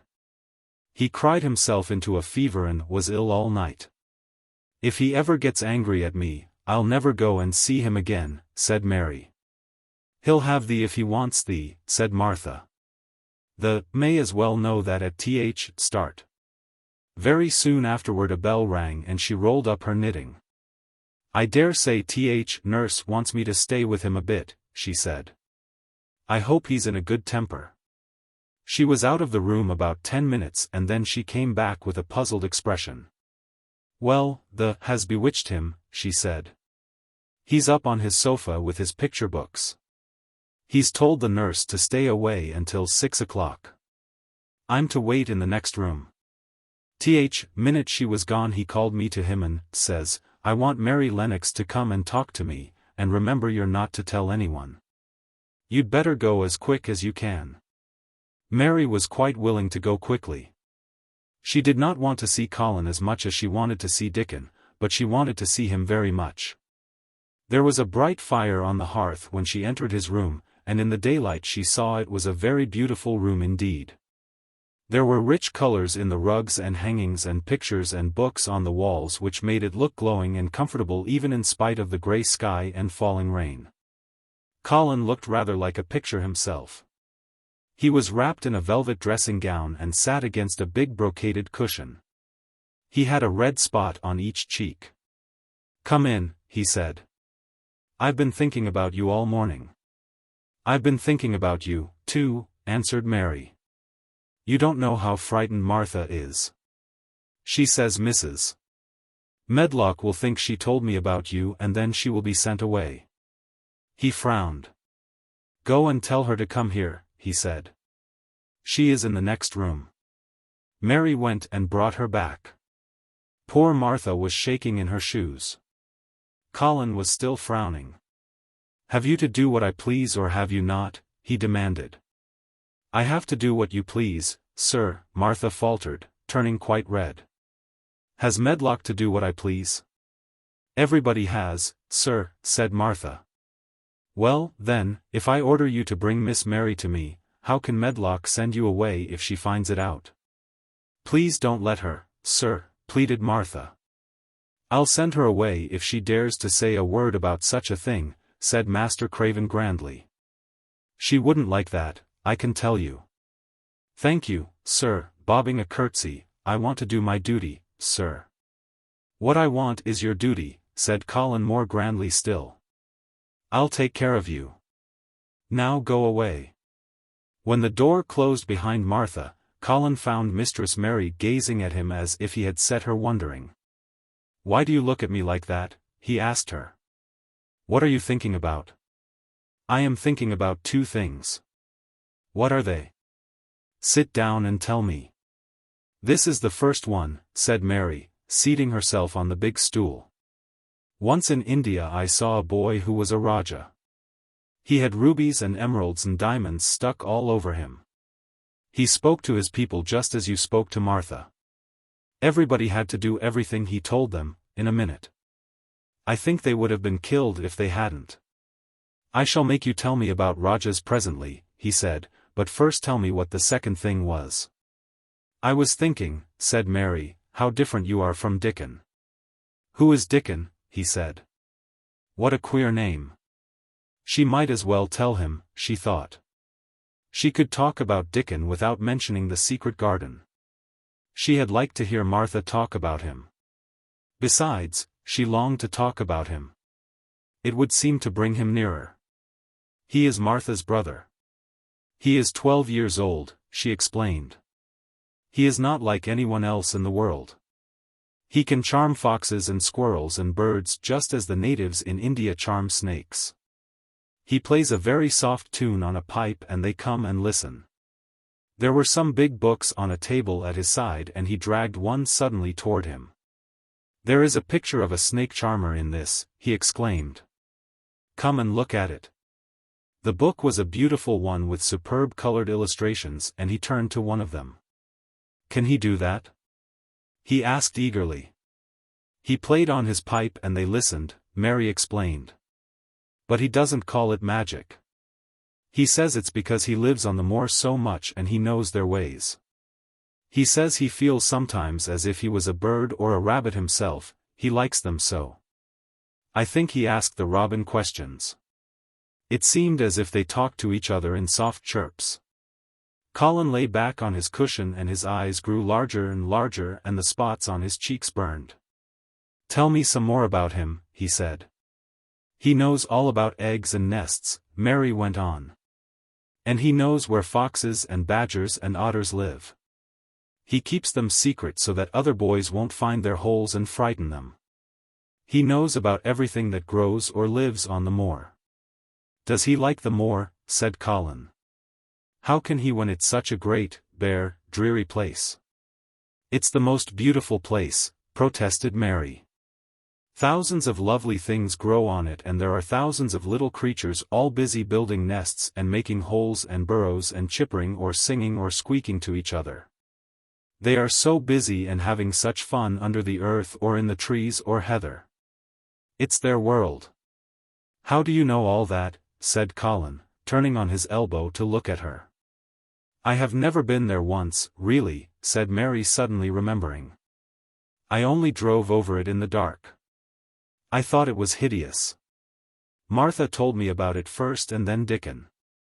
When Dickon talks about it you feel as if you saw things and heard them and as if you were standing in the heather with the sun shining and the gorse smelling like honey, and all full of bees and butterflies."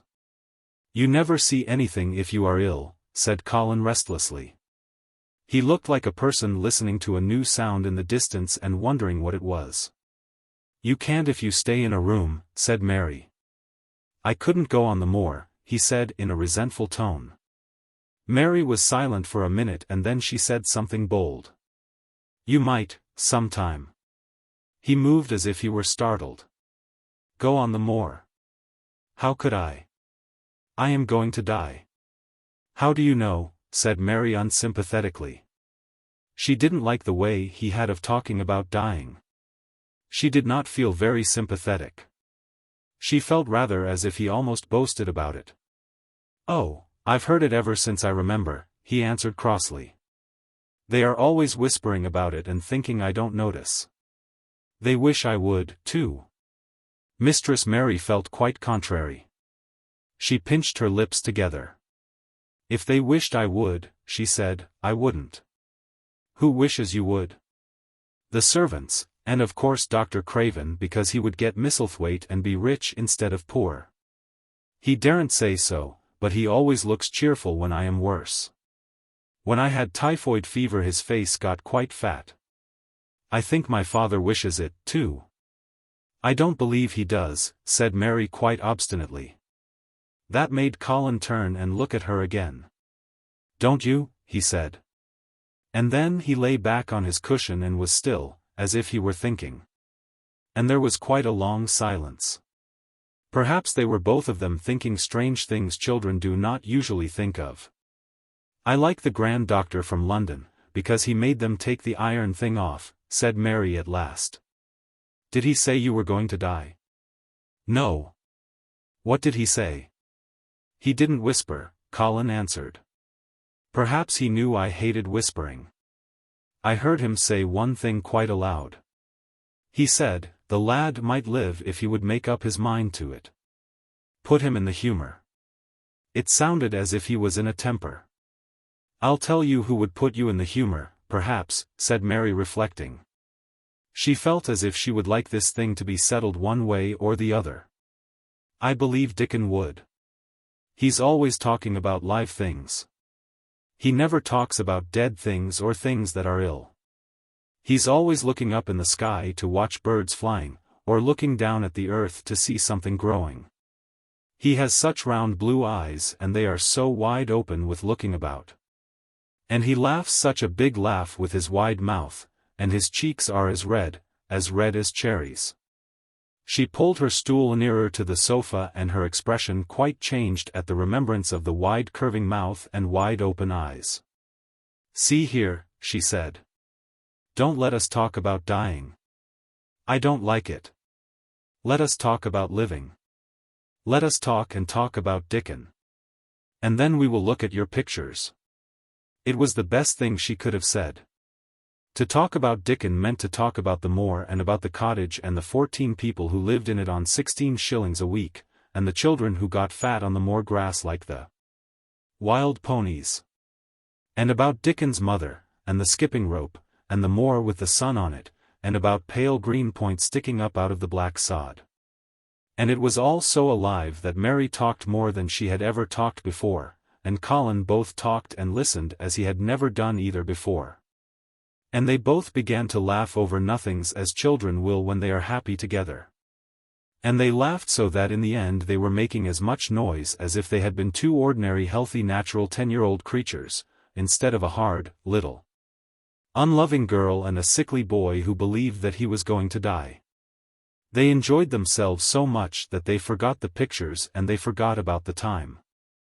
They had been laughing quite loudly over Ben Weatherstaff and his Robin, and Colin was actually sitting up as if he had forgotten about his weak back when he suddenly remembered something. "Do you know there is one thing we have never once thought of," he said. "We are cousins." It seemed so queer that they had talked so much and never remembered this simple thing that they laughed more than ever, because they had got into the humor to laugh at anything. And in the midst of the fun the door opened and in walked Dr. Craven and Mrs. Medlock. Dr. Craven started in actual alarm and Mrs. Medlock almost fell back because he had accidentally bumped against her. "Good Lord!" exclaimed poor Mrs. Medlock, with her eyes almost starting out of her head. "Good Lord! What is this?" said Dr. Craven, coming forward. "What does it mean?" Then Mary was reminded of the boy Rajah again. Colin answered as if neither the doctor's alarm nor Mrs. Medlock's terror were of the slightest consequence. He was as little disturbed or frightened as if an elderly cat and dog had walked into the room. "This is my cousin, Mary Lennox," he said. "I asked her to come and talk to me. I like her. She must come and talk to me whenever I send for her." Dr. Craven turned reproachfully to Mrs. Medlock. "Oh, sir," she panted. "I don't know how it's happened. There's not a servant on the place that'd dare to talk, they all have their orders." "Nobody told her anything," said Colin, "she heard me crying and found me herself. I am glad she came." "Don't be silly, Medlock." Mary saw that Dr. Craven did not look pleased, but it was quite plain that he dare not oppose his patient. He sat down by Colin and felt his pulse. "I am afraid there has been too much excitement." "Excitement is not good for you, my boy," he said. "I should be excited if she kept away," answered Colin, his eyes beginning to look dangerously sparkling. "I am better. She makes me better. The nurse must bring up her tea with mine. We will have tea together." Mrs. Medlock and Dr. Craven looked at each other in a troubled way, but there was evidently nothing to be done. "He does look rather better, sir," ventured Mrs. Medlock. "But, thinking the matter over, he looked better this morning before she came into the room. She came into the room last night. She stayed with me a long time. She sang a Hindustani song to me and it made me go to sleep," said Colin. "I was better when I wakened up. I wanted my breakfast. I want my tea now. Tell Nurse Medlock." Dr. Craven did not stay very long. He talked to the nurse for a few minutes when she came into the room and said a few words of warning to Colin. He must not talk too much. He must not forget that he was ill, he must not forget that he was very easily tired. Mary thought that there seemed to be a number of uncomfortable things he was not to forget. Colin looked fretful and kept his strange black-lashed eyes fixed on Dr. Craven's face. I want to forget it, he said at last. She makes me forget it. That is why I want her. Dar. Craven did not look happy when he left the room. He gave a puzzled glance at the little girl sitting on the large stool. She had become a stiff, silent child again as soon as he entered, and he could not see what the attraction was. The boy actually did look brighter, however, and he sighed rather heavily as he went down the corridor. They are always wanting me to eat things when I don't want to, said Colin, as the nurse brought in the tea and put it on the table by the sofa. Now, if you'll eat I will. Those muffins look so nice and hot. Tell me about Rajahs. Chapter 15. Nest building. After another week of rain the high arch of blue sky appeared again and the sun which poured down was quite hot. Though there had been no chance to see either the secret garden or Dickon, Mistress Mary had enjoyed herself very much. The week had not seemed long. She had spent hours of every day with Colin in his room, talking about Rajahs or gardens or Dickon and the cottage on the moor. They had looked at the splendid books and pictures, and sometimes Mary had read things to Colin, and sometimes he had read a little to her. When he was amused and interested she thought he scarcely looked like an invalid at all, except that his face was so colorless and he was always on the sofa. You are a sly young one to listen and get out of your bed to go following things up like you did that night, Mrs. Medlock said once. But there's no saying it's not been a sort of blessing to the lot of us. He's not had a tantrum or a whining fit since you made friends. The nurse was just going to give up the case because she was so sick of him, but she says she doesn't mind staying now you've gone on duty with her, laughing a little. In her talks with Colin, Mary had tried to be very cautious about the secret garden.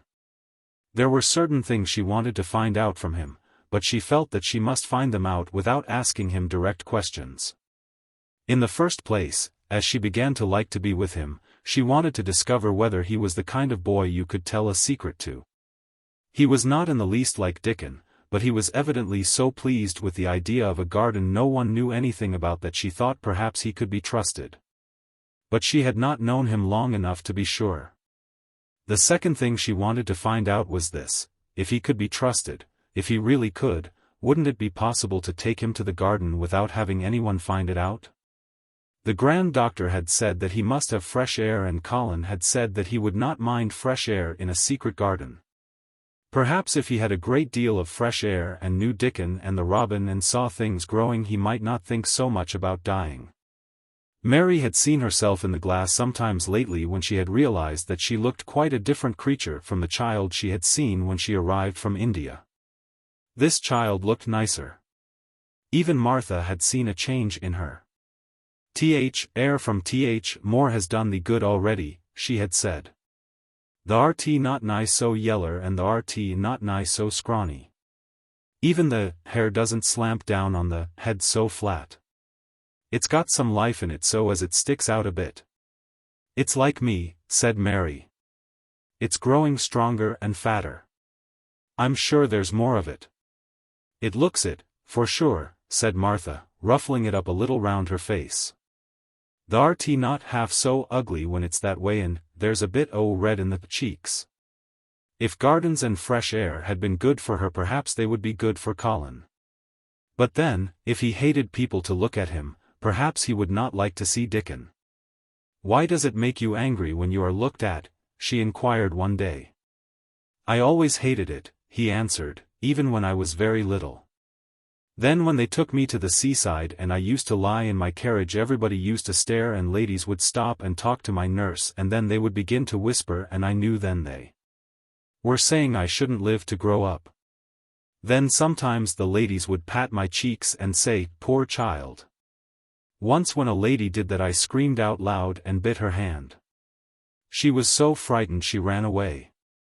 She thought you had gone mad like a dog, said Mary, not at all admiringly.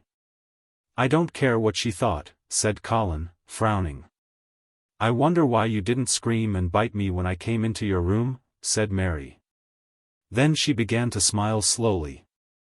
I thought you were a ghost or a dream, he said. You can't bite a ghost or a dream, and if you scream they don't care. Would you hate it if, if a boy looked at you?" Mary asked uncertainly. He lay back on his cushion and paused thoughtfully.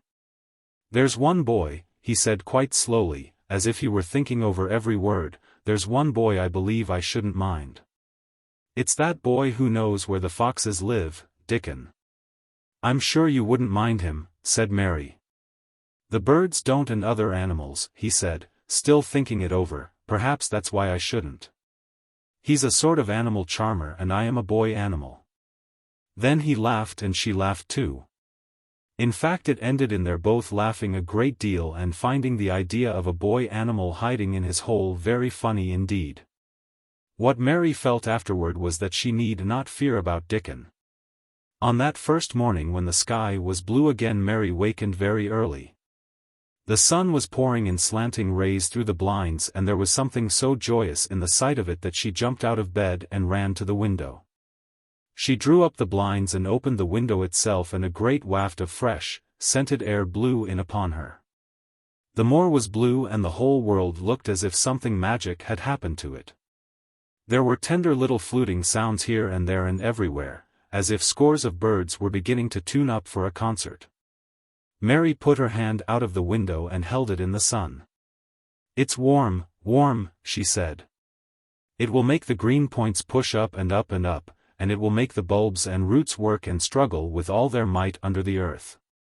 She kneeled down and leaned out of the window as far as she could, breathing big breaths and sniffing the air until she laughed because she remembered what Dickon's mother had said about the end of his nose quivering like a rabbit's. "It must be very early," she said.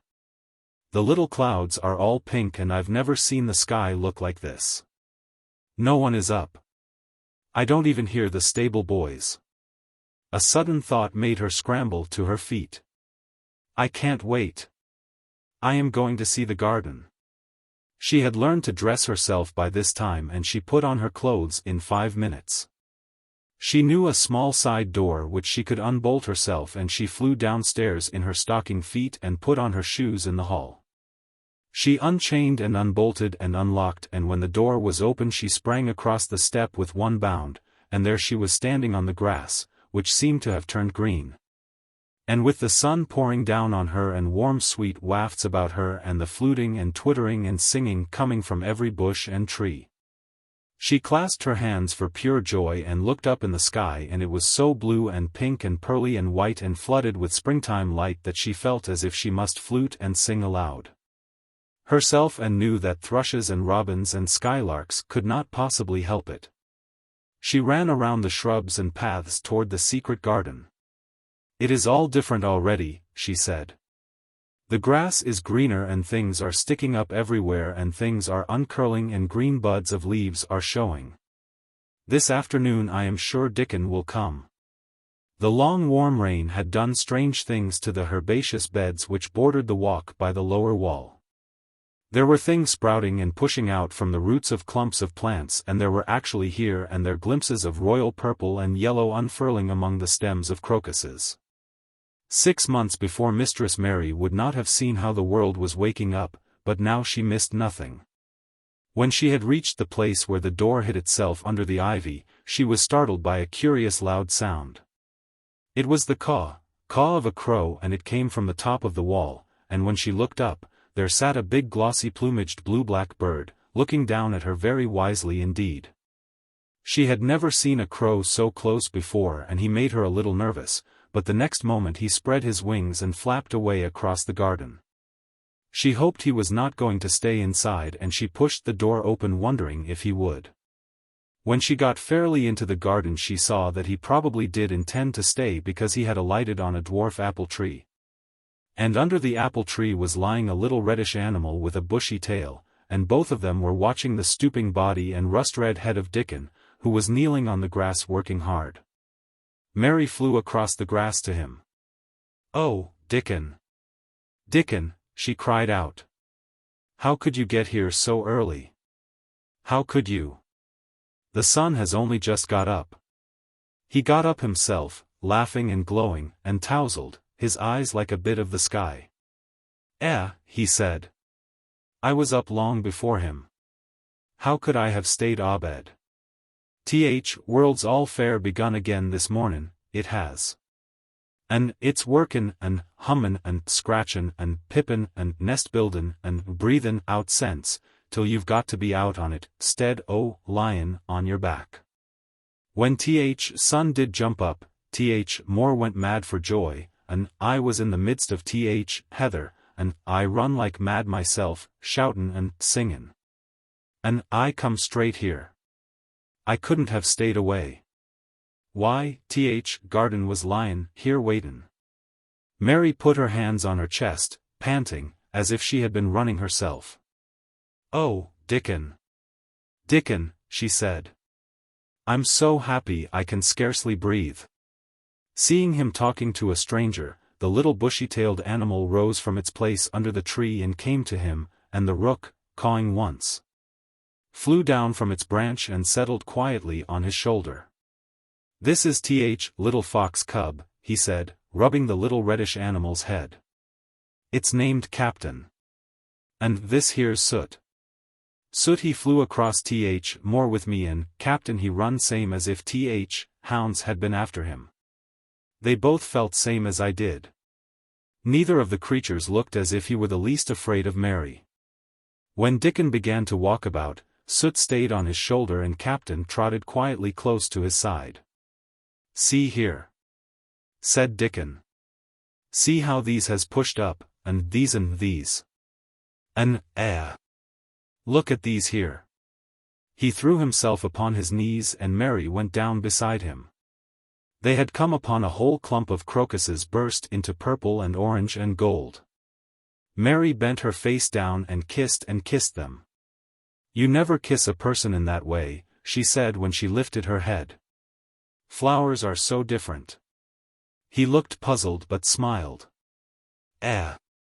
He said, "I've kissed mother many a time that way when I come in from Moor after a day's roamin', and she stood there at door in sun, lookin' so glad and comfortable."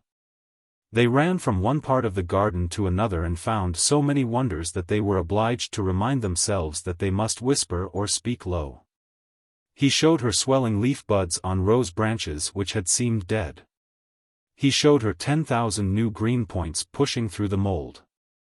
They put their eager young noses close to the earth and sniffed its warm springtime breathing. They dug and pulled and laughed low with rapture until Mistress Mary's hair was as tumbled as Dickon's and her cheeks were almost as poppy red as his. There was every joy on earth in the secret garden that morning, and in the midst of them came a delight more delightful than all, because it was more wonderful. Swiftly something flew across the wall and darted through the trees to a close-grown corner, a little flare of red-breasted bird with something hanging from its beak. Dickon stood quite still and put his hand on Mary almost as if they had suddenly found themselves laughing in a church. "We mun not stir," he whispered in broad Yorkshire. "We mun not scarce breathe. I knowed he was mate huntin' when I seed him last. It's Ben Weatherstaff's robin. He's buildin' his nest. He'll stay here if us don't flight him." They settled down softly upon the grass and sat there without moving. "Us mustn't seem as if us was watchin' him too close," said Dickon. "He'd be out with us for good if he got notion us was interferin' now. He'll be a good bit different till all this is over. He's settin' up housekeepin'. He'll be shyer and readier to take things ill. He's got no time for visitin' and gossipin'. Us must keep still a bit and try to look as if us was grass and trees and bushes. Then when he's got used to seein' us I'll chirp a bit and he'll know us'll not be in his way." Mistress Mary was not at all sure that she knew, as Dickon seemed to, how to try to look like grass and trees and bushes. But he had said the queer thing as if it were the simplest and most natural thing in the world, and she felt it must be quite easy to him, and indeed she watched him for a few minutes carefully, wondering if it was possible for him to quietly turn green and put out branches and leaves. But he only sat wonderfully still, and when he spoke dropped his voice to such a softness that it was curious that she could hear him, but she could. "It's part o' springtime, this nest buildin' is," he said. I warrant it's been goin' on in th same way every year since th world was begun. They've got their way thinkin' and doin' things and a body had better not meddle. You can lose a friend in springtime easier than any other season if you're too curious. If we talk about him I can't help looking at him, Mary said as softly as possible. We must talk of something else. There is something I want to tell you. He'll like it better if us talks something else, said Dickon. What is it tha's got to tell me? Well, do you know about Colin? She whispered. He turned his head to look at her. What does thou know about him? He asked. I've seen him. I have been to talk to him every day this week. He wants me to come. He says I'm making him forget about being ill and dying, answered Mary. Dickon looked actually relieved as soon as the surprise died away from his round face. I am glad that, he exclaimed. I'm right down glad. It makes me easier. I knowed I must say nothin' about him and I don't like havin' to hide things. Don't you like hiding the garden? Said Mary. I'll never tell about it, he answered. But I says to Mother, I says, I got a secret to keep. It's not a bad un, thou knows that. It's no worse than hidin' where a bird's nest is. Thou doesn't mind it, does thou? Mary always wanted to hear about Mother. What did she say? She asked, not at all afraid to hear. Dickon grinned sweet-temperedly. It was just like her, what she said, he answered. She give my head a bit of a rubbin', laughed and she says, lad, that can have all th secrets thou likes. I've knowed thee 12 year. How did you know about Colin? Asked Mary. Everybody as knowed about Mester Craven knowed there was a little lad as was like to be a cripple, and they knowed Mester Craven didn't like him to be talked about. Folks is sorry for Mester Craven because Mrs. Craven was such a pretty young lady and they was so fond of each other. Mrs. Medlock stops in our cottage whenever she goes to XVIII. She doesn't mind talkin' to Mother before us children, because she knows us has been brought up to be trusty. How did thou find out about him? Martha was in fine trouble last time she came home. She said that heard him fret tin and was a skin questions and she didn't know what to say. Mary told him her story about the midnight wuthering of the wind which had wakened her and about the faint far-off sounds of the complaining voice which had led her down the dark corridors with her candle and had ended with her opening of the door of the dimly lighted room with the carven four-posted bed in the corner. When she described the small ivory-white face and the strange black-rimmed eyes, Dickon shook his head. Them's just like his mother's eyes, only hers was always Logan, they say, he said. They say as Mr. Craven can't bear to see him when he's awake and it's because his eyes is so like his mother's and yet look so different in his miserable bit of a face. Do you think he wants him to die? Whispered Mary.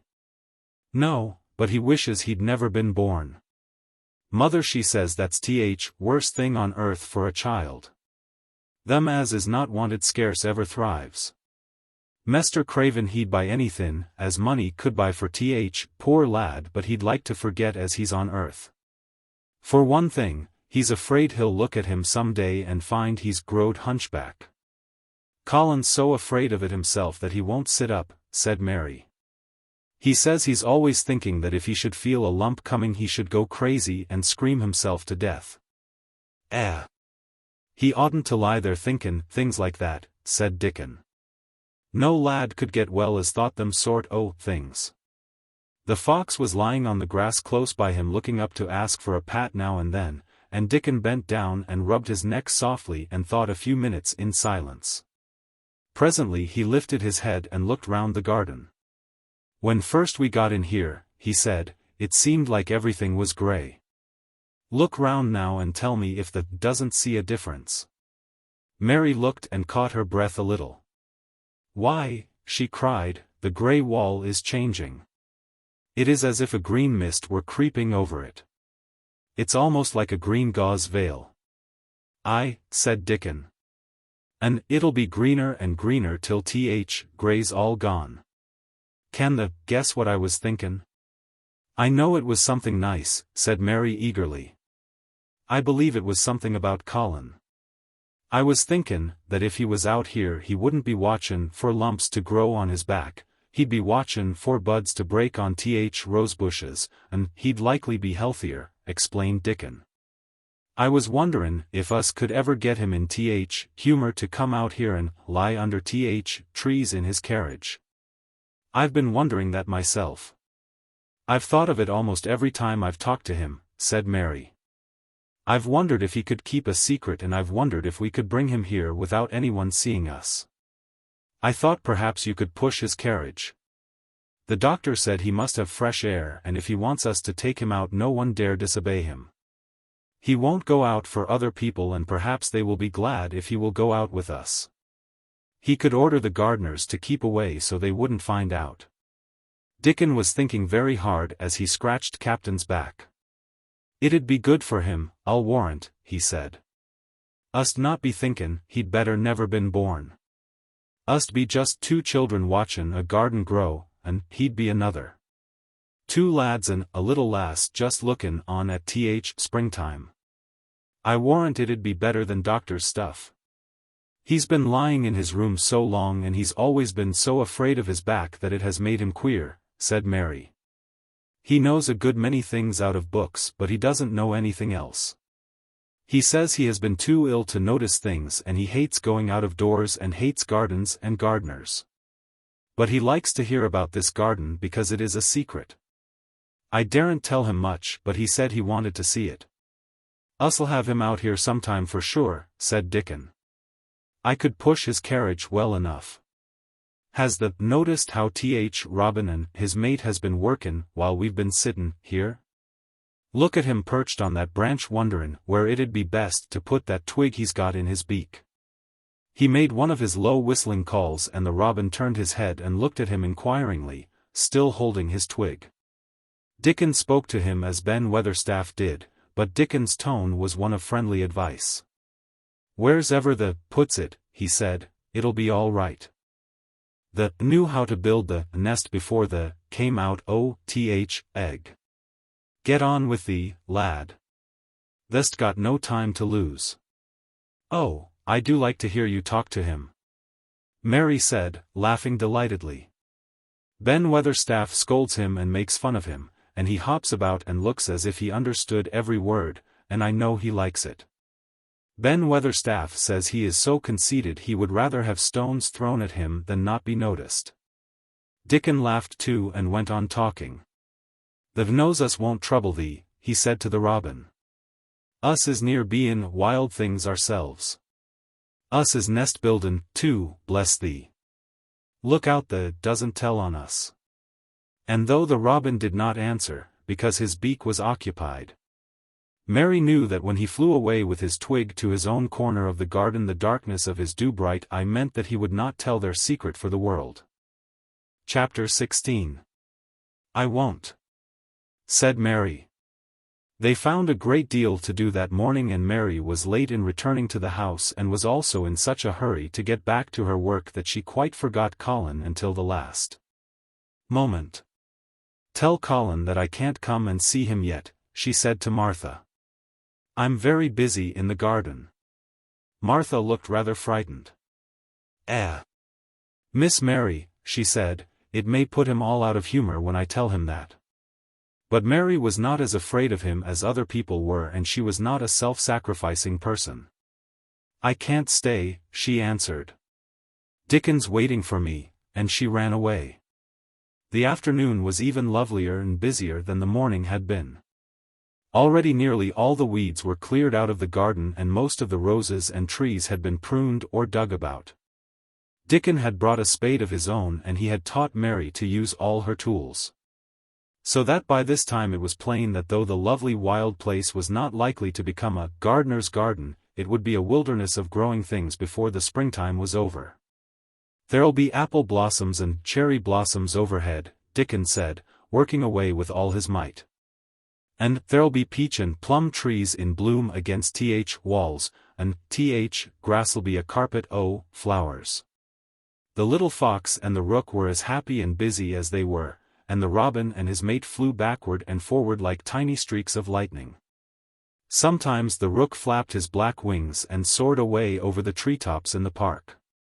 Each time he came back and perched near Dickon and cawed several times as if he were relating his adventures, and Dickon talked to him just as he had talked to the robin. Once when Dickon was so busy that he did not answer him at first, Soot flew onto his shoulders and gently tweaked his ear with his large beak. When Mary wanted to rest a little, Dickon sat down with her under a tree, and once he took his pipe out of his pocket and played the soft strange little notes, and two squirrels appeared on the wall and looked and listened. "There's a good bit stronger than the was," Dickon said, looking at her as she was digging. "There's beginning to look different, for sure." Mary was glowing with exercise and good spirits. "I'm getting fatter and fatter every day," she said quite exultantly. "Mrs. Medlock will have to get me some bigger dresses. Martha says my hair is growing thicker. It isn't so flat and stringy." The sun was beginning to set and sending deep gold-colored rays slanting under the trees when they parted. "It'll be fine tomorrow," said Dickon. "I'll be at work by sunrise." "So will I," said Mary. She ran back to the house as quickly as her feet would carry her. She wanted to tell Colin about Dickon's fox cub and the rook and about what the springtime had been doing. She felt sure he would like to hear. So it was not very pleasant when she opened the door of her room, to see Martha standing waiting for her with a doleful face. "What is the matter?" she asked. "What did Colin say when you told him I couldn't come?" Said Martha, "I wish they'd gone. He was nigh goin' into one o' his tantrums. There's been a nice to-do all afternoon to keep him quiet. He would watch the clock all time." Mary's lips pinched themselves together. She was no more used to considering other people than Colin was, and she saw no reason why an ill-tempered boy should interfere with the thing she liked best. She knew nothing about the pitifulness of people who had been ill and nervous and who did not know that they could control their tempers and need not make other people ill and nervous, too. When she had had a headache in India, she had done her best to see that everybody else also had a headache or something quite as bad. And she felt she was quite right. But of course now she felt that Colin was quite wrong. He was not on his sofa when she went into his room. He was lying flat on his back in bed, and he did not turn his head toward her as she came in. This was a bad beginning, and Mary marched up to him with her stiff manner. "Why didn't you get up?" she said. "I did get up this morning when I thought you were coming," he answered, without looking at her. "I made them put me back in bed this afternoon. My back ached and my head ached and I was tired." "Why didn't you come?" "I was working in the garden with Dickon," said Mary. Colin frowned and condescended to look at her. "I won't let that boy come here if you go and stay with him instead of coming to talk to me," he said. Mary flew into a fine passion. She could fly into a passion without making a noise. She just grew sour and obstinate and did not care what happened. "If you send Dickon away, I'll never come into this room again," she retorted. "You'll have to if I want you," said Colin. "I won't," said Mary. "I'll make you," said Colin. "They shall drag you in." "Shall they, Mr. Rajah?" said Mary fiercely. "They may drag me in, but they can't make me talk when they get me here. I'll sit and clench my teeth and never tell you one thing. I won't even look at you. I'll stare at the floor." They were a nice agreeable pair as they glared at each other.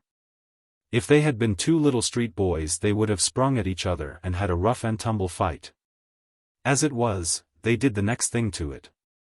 "You are a selfish thing," cried Colin. "What are you?" said Mary. "Selfish people always say that. Anyone is selfish who doesn't do what they want. You're more selfish than I am. You're the most selfish boy I ever saw." "I'm not," snapped Colin. "I'm not as selfish as your fine Dickon is. He keeps you playing in the dirt when he knows I am all by myself. He's selfish, if you like." Mary's eyes flashed fire. "He's nicer than any other boy that ever lived," she said. He's like an angel." It might sound rather silly to say that, but she did not care. "A nice angel." Colin sneered ferociously. "He's a common cottage boy off the moor." "He's better than a common Rajah," retorted Mary. "He's 1,000 times better." Because she was the stronger of the two, she was beginning to get the better of him. The truth was that he had never had a fight with anyone like himself in his life, and, upon the whole, it was rather good for him, though neither he nor Mary knew anything about that. He turned his head on his pillow and shut his eyes, and a big tear was squeezed out and ran down his cheek. He was beginning to feel pathetic and sorry for himself, not for anyone else. "I'm not as selfish as you, because I'm always ill, and I'm sure there is a lump coming on my back," he said. "And I am going to die besides." "You're not," contradicted Mary unsympathetically. He opened his eyes quite wide with indignation. He had never heard such a thing said before. He was at once furious and slightly pleased, if a person could be both at the same time. "I'm not," he cried. "I am. You know I am. Everybody says so." "I don't believe it," said Mary sourly. "You just say that to make people sorry. I believe you're proud of it." "I don't believe it. If you were a nice boy it might be true, but you're too nasty." In spite of his invalid back, Colin sat up in bed in quite a healthy rage. "Get out of the room!" he shouted, and he caught hold of his pillow and threw it at her. He was not strong enough to throw it far, and it only fell at her feet, but Mary's face looked as pinched as a nutcracker. "I'm going," she said. "And I won't come back." She walked to the door, and when she reached it she turned round and spoke again. "I was going to tell you all sorts of nice things," she said. "Dickon brought his fox and his rook, and I was going to tell you all about them. Now I won't tell you a single thing." She marched out of the door and closed it behind her, and there to her great astonishment she found the trained nurse standing as if she had been listening, and, more amazing still, she was laughing. She was a big handsome young woman who ought not to have been a trained nurse at all. As she could not bear invalids, and she was always making excuses to leave Colin to Martha or anyone else who would take her place. Mary had never liked her, and she simply stood and gazed up at her as she stood giggling into her handkerchief. "What are you laughing at?" she asked her. "At you two young ones," said the nurse. "It's the best thing that could happen to the sickly pampered thing to have someone to stand up to him that's as spoiled as himself," and she laughed into her handkerchief again. "If he'd had a young vixen of a sister to fight with, it would have been the saving of him." "Is he going to die?" "I don't know, and I don't care," said the nurse. "Hysterics and temper are half what ails him." "What are hysterics?" asked Mary. "You'll find out if you work him into a tantrum after this, but at any rate you've given him something to have hysterics about, and I'm glad of it." Mary went back to her room, not feeling at all as she had felt when she had come in from the garden. She was cross and disappointed, but not at all sorry for Colin. She had looked forward to telling him a great many things, and she had meant to try to make up her mind whether it would be safe to trust him with the great secret. She had been beginning to think it would be, but now she had changed her mind entirely. She would never tell him, and he could stay in his room and never get any fresh air and die if he liked. It would serve him right. She felt so sour and unrelenting that for a few minutes she almost forgot about Dickon and the green veil creeping over the world and the soft wind blowing down from the moor. Martha was waiting for her, and the trouble in her face had been temporarily replaced by interest and curiosity. There was a wooden box on the table, and its cover had been removed and revealed that it was full of neat packages. "Mr. Craven sent it to you," said Martha. "It looks as if it had picture books in it." Mary remembered what he had asked her the day she had gone to his room. "Do you want anything, dolls, toys, books?" She opened the package wondering if he had sent a doll, and also wondering what she should do with it if he had.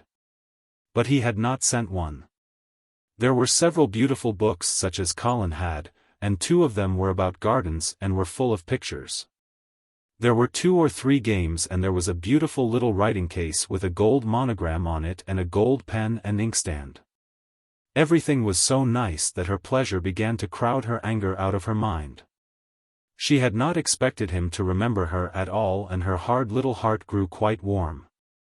"I can write better than I can print," she said, "and the first thing I shall write with that pen will be a letter to tell him I am much obliged." If she had been friends with Colin, she would have run to show him her presents at once. And they would have looked at the pictures and read some of the gardening books and perhaps tried playing the games. And he would have enjoyed himself so much he would never once have thought he was going to die or have put his hand on his spine to see if there was a lump coming. He had a way of doing that which she could not bear. It gave her an uncomfortable frightened feeling because he always looked so frightened himself. He said that if he felt even quite a little lump some day he should know his hunch had begun to grow. Something he had heard Mrs. Medlock whispering to the nurse had given him the idea, and he had thought over it in secret until it was quite firmly fixed in his mind. Mrs. Medlock had said his father's back had begun to show its crookedness in that way when he was a child. He had never told anyone but Mary that most of his tantrums, as they called them, grew out of his hysterical hidden fear. Mary had been sorry for him when he had told her. He always began to think about it when he was cross or tired, she said to herself. And he has been cross today. Perhaps he has been thinking about it all afternoon. She stood still, looking down at the carpet and thinking. "I said I would never go back again," she hesitated, knitting her brows, "but perhaps, just perhaps, I will go and see, if he wants me, in the morning.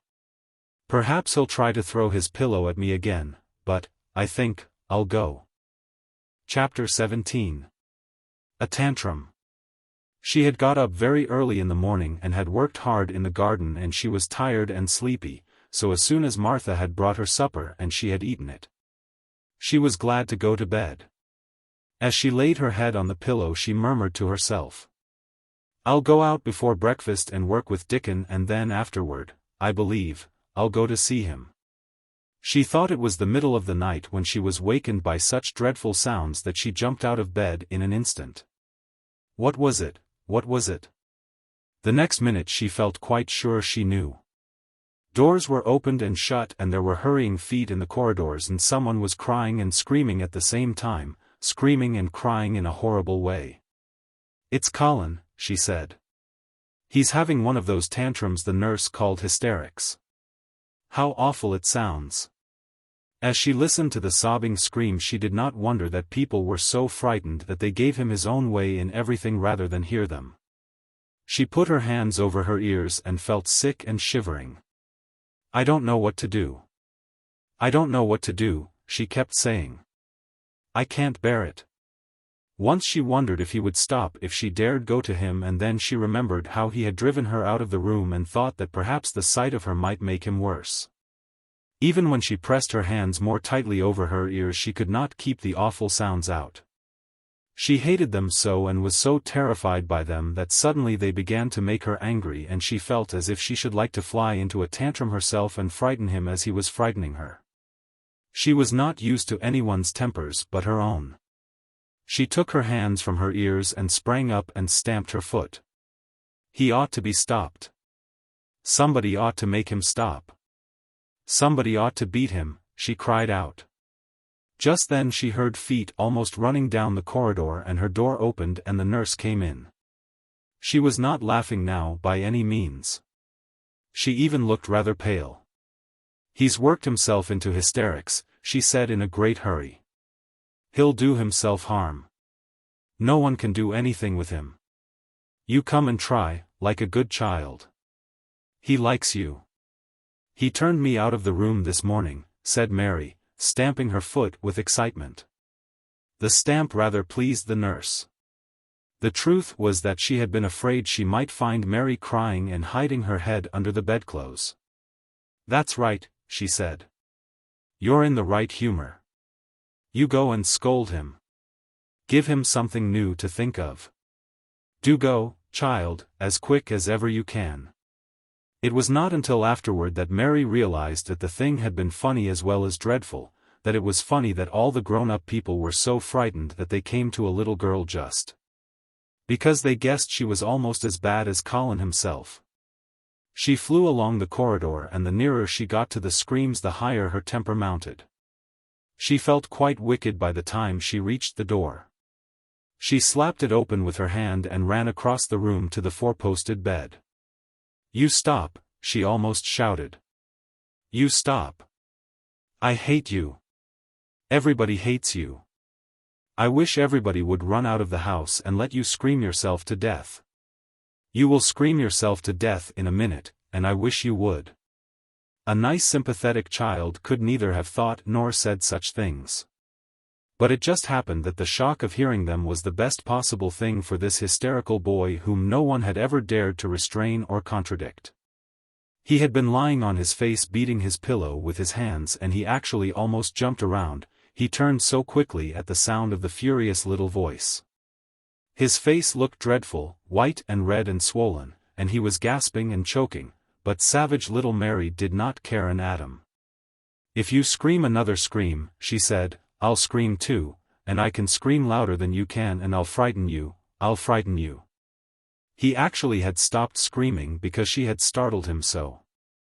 The scream which had been coming almost choked him. The tears were streaming down his face and he shook all over. "I can't stop," he gasped and sobbed. I can't." "You can," shouted Mary. "Half that ails you is hysterics and temper, just hysterics, hysterics, hysterics," and she stamped each time she said it. "I felt the lump, I felt it," choked out Colin. "I knew I should. I shall have a hunch on my back and then I shall die," and he began to writhe again and turned on his face and sobbed and wailed, but he didn't scream. "You didn't feel a lump," contradicted Mary fiercely. "If you did, it was only a hysterical lump. Hysterics makes lumps. There's nothing the matter with your horrid back, nothing but hysterics. Turn over and let me look at it." She liked the word hysterics and felt somehow as if it had an effect on him. He was probably like herself and had never heard it before. "Nurse," she commanded, "come here and show me his back this minute." The nurse, Mrs. Medlock, and Martha had been standing huddled together near the door staring at her, their mouths half open. All three had gasped with fright more than once. The nurse came forward as if she were half afraid. Colin was heaving with great breathless sobs. "Perhaps he won't let me," she hesitated in a low voice. Colin heard her, however, and he gasped out between two sobs. Show her. She'll see then." It was a poor thin back to look at when it was bared. Every rib could be counted and every joint of the spine, though Mistress Mary did not count them as she bent over and examined them with a solemn savage little face. She looked so sour and old-fashioned that the nurse turned her head aside to hide the twitching of her mouth. There was just a minute's silence, for even Colin tried to hold his breath while Mary looked up and down his spine, and down and up, as intently as if she had been the great doctor from London. "There's not a single lump there," she said at last. "There's not a lump as big as a pin, except backbone lumps, and you can only feel them because you're thin. I've got backbone lumps myself, and they used to stick out as much as yours do, until I began to get fatter, and I am not fat enough yet to hide them. There's not a lump as big as a pin. If you ever say there is again, I shall laugh." No one but Colin himself knew what effect those crossly spoken childish words had on him. If he had ever had anyone to talk to about his secret terrors, if he had ever dared to let himself ask questions, if he had had childish companions and had not lain on his back in the huge closed house, breathing an atmosphere heavy with the fears of people who were most of them ignorant and tired of him, he would have found out that most of his fright and illness was created by himself. But he had lain and thought of himself and his aches and weariness for hours and days and months and years. And now that an angry unsympathetic little girl insisted obstinately that he was not as ill as he thought he was, he actually felt as if she might be speaking the truth. "I didn't know," ventured the nurse, "that he thought he had a lump on his spine. His back is weak because he won't try to sit up." I could have told him there was no lump there. Colin gulped and turned his face a little to look at her. See, could you? He said pathetically. Yes, sir. There, said Mary, and she gulped too. Colin turned on his face again, and but for his long-drawn broken breaths, which were the dying down of his storm of sobbing, he lay still for a minute. Though great tears streamed down his face and wet the pillow. Actually the tears meant that a curious great relief had come to him. Presently he turned and looked at the nurse again, and strangely enough he was not like a Rajah at all as he spoke to her. Do you think I could live to grow up? He said. The nurse was neither clever nor soft-hearted, but she could repeat some of the London doctor's words. You probably will if you will do what you are told to do and not give way to your temper, and stay out a great deal in the fresh air. Colin's tantrum had passed and he was weak and worn out with crying, and this perhaps made him feel gentle. He put out his hand a little toward Mary, and I am glad to say that, her own tantrum having passed, she was softened too and met him halfway with her hand, so that it was a sort of making up. I'll go out with you, Mary, he said. I shan't hate fresh air if we can find, he remembered just in time to stop himself from saying, if we can find the secret garden, and he ended. I shall like to go out with you if Dickon will come and push my chair. I do so want to see Dickon and the fox and the crow. The nurse remade the tumbled bed and shook and straightened the pillows. Then she made Colin a cup of beef tea and gave a cup to Mary, who really was very glad to get it after her excitement. Mrs. Medlock and Martha gladly slipped away, and after everything was neat and calm and in order the nurse looked as if she would very gladly slip away also. She was a healthy young woman who resented being robbed of her sleep, and she yawned quite openly as she looked at Mary, who had pushed her big footstool close to the four-posted bed and was holding Colin's hand. You must go back and get your sleep out, she said. He'll drop off after a while, if he's not too upset. Then I'll lie down myself in the next room. Would you like me to sing you that song I learned from my ayah? Mary whispered to Colin. His hand pulled hers gently and he turned his tired eyes on her appealingly. Oh, yes, he answered. It's such a soft song. I shall go to sleep in a minute. I will put him to sleep, Mary said to the yawning nurse. You can go if you like. Well, said the nurse, with an attempt at reluctance. If he doesn't go to sleep in half an hour you must call me. Very well, answered Mary. The nurse was out of the room in a minute, and as soon as she was gone Colin pulled Mary's hand again. I almost told, he said, but I stopped myself in time. I won't talk and I'll go to sleep, but you said you had a whole lot of nice things to tell me. Have you? Do you think you have found out anything at all about the way into the secret garden? Mary looked at his poor little tired face and swollen eyes, and her heart relented. Yes, she answered, I think I have. And if you will go to sleep I will tell you tomorrow. His hand quite trembled. Oh, Mary, he said. Oh, Mary. If I could get into it I think I should live to grow up.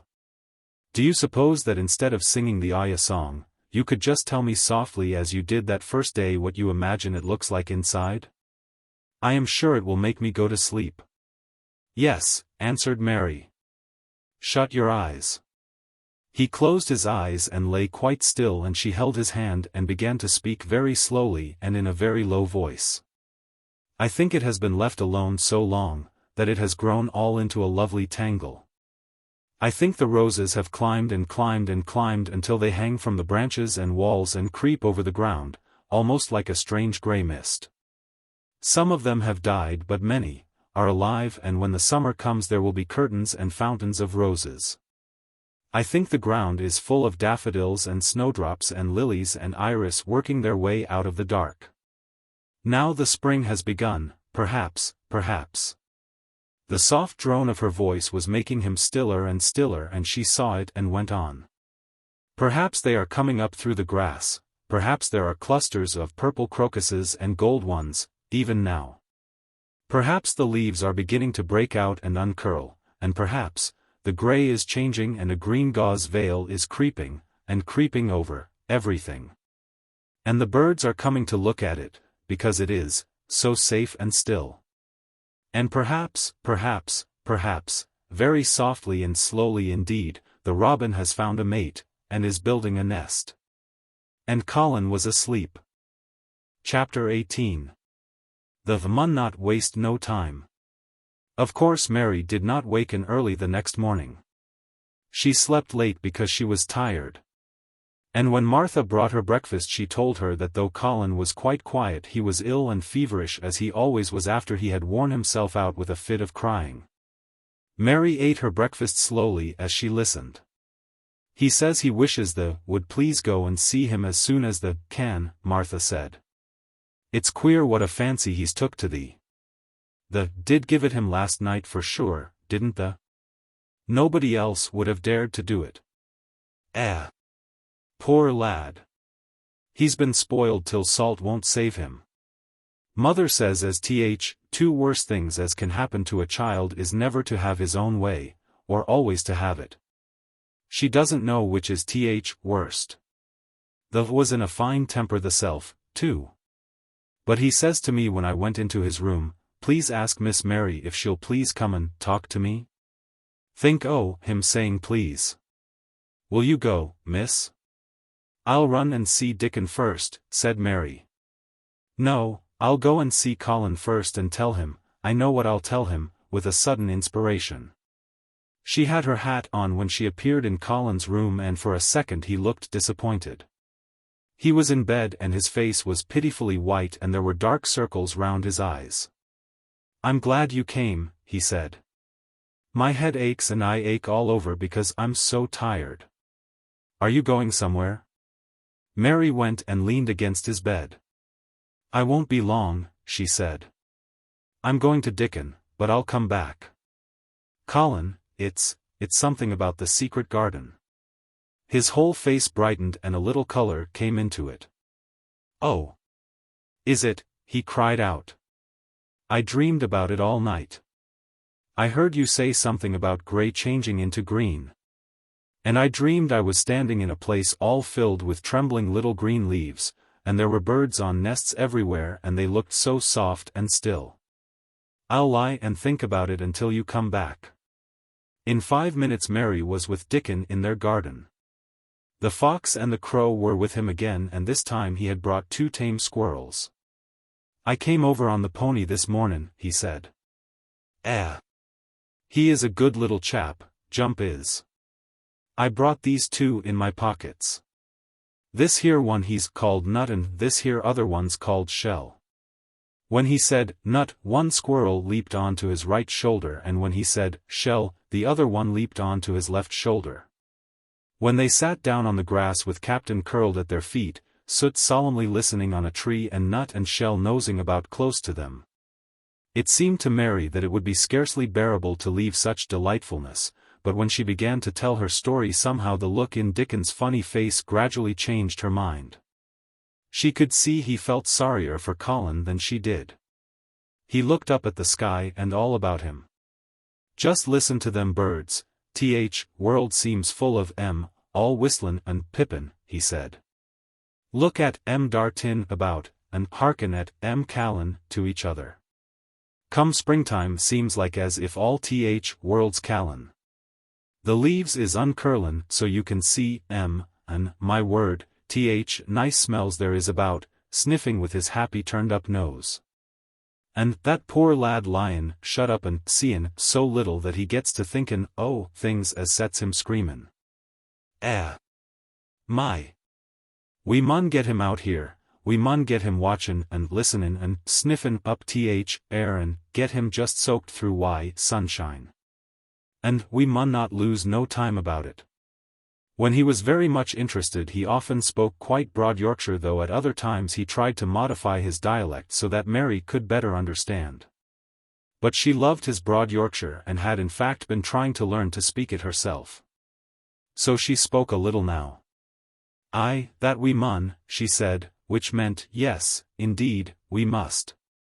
I'll tell thee what us'll do first, she proceeded, and Dickon grinned, because when the little wench tried to twist her tongue into speaking Yorkshire it amused him very much.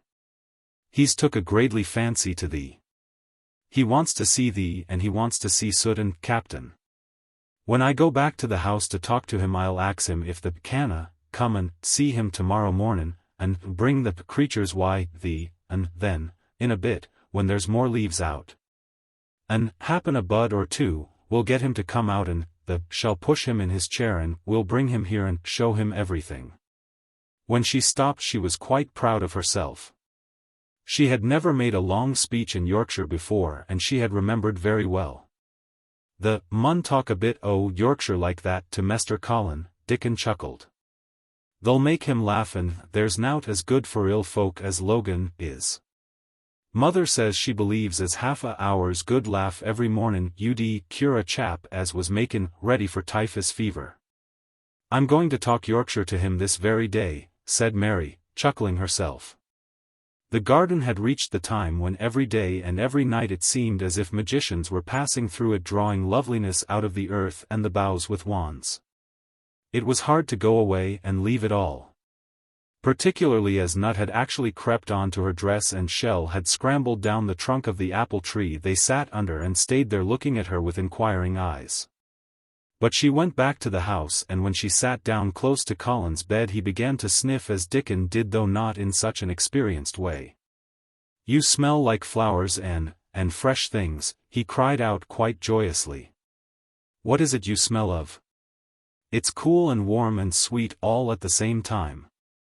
"It's wind from Moor," said Mary.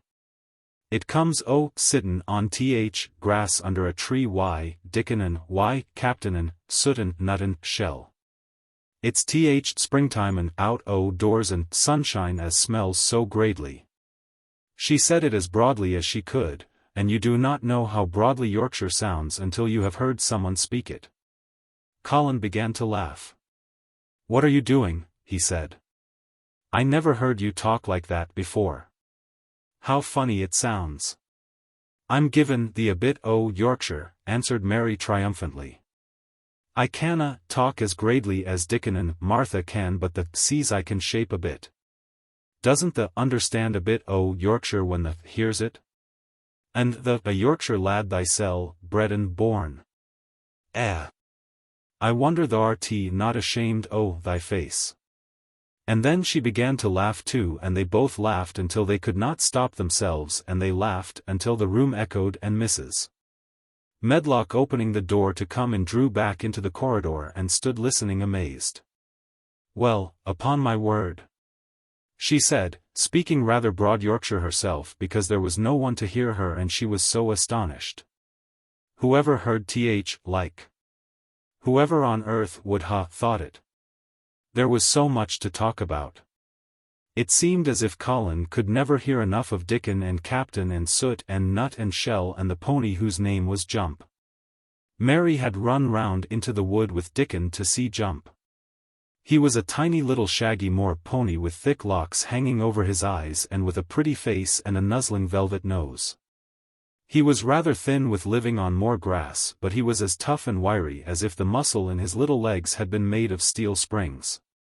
He had lifted his head and whinnied softly the moment he saw Dickon and he had trotted up to him and put his head across his shoulder and then Dickon had talked into his ear and Jump had talked back.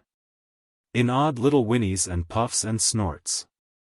Dickon had made him give Mary his small front hoof and kiss her on her cheek with his velvet muzzle. "Does he really understand everything Dickon says?" Colin asked. "It seems as if he does," answered Mary. "Dickon says anything will understand if you're friends with it for sure, but you have to be friends for sure." Colin lay quiet a little while and his strange grey eyes seemed to be staring at the wall, but Mary saw he was thinking. "I wish I was friends with things," he said at last, "but I'm not. I never had anything to be friends with, and I can't bear people." "Can't you bear me?" asked Mary. "Yes, I can," he answered. "It's very funny but I even like you." "Ben Weatherstaff said I was like him," said Mary. "He said he'd warrant we'd both got the same nasty tempers." "I think you are like him too." "We are all three alike, you and I and Ben Weatherstaff. He said we were neither of us much to look at and we were as sour as we looked. But I don't feel as sour as I used to before I knew the Robin and Dickon. Did you feel as if you hated people? Yes, answered Mary without any affectation. I should have detested you if I had seen you before I saw the Robin and Dickon. Colin put out his thin hand and touched her. Mary, he said, I wish I hadn't said what I did about sending Dickon away. I hated you when you said he was like an angel and I laughed at you but perhaps he is. Well, it was rather funny to say it, she admitted frankly, because his nose does turn up and he has a big mouth and his clothes have patches all over them and he talks broad Yorkshire. But if an angel did come to Yorkshire and live on the moor, if there was a Yorkshire angel, I believe he'd understand the green things and know how to make them grow and he would know how to talk to the wild creatures as Dickon does and they'd know he was friends for sure. I shouldn't mind Dickon looking at me, said Colin, I want to see him. I'm glad you said that, answered Mary, because. Quite suddenly it came into her mind that this was the minute to tell him. Colin knew something new was coming. Because what? He cried eagerly. Mary was so anxious that she got up from her stool and came to him and caught hold of both his hands. Can I trust you? I trusted Dickon because birds trusted him. Can I trust you, for sure, she implored. Her face was so solemn that he almost whispered his answer. Yes. Well, Dickon will come to see you tomorrow morning, and he'll bring his creatures with him. Oh! Colin cried out in delight. But that's not all, Mary went on, almost pale with solemn excitement. The rest is better. There is a door into the garden. I found it. It is under the ivy on the wall. If he had been a strong healthy boy Colin would probably have shouted, hooray! Hooray! Hooray! But he was weak and rather hysterical, his eyes grew bigger and bigger and he gasped for breath. Oh! Mary, he cried out with a half-sob. Shall I see it? Shall I get into it? Shall I live to get into it? And he clutched her hands and dragged her toward him. Of course you'll see it. Snapped Mary indignantly. Of course you'll live to get into it. Don't be silly. And she was so unhysterical and natural and childish that she brought him to his senses and he began to laugh at himself and a few minutes afterward she was sitting on her stool again telling him not what she imagined the secret garden to be like but what it really was. And Colin's aches and tiredness were forgotten and he was listening enraptured. It is just what you thought it would be, he said at last. It sounds just as if you had really seen it.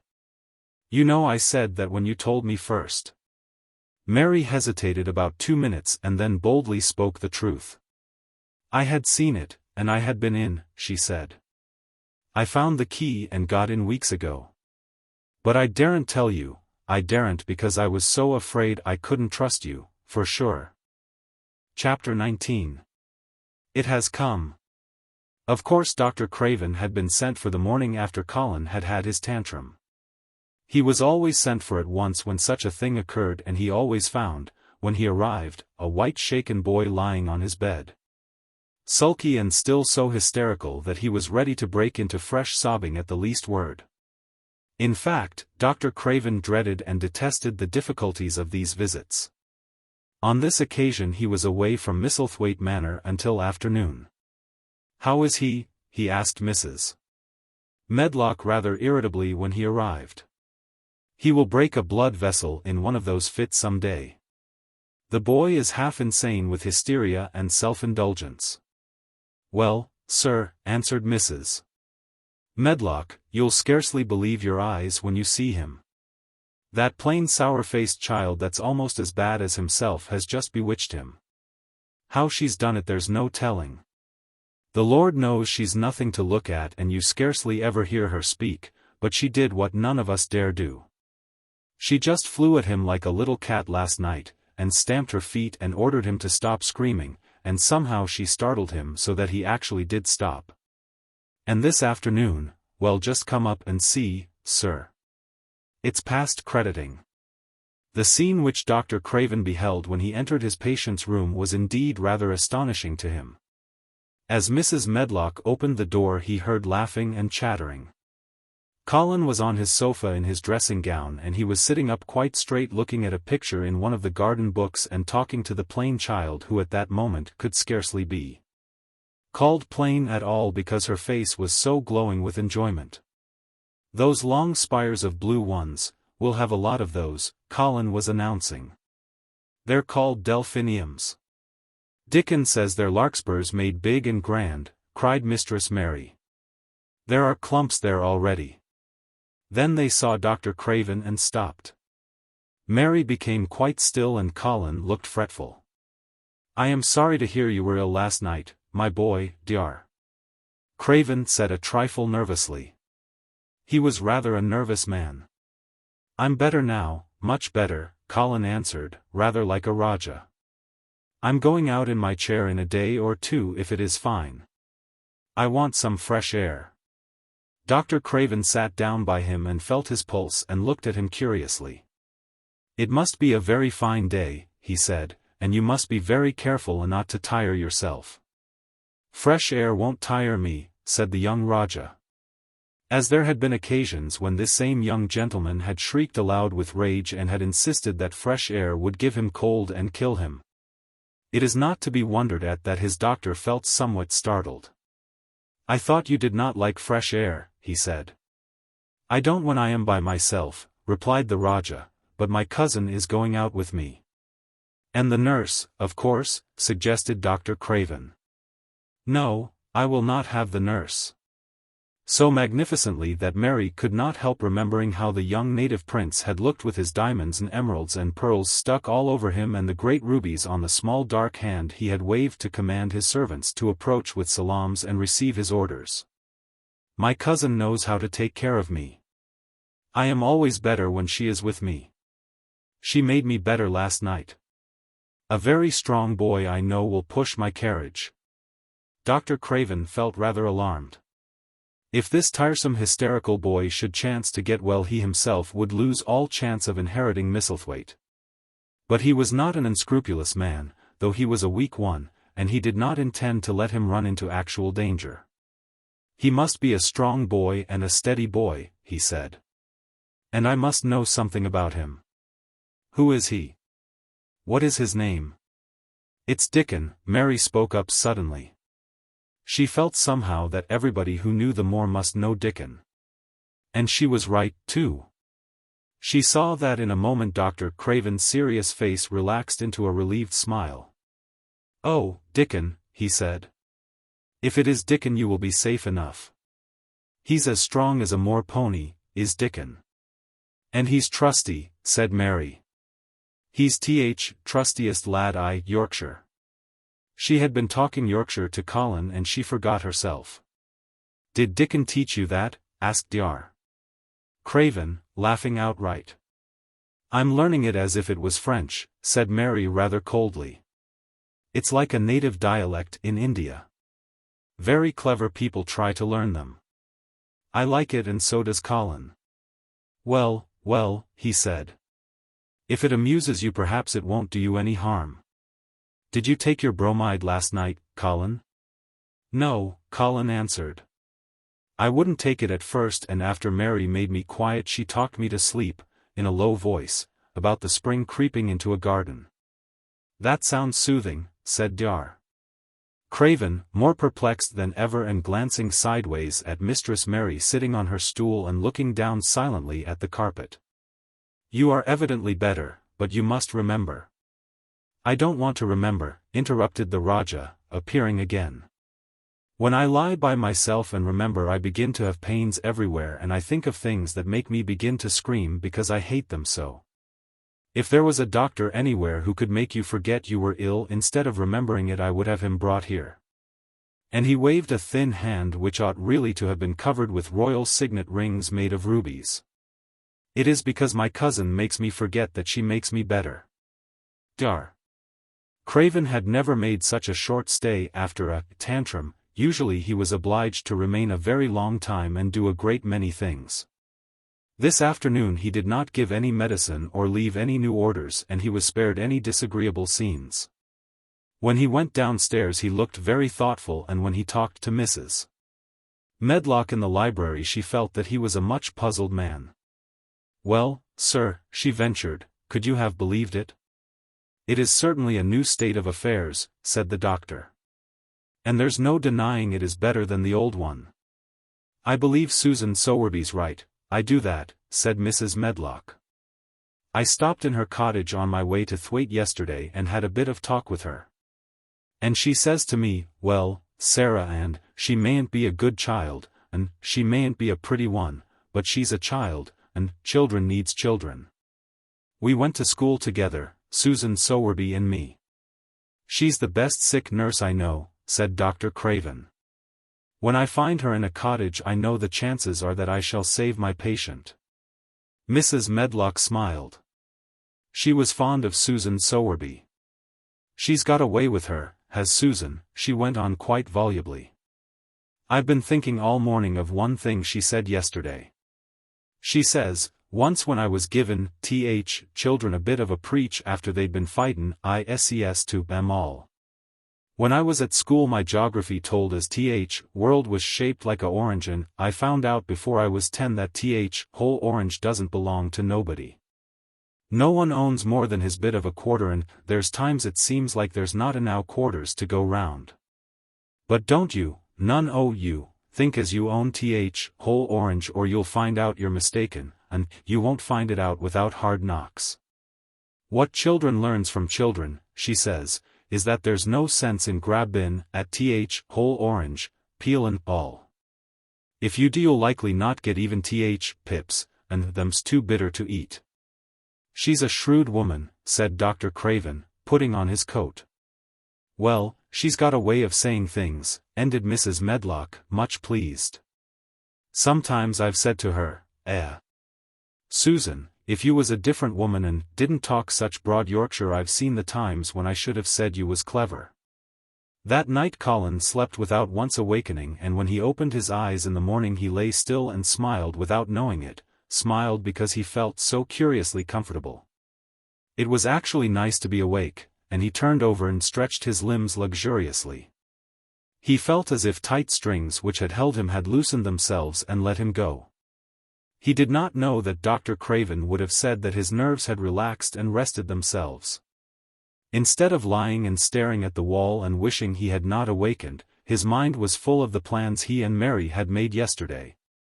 Of pictures of the garden and of Dickon and his wild creatures. It was so nice to have things to think about. And he had not been awake more than 10 minutes when he heard feet running along the corridor and Mary was at the door. The next minute she was in the room and had run across to his bed, bringing with her a waft of fresh air full of the scent of the morning. "You've been out. You've been out. There's that nice smell of leaves," he cried. She had been running and her hair was loose and blown and she was bright with the air and pink-cheeked, though he could not see it. "It's so beautiful," she said, a little breathless with her speed. "You never saw anything so beautiful. It has come. I thought it had come that other morning, but it was only coming. It is here now. It has come, the spring. Dickon says so." "Has it?" cried Colin, and though he really knew nothing about it he felt his heart beat. He actually sat up in bed. "Open the window," he added, laughing half with joyful excitement and half at his own fancy. "Perhaps we may hear golden trumpets." And though he laughed, Mary was at the window in a moment, and in a moment more it was opened wide and freshness and softness and scents and bird songs were pouring through. "That's fresh air," she said. "Lie on your back and draw in long breaths of it. That's what Dickon does when he's lying on the moor. He says he feels it in his veins and it makes him strong and he feels as if he could live forever and ever. Breathe it and breathe it." She was only repeating what Dickon had told her, but she caught Colin's fancy. "Forever and ever. Does it make him feel like that?" he said, and he did as she told him, drawing in long deep breaths over and over again until he felt that something quite new and delightful was happening to him. Mary was at his bedside again. Things are crowding up out of the earth, she ran on in a hurry. And there are flowers uncurling and buds on everything, and the green veil has covered nearly all the grey, and the birds are in such a hurry about their nests for fear they may be too late, that some of them are even fighting for places in the secret garden. And the rosebushes look as wick can be, and there are primroses in the lanes and woods, and the seeds we planted are up. And Dickon has brought the fox and the crow and the squirrels and a newborn lamb. And then she paused for breath.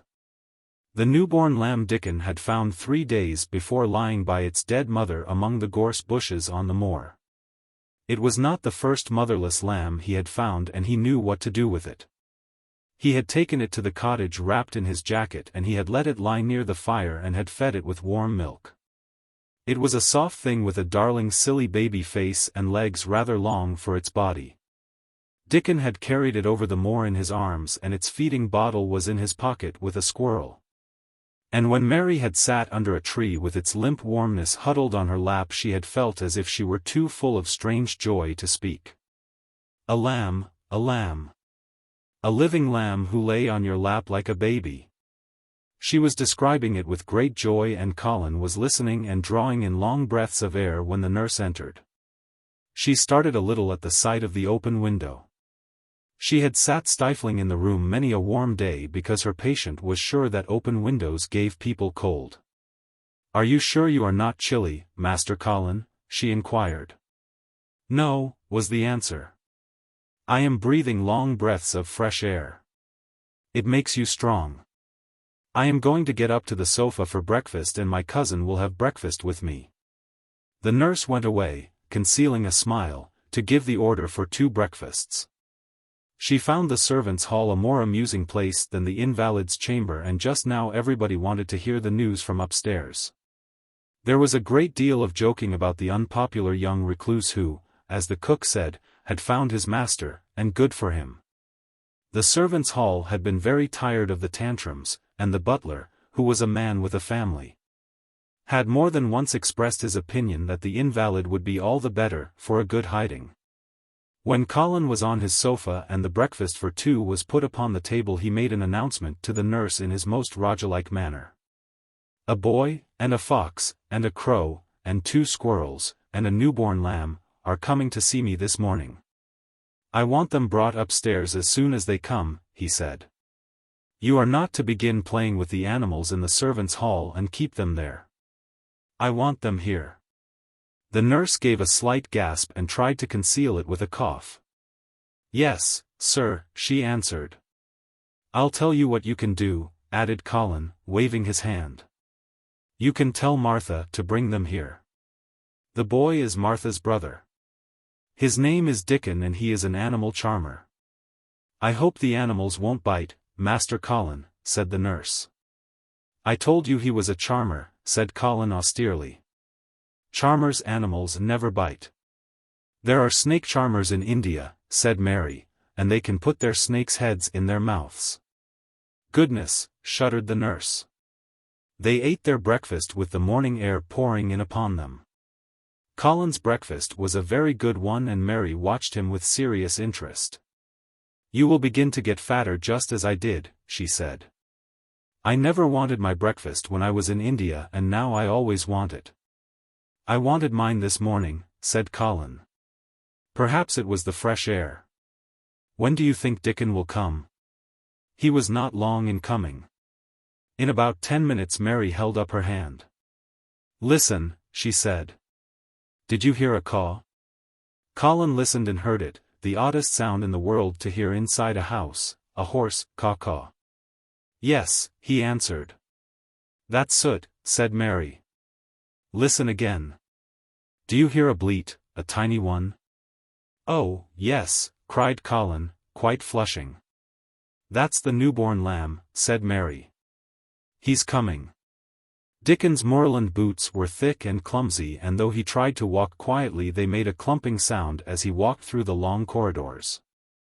Mary and Colin heard him marching, until he passed through the tapestry door on to the soft carpet of Colin's own passage. "If you please, sir," announced Martha, opening the door, if you please, sir, here's Dickon and his creatures." Dickon came in smiling his nicest wide smile. The newborn lamb was in his arms and the little red fox trotted by his side. Nut sat on his left shoulder and Soot on his right, and Shell's head and paws peeped out of his coat pocket. Colin slowly sat up and stared, as he had stared when he first saw Mary, but this was a stare of wonder and delight. The truth was that in spite of all he had heard, he had not in the least understood what this boy would be like, and that his fox and his crow and his squirrels and his lamb were so near to him and his friendliness that they seemed almost to be part of himself. Colin had never talked to a boy in his life, and he was so overwhelmed by his own pleasure and curiosity that he did not even think of speaking. But Dickon did not feel the least shy or awkward. He had not felt embarrassed because the crow had not known his language and had only stared and had not spoken to him the first time they met. Creatures were always like that until they found out about you. He walked over to Colin's sofa and put the newborn lamb quietly on his lap. And immediately the little creature turned to the warm velvet dressing gown and began to nuzzle into its folds and butt its tight-curled head with soft impatience against his side. Of course no boy could have helped speaking then. "What is it doing?" cried Colin. "What does it want?" "It wants its mother," said Dickon, smiling more and more. "I brought it to thee a bit hungry because I knowed they'd like to see it feed." He knelt down by the sofa and took a feeding bottle from his pocket. "Come on, little un," he said, turning the small woolly white head with a gentle brown hand. "This is what the's after.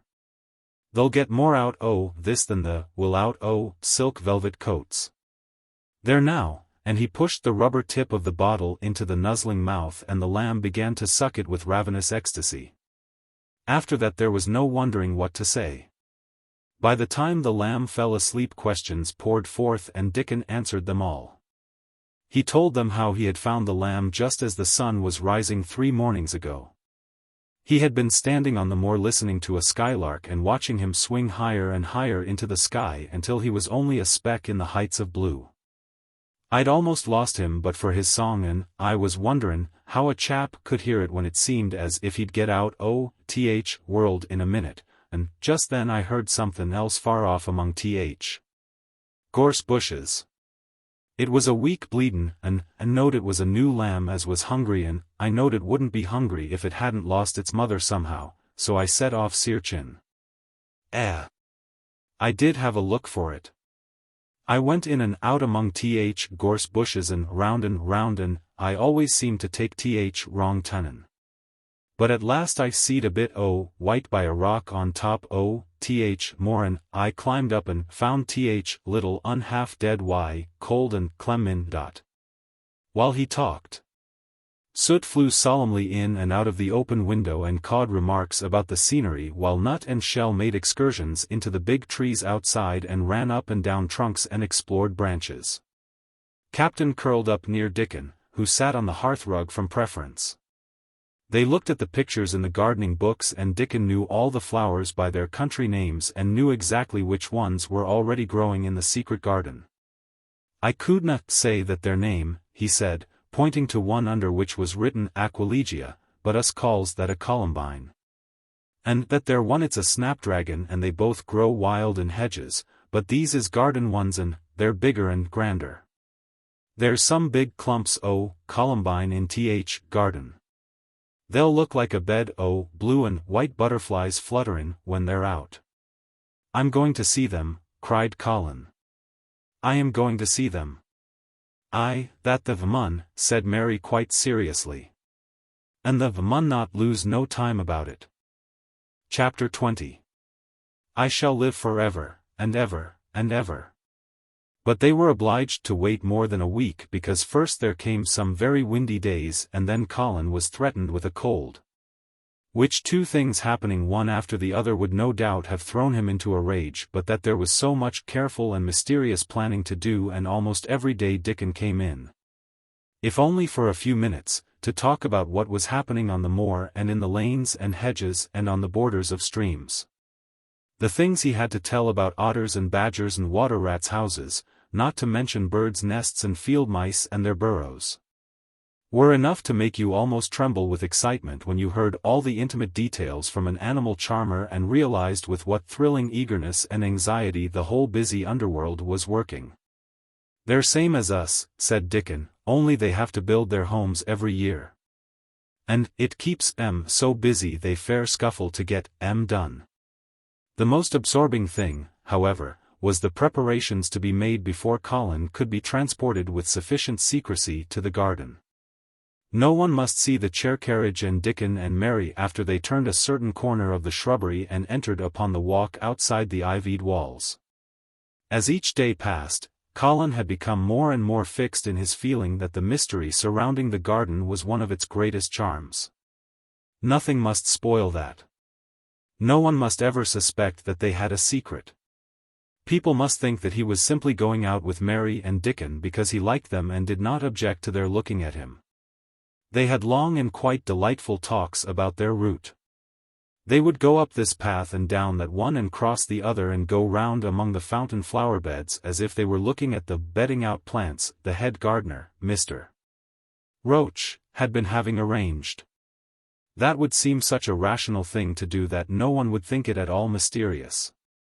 They would turn into the shrubbery walks and lose themselves until they came to the long walls.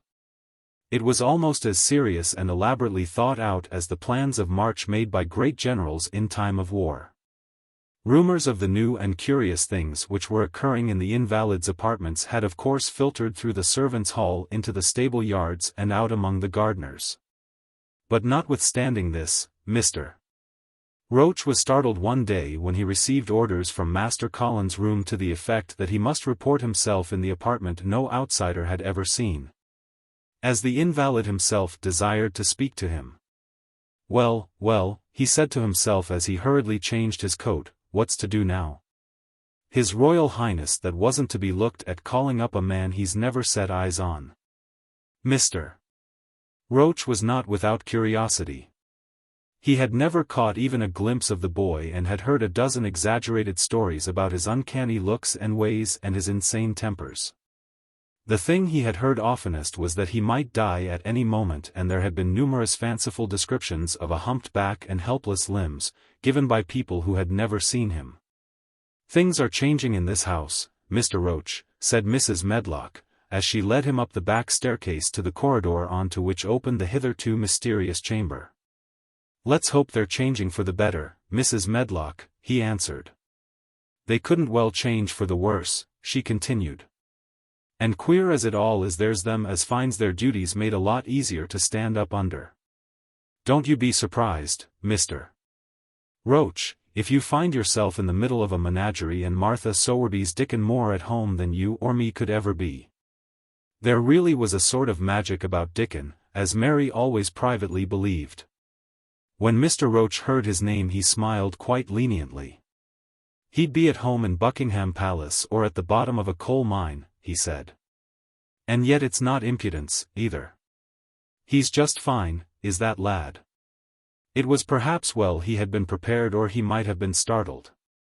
When the bedroom door was opened, a large crow, which seemed quite at home perched on the high back of a carven chair, announced the entrance of a visitor by saying, "Caw, caw," quite loudly.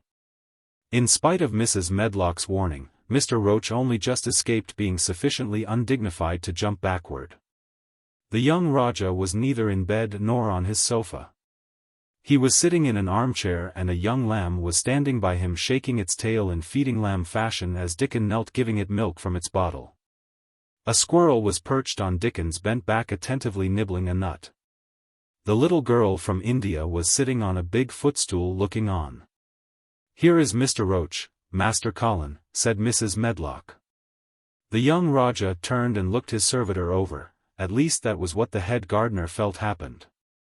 "Oh, you are Roach, are you?" he said. "I sent for you to give you some very important orders." "Very good, sir," answered Roach, wondering if he was to receive instructions to fell all the oaks in the park or to transform the orchards into water gardens. "I am going out in my chair this afternoon," said Colin. "If the fresh air agrees with me I may go out every day." When I go, none of the gardeners are to be anywhere near the long walk by the garden walls. No one is to be there. I shall go out about 2 o'clock and everyone must keep away until I send word that they may go back to their work." "Very good, sir," replied Mr. Roach, much relieved to hear that the oaks might remain and that the orchards were safe. "Mary," said Colin, turning to her, "what is that thing you say in India when you have finished talking and want people to go?" "You say, you have my permission to go," answered Mary. The Rajah waved his hand. "You have my permission to go, Roach," he said. "But, remember, this is very important." "Caw, caw," remarked the crow hoarsely but not impolitely. "Very good, sir." "Thank you, sir," said Mr. Roach, and Mrs. Medlock took him out of the room. Outside in the corridor, being a rather good-natured man, he smiled until he almost laughed. "My word," he said, "he's got a fine lordly way with him, hasn't he? You'd think he was a whole royal family rolled into one, prince consort and all." Protested Mrs. Medlock, "we've had to let him trample all over every one of us ever since he had feet and he thinks that's what folks was born for." "Perhaps he'll grow out of it, if he lives," suggested Mr. Roach. "Well, there's one thing pretty sure," said Mrs. Medlock. "If he does live and that Indian child stays here I'll warrant she teaches him that the whole orange does not belong to him, as Susan Sowerby says. And he'll be likely to find out the size of his own quarter." Inside the room Colin was leaning back on his cushions. "It's all safe now," he said. "And this afternoon I shall see it, this afternoon I shall be in it." Dickon went back to the garden with his creatures and Mary stayed with Colin. She did not think he looked tired but he was very quiet before their lunch came and he was quiet while they were eating it. She wondered why and asked him about it. "What big eyes you've got, Colin," she said. "When you are thinking they get as big as saucers. What are you thinking about now?" "I can't help thinking about what it will look like," he answered. "The garden?" asked Mary. "The springtime," he said. "I was thinking that I've really never seen it before. I scarcely ever went out and when I did go I never looked at it. I didn't even think about it. I never saw it in India because there wasn't any," said Mary. Shut in and morbid as his life had been, Colin had more imagination than she had and at least he had spent a good deal of time looking at wonderful books and pictures. "That morning when you ran in and said, 'It's come. It's come,' you made me feel quite queer. It sounded as if things were coming with a great procession and big bursts and wafts of music. I've a picture like it in one of my books. Crowds of lovely people and children with garlands and branches with blossoms on them, everyone laughing and dancing and crowding and playing on pipes. That was why I said, 'Perhaps we shall hear golden trumpets,' and told you to throw open the window." "How funny," said Mary. "That's really just what it feels like. And if all the flowers and leaves and green things and birds and wild creatures danced past at once, what a crowd it would be. I'm sure they'd dance and sing and flute and that would be the wafts of music." They both laughed but it was not because the idea was laughable but because they both so liked it. A little later the nurse made Colin ready. She noticed that instead of lying like a log while his clothes were put on he sat up and made some efforts to help himself, and he talked and laughed with Mary all the time. "This is one of his good days, sir," she said to Dr. Craven, who dropped in to inspect him. "He's in such good spirits that it makes him stronger." "I'll call in again later in the afternoon, after he has come in," said Dr. Craven. "I must see how the going out agrees with him. I wish," in a very low voice, "that he would let you go with him." "I'd rather give up the case this moment, sir, than even stay here while it's suggested," answered the nurse with sudden firmness. "I hadn't really decided to suggest it," said the doctor, with his slight nervousness. "We'll try the experiment. Dickon's a lad I'd trust with a newborn child." The strongest footman in the house carried Colin downstairs and put him in his wheeled chair near which Dickon waited outside. After the manservant had arranged his rugs and cushions, the Rajah waved his hand to him and to the nurse. "You have my permission to go," he said, and they both disappeared quickly and, it must be confessed, giggled when they were safely inside the house. Dickon began to push the wheeled chair slowly and steadily. Mistress Mary walked beside it and Colin leaned back and lifted his face to the sky. The arch of it looked very high and the small snowy clouds seemed like white birds floating on outspread wings below its crystal blueness. The wind swept in soft big breaths down from the moor and was strange with a wild clear-scented sweetness. Colin kept lifting his thin chest to draw it in, and his big eyes looked as if it were they which were listening, instead of his ears. "There are so many sounds of singing and humming and calling out," he said. "What is that scent the puffs of wind bring?" "It's gorse on Moor that's opening out," answered Dickon. Bees are at it wonderful today." Not a human creature was to be caught sight of in the paths they took. In fact, every gardener or gardener's lad had been witched away. But they wound in and out among the shrubbery and out and round the fountain beds, following their carefully planned route for the mere mysterious pleasure of it. But when at last they turned into the long walk by the ivied walls, the excited sense of an approaching thrill made them, for some curious reason they could not have explained, begin to speak in whispers. "This is it," breathed Mary. "This is where I used to walk up and down and wonder and wonder." "Is it?" cried Colin, and his eyes began to search the ivy with eager curiousness. "But I can see nothing," he whispered. "There is no door." "That's what I thought," said Mary. Then there was a lovely breathless silence and the chair wheeled on. "That is the garden where Ben Weatherstaff works," said Mary. "Is it?" said Colin. A few yards more and Mary whispered again. "This is where the robin flew over the wall," she said.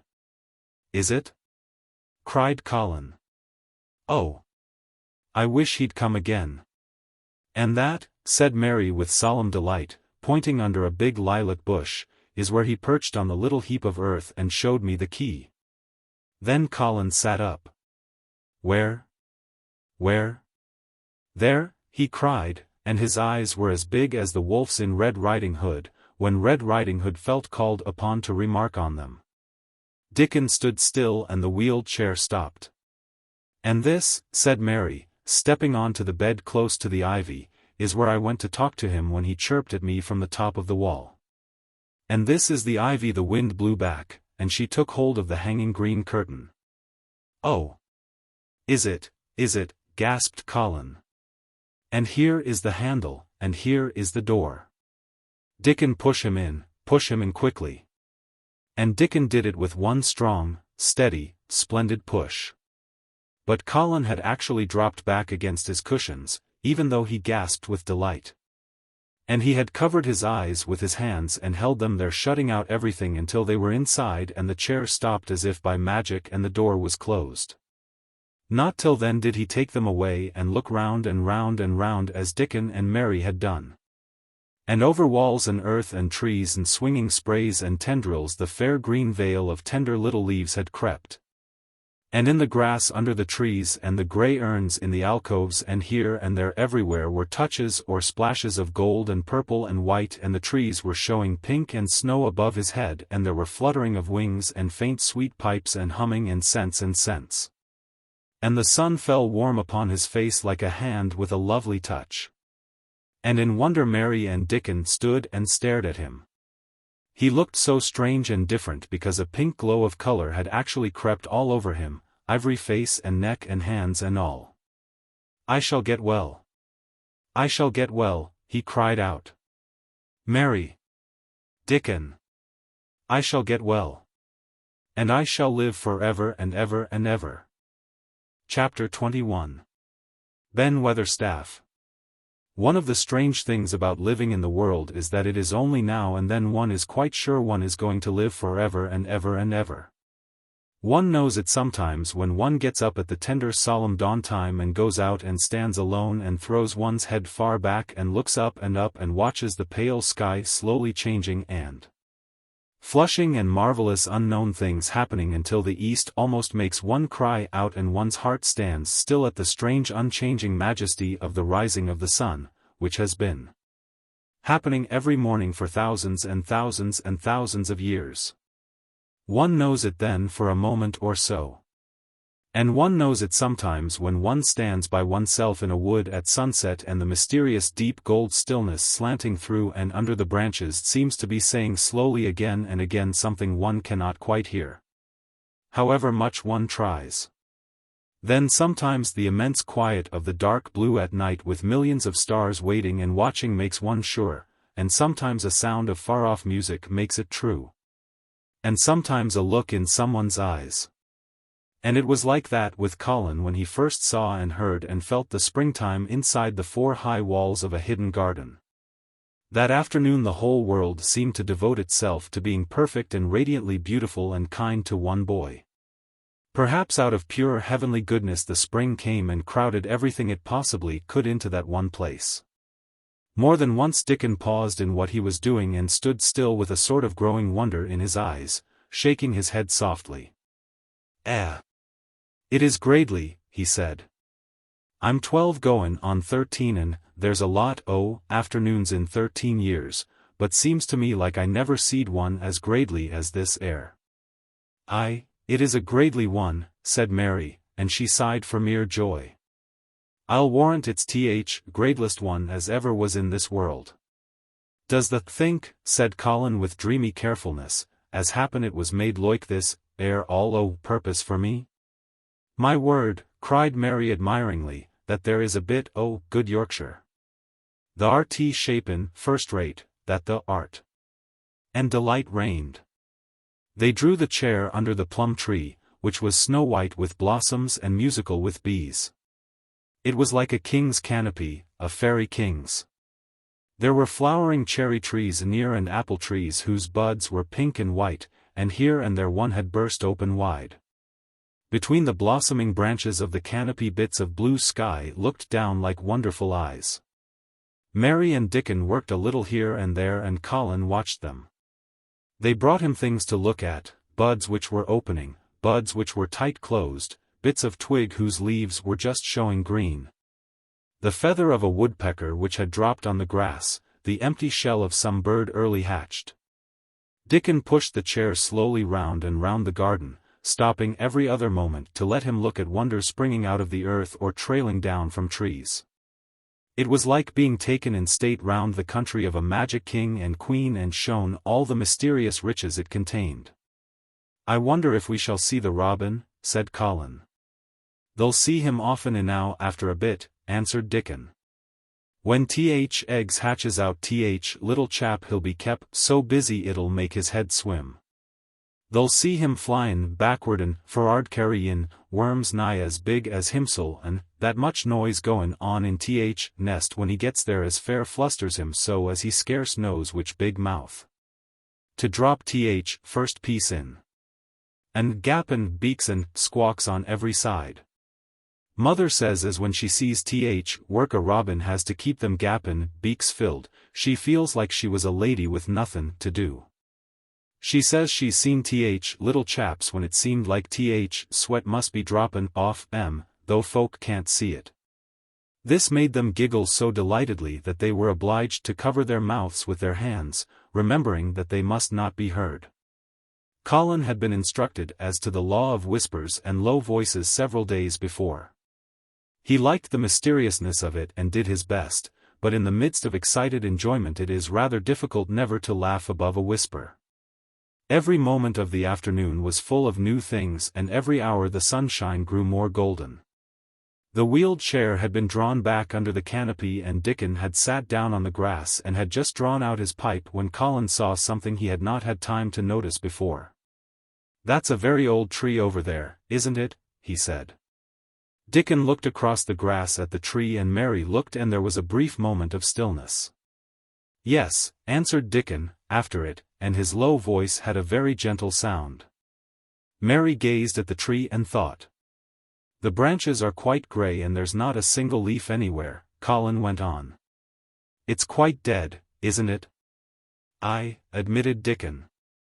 But them roses as has climbed all over it will near hide every bit o' dead wood when they're full o' leaves and flowers. It won't look dead then. It'll be prettiest of all. Mary still gazed at the tree and thought. It looks as if a big branch had been broken off, said Colin. I wonder how it was done. It's been done many a year, answered Dickon. With a sudden relieved start and laying his hand on Colin. Look at that robin. There he is. He's been foragin' for his mate. Colin was almost too late, but he just caught sight of him, the flash of red-breasted bird with something in his beak. He darted through the greenness and into the close-grown corner and was out of sight.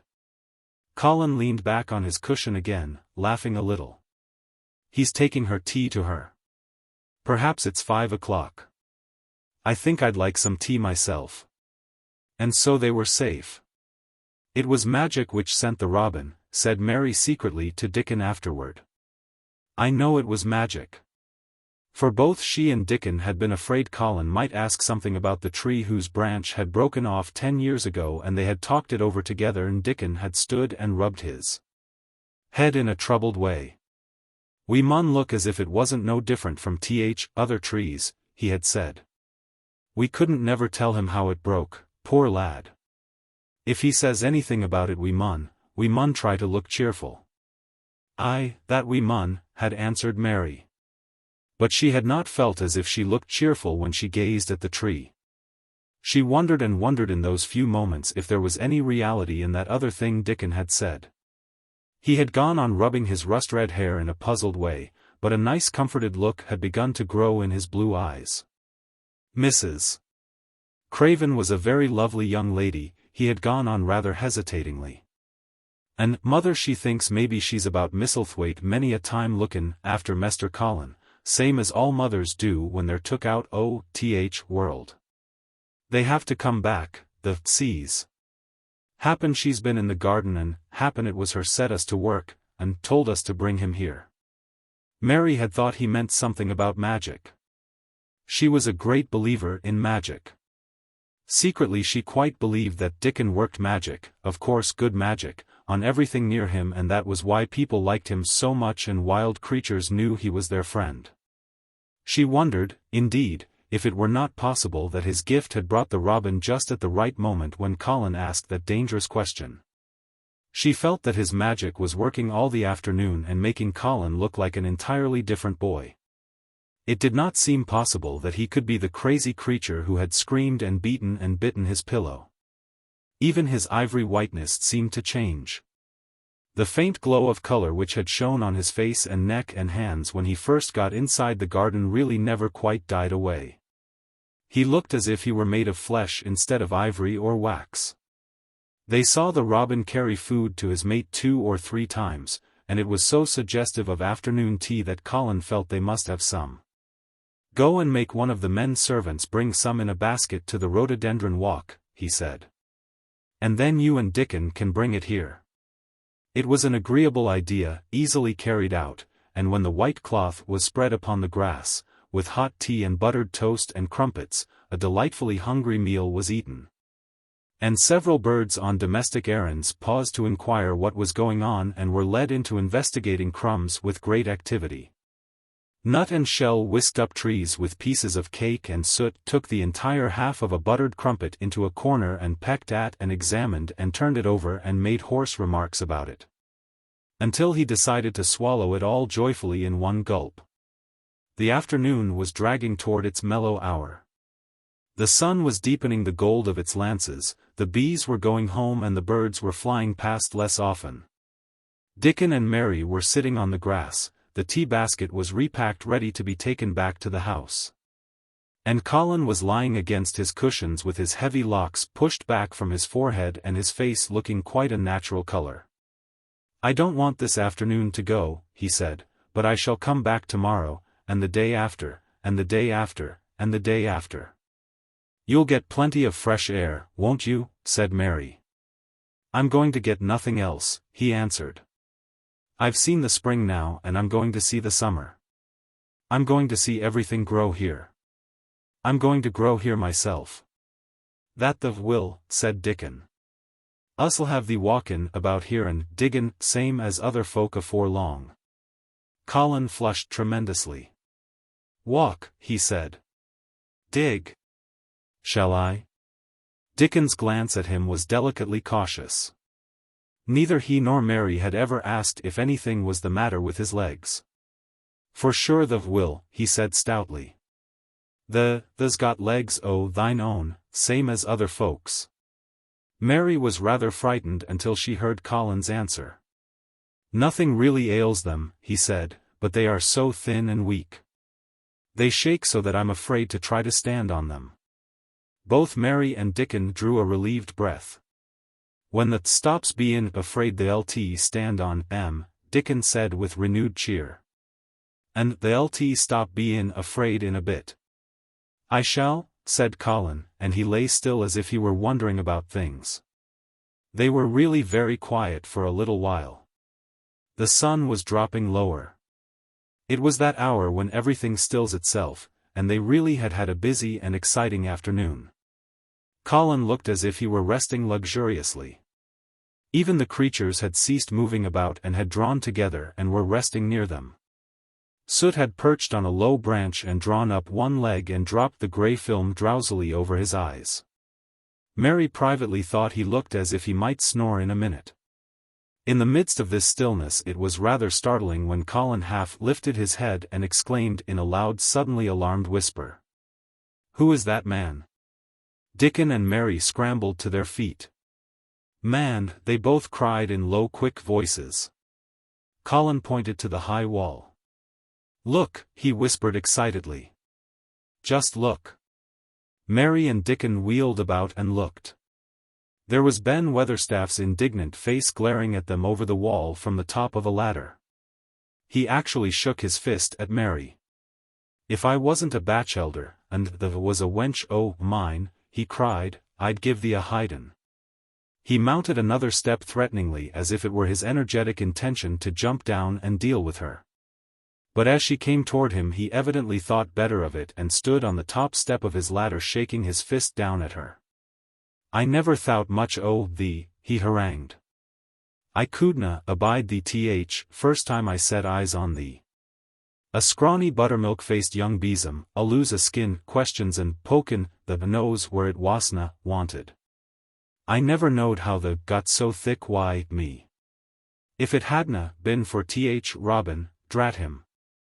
"Ben Weatherstaff," called out Mary, finding her breath.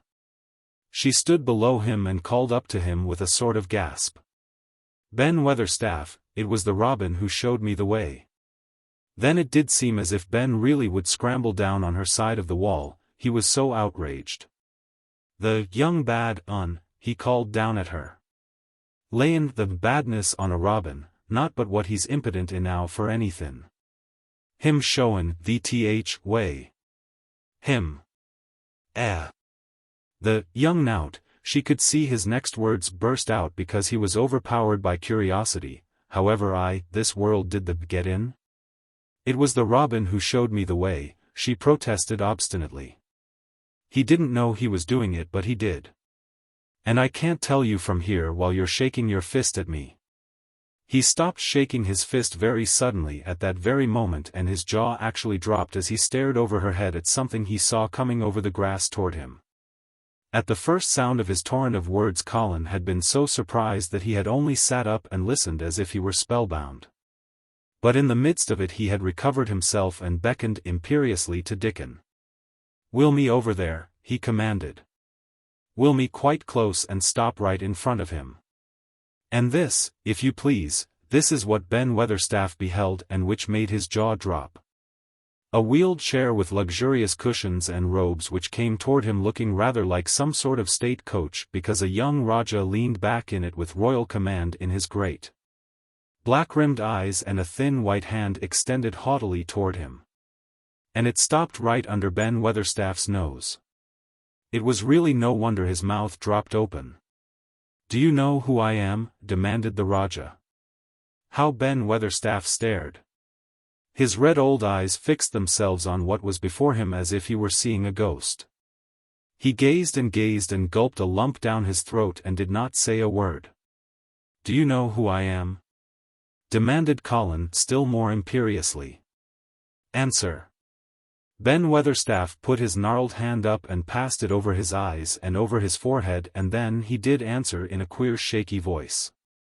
"Who the art?" he said. "Aye, that I do. Why, the mother's eyes starin' at me out o' the face. Lord knows how the come here. But the RTTH, poor cripple." Colin forgot that he had ever had a back. His face flushed scarlet and he sat bolt upright. "I'm not a cripple," he cried out furiously. "I'm not." "He's not," cried Mary, almost shouting up the wall in her fierce indignation. "He's not got a lump as big as a pin.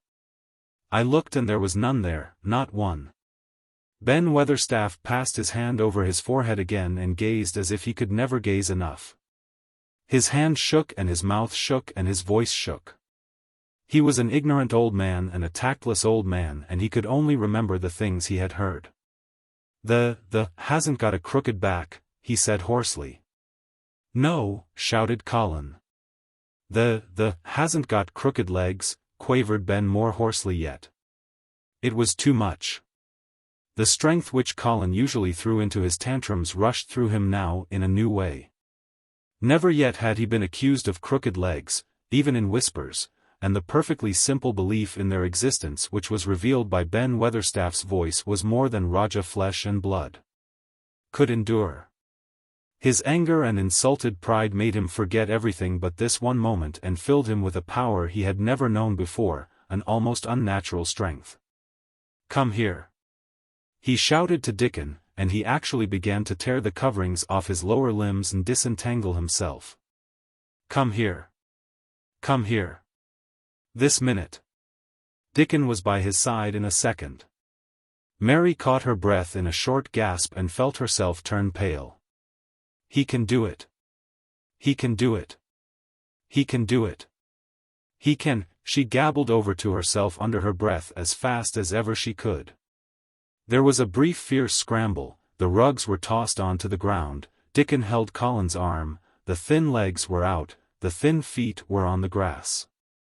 Colin was standing upright, as straight as an arrow and looking strangely tall, his head thrown back and his strange eyes flashing lightning. "Look at me," he flung up at Ben Weatherstaff. "Just look at me, you. Just look at me." "He's as straight as I am," cried Dickon. "He's as straight as any lad I Yorkshire." What Ben Weatherstaff did Mary thought queer beyond measure. He choked and gulped and suddenly tears ran down his weather-wrinkled cheeks as he struck his old hands together. He burst forth, lies folk tells. Th'art as thin as a lath and as white as a wraith, but there's not a knob on thee. They'll make 'em on yet. God bless thee." Dickon held Colin's arm strongly, but the boy had not begun to falter. He stood straighter and looked Ben Weatherstaff in the face. "I'm your master," he said, "when my father is away. And you are to obey me. This is my garden. Don't dare to say a word about it. You get down from that ladder and go out to the long walk, and Miss Mary will meet you and bring you here. I want to talk to you. We did not want you, but now you will have to be in the secret. Be quick." Ben Weatherstaff's crabbed old face was still wet with that one queer rush of tears. It seemed as if he could not take his eyes from thin straight Colin standing on his feet with his head thrown back. Lad," he almost whispered. My lad." And then remembering himself he suddenly touched his hat gardener fashion and said, "Yes, sir.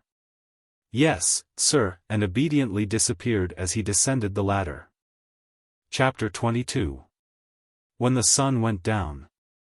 When his head was out of sight, Colin turned to Mary. "Go and meet him," he said, and Mary flew across the grass to the door under the ivy. Dickon was watching him with sharp eyes. There were scarlet spots on his cheeks and he looked amazing, but he showed no signs of falling. "I can stand," he said, and his head was still held up and he said it quite grandly. "I told thee the could as soon as the stopped bein' afraid," answered Dickon. "And the stopped?" "Yes, I've stopped," said Colin. Then suddenly he remembered something Mary had said. "Are you making magic?" he asked sharply. Dickon's curly mouth spread in a cheerful grin. "Tha's doin' magic thysel," he said. "It's same magic as made these work out earth," and he touched with his thick boot a clump of crocuses in the grass. Colin looked down at them. "Aye," he said slowly, "there couldna be bigger magic than that there couldna be." He drew himself up straighter than ever. "I'm going to walk to that tree," he said, pointing to one a few feet away from him. "I'm going to be standing when Weatherstaff comes here. I can rest against the tree if I like. When I want to sit down I will sit down, but not before. Bring a rug from the chair." He walked to the tree and though Dickon held his arm he was wonderfully steady. When he stood against the tree trunk it was not too plain that he supported himself against it, and he still held himself so straight that he looked tall. When Ben Weatherstaff came through the door in the wall he saw him standing there and he heard Mary muttering something under her breath. "What art sayin'?" he asked rather testily because he did not want his attention distracted from the long thin straight boy figure and proud face. But she did not tell him. What she was saying was this. "You can do it. You can do it. I told you you could. You can do it. You can do it. You can." She was saying it to Colin because she wanted to make magic and keep him on his feet looking like that. She could not bear that he should give in before Ben Weatherstaff. He did not give in. She was uplifted by a sudden feeling that he looked quite beautiful in spite of his thinness. He fixed his eyes on Ben Weatherstaff in his funny imperious way. "Look at me," he commanded. "Look at me all over. Am I a hunchback? Have I got crooked legs?" Ben Weatherstaff had not quite got over his emotion, but he had recovered a little and answered almost in his usual way. "Not the," he said. "Nout sort. What's the been doin' with thysel? Hidin' out sightin' lettin' folk think thou was cripplin' half-witted?" "Half-witted," said Colin angrily. "Who thought that?" "Lots fools," said Ben. World's full jackasses brain and they never bray nout but lies. What did the shut thysel up for?" "Everyone thought I was going to die," said Colin shortly. "I'm not." And he said it with such decision Ben Weatherstaff looked him over, up and down and up. "The die," he said with dry exultation. "Nout sort. Tha's got too much pluck in thee. When I seed thee put the legs on ground in such a hurry I knowed the was all right. Sit thee down on rug a bit young mester and give me thy orders." There was a queer mixture of crabbed tenderness and shrewd understanding in his manner. Mary had poured out speech as rapidly as she could as they had come down the long walk. The chief thing to be remembered, she had told him, was that Colin was getting well. The garden was doing it. No one must let him remember about having humps and dying. The Rajah condescended to seat himself on a rug under the tree. "What work do you do in the gardens, Weatherstaff?" he inquired. "Anythin' I'm told to do," answered old Ben. "I'm kep' on by favour, because she liked me." "She?" said Colin. The mother," answered Ben Weatherstaff. "My mother," said Colin, and he looked about him quietly. This was her garden, wasn't it? Aye, it was that, and Ben Weatherstaff looked about him too. She were main fond of it. "It is my garden now, I am fond of it.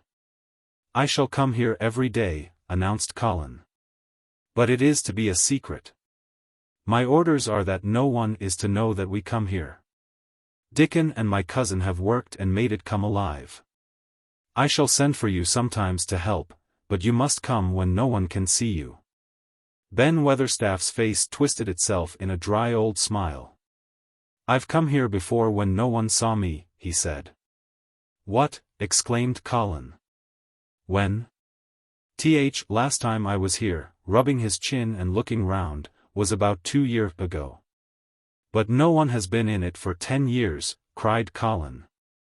"There was no door." "I'm no one," said old Ben dryly.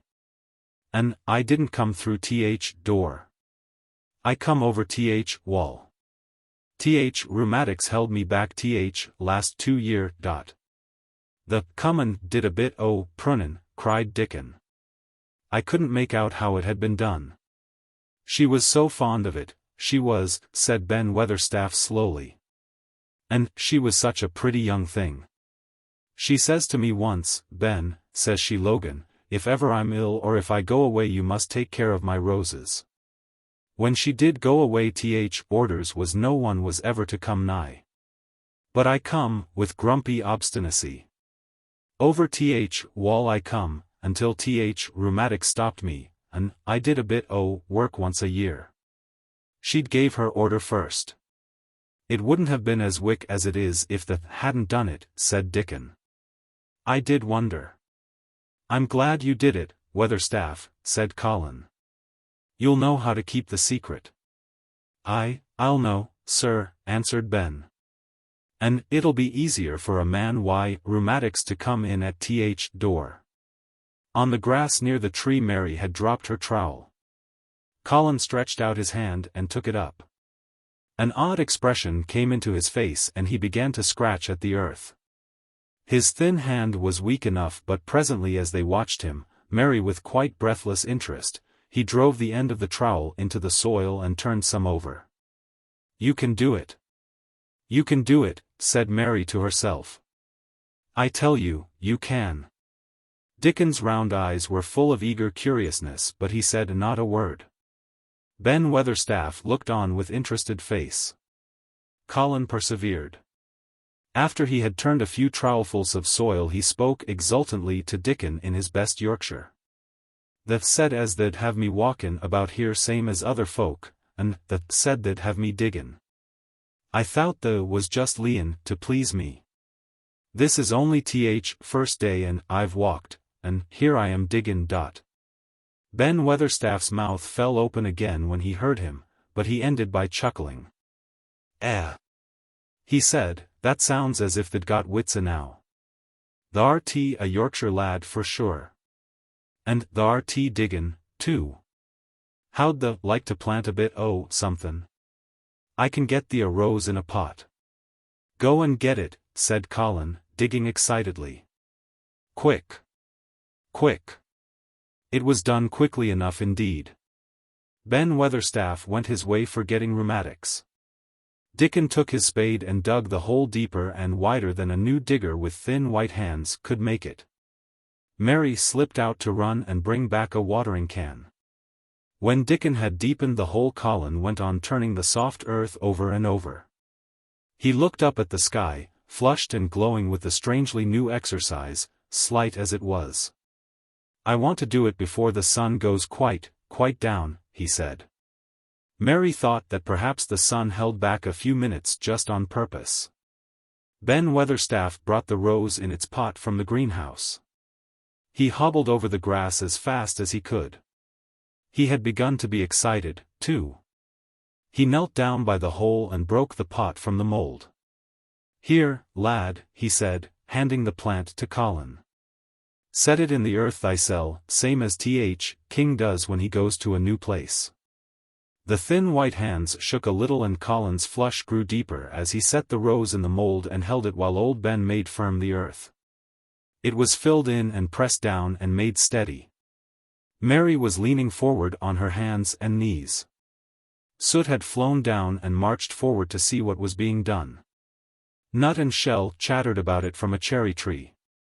"It's planted," said Colin at last. "And the sun is only slipping over the edge. Help me up, Dickon. I want to be standing when it goes. That's part of the magic." And Dickon helped him. And the magic, or whatever it was, so gave him strength that when the sun did slip over the edge and end the strange lovely afternoon for them there he actually stood on his 2 feet, laughing. Chapter 23.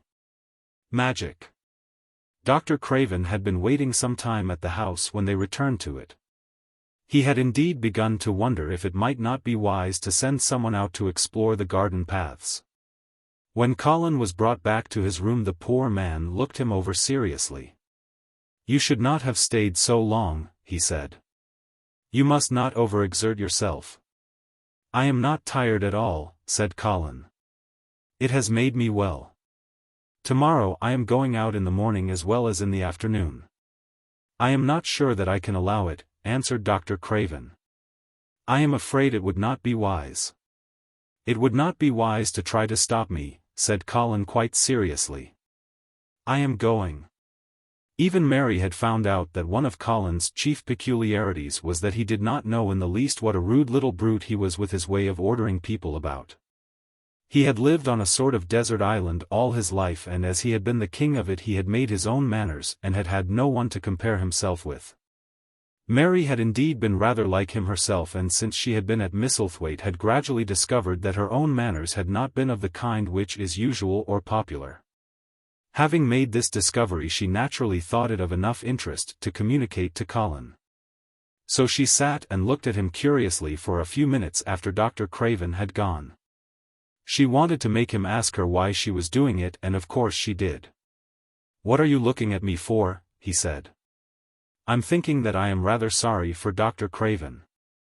"So am I," said Colin calmly, but not without an air of some satisfaction. "He won't get Misselthwaite at all now. I'm not going to die."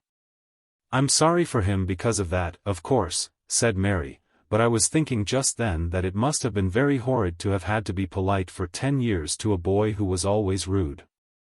I would never have done it." "Am I rude?" Colin inquired undisturbedly. "If you had been his own boy and he had been a slapping sort of man," said Mary, "he would have slapped you." "But he daren't," said Colin. "No, he daren't," answered Mistress Mary, thinking the thing out quite without prejudice.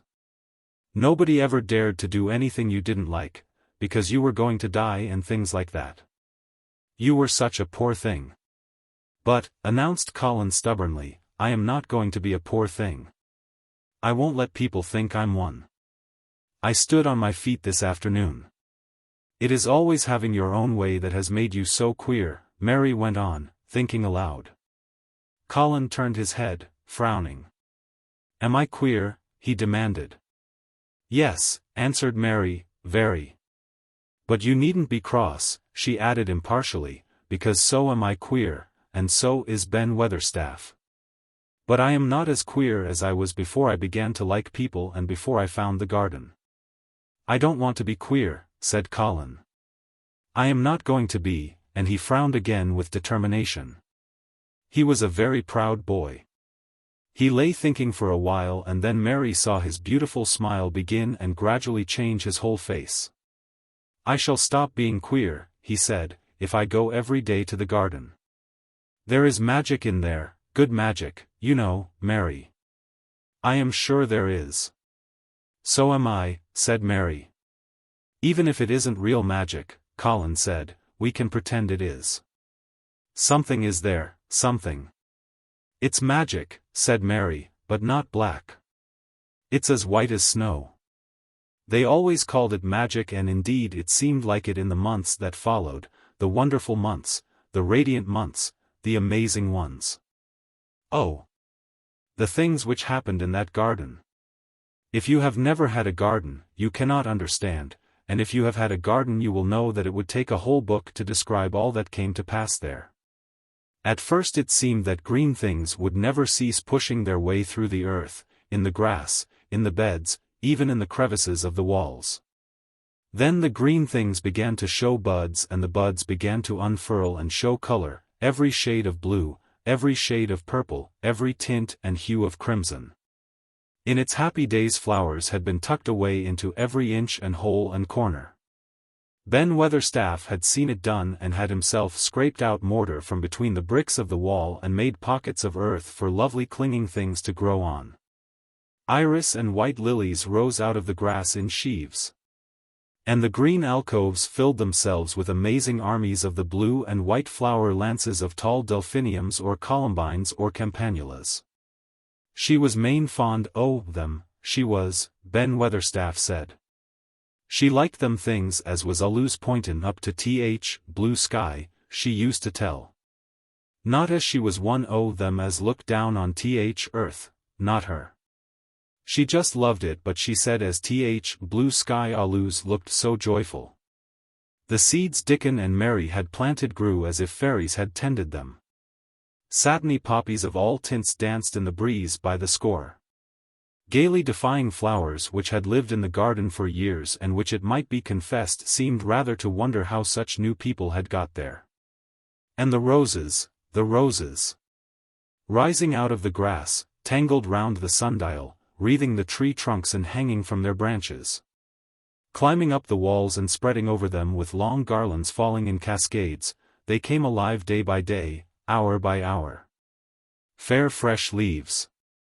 And buds, tiny at first but swelling and working magic until they burst and uncurled into cups of scent delicately spilling themselves over their brims and filling the garden air. Colin saw it all, watching each change as it took place. Every morning he was brought out and every hour of each day when it didn't rain he spent in the garden. Even grey days pleased him. He would lie on the grass, watching things growing, he said. If you watched long enough, he declared, you could see buds unsheath themselves. Also you could make the acquaintance of strange busy insect things running about on various unknown but evidently serious errands, sometimes carrying tiny scraps of straw or feather or food.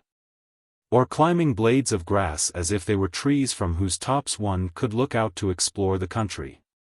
A mole throwing up its mound at the end of its burrow and making its way out at last with the long-nailed paws which looked so like elfish hands, had absorbed him one whole morning. Ants' ways, beetles' ways, bees' ways, frogs' ways, birds' ways, plants' ways, gave him a new world to explore, and when Dickon revealed them all and added foxes' ways, otters' ways, ferrets' ways, squirrels' ways, and trouts and water rats and badgers' ways, there was no end to the things to talk about and think over. And this was not the half of the magic. The fact that he had really once stood on his feet had set Colin thinking tremendously, and when Mary told him of the spell she had worked he was excited and approved of it greatly. He talked of it constantly. Of course there must be lots of magic in the world, he said wisely one day, but people don't know what it is like or how to make it. Perhaps the beginning is just to say nice things are going to happen until you make them happen. I am going to try an experiment. The next morning when they went to the secret garden he sent at once for Ben Weatherstaff. Ben came as quickly as he could and found the Rajah standing on his feet under a tree and looking very grand but also very beautifully smiling. "Good morning, Ben Weatherstaff," he said. "I want you and Dickon and Miss Mary to stand in a row and listen to me because I am going to tell you something very important." Aye, sir," answered Ben Weatherstaff, touching his forehead. One of the long-concealed charms of Ben Weatherstaff was that in his boyhood he had once run away to sea and had made voyages. So he could reply like a sailor. "I am going to try a scientific experiment," explained the Rajah. "When I grow up I am going to make great scientific discoveries and I am going to begin now with this experiment."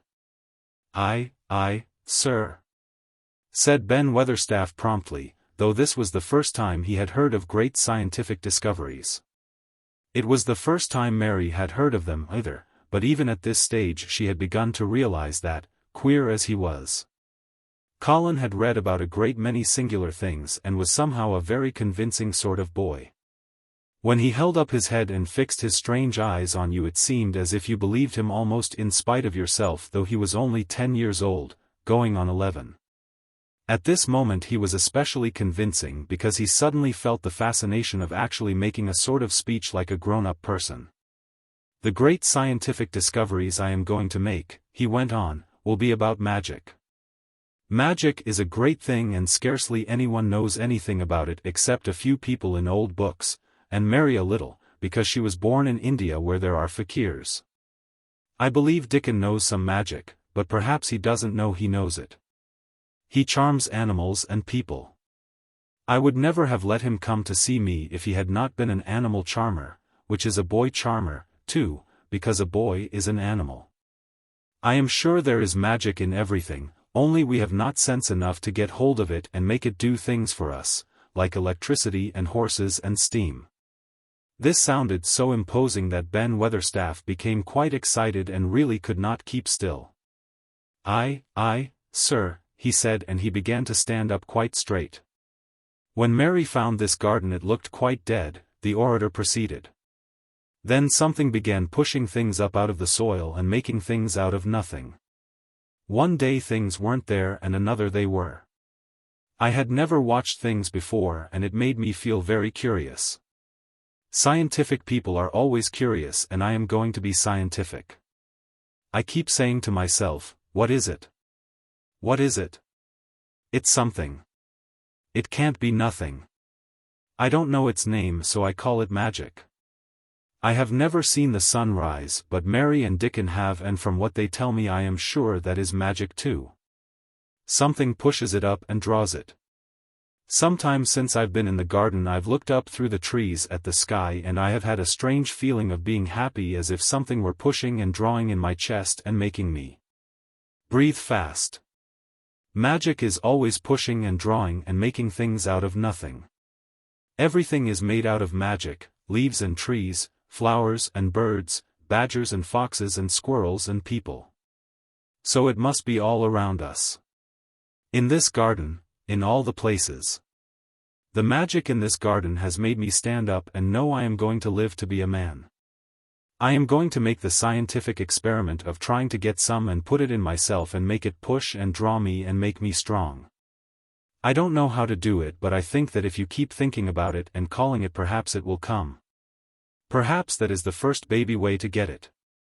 When I was going to try to stand that first time, Mary kept saying to herself as fast as she could, "You can do it. You can do it," and I did. I had to try myself at the same time, of course, but her magic helped me, and so did Dickon's. Every morning and evening and as often in the daytime as I can remember I am going to say, magic is in me. Magic is making me well. I am going to be as strong as Dickon, as strong as Dickon. And you must all do it, too. That is my experiment. Will you help, Ben Weatherstaff?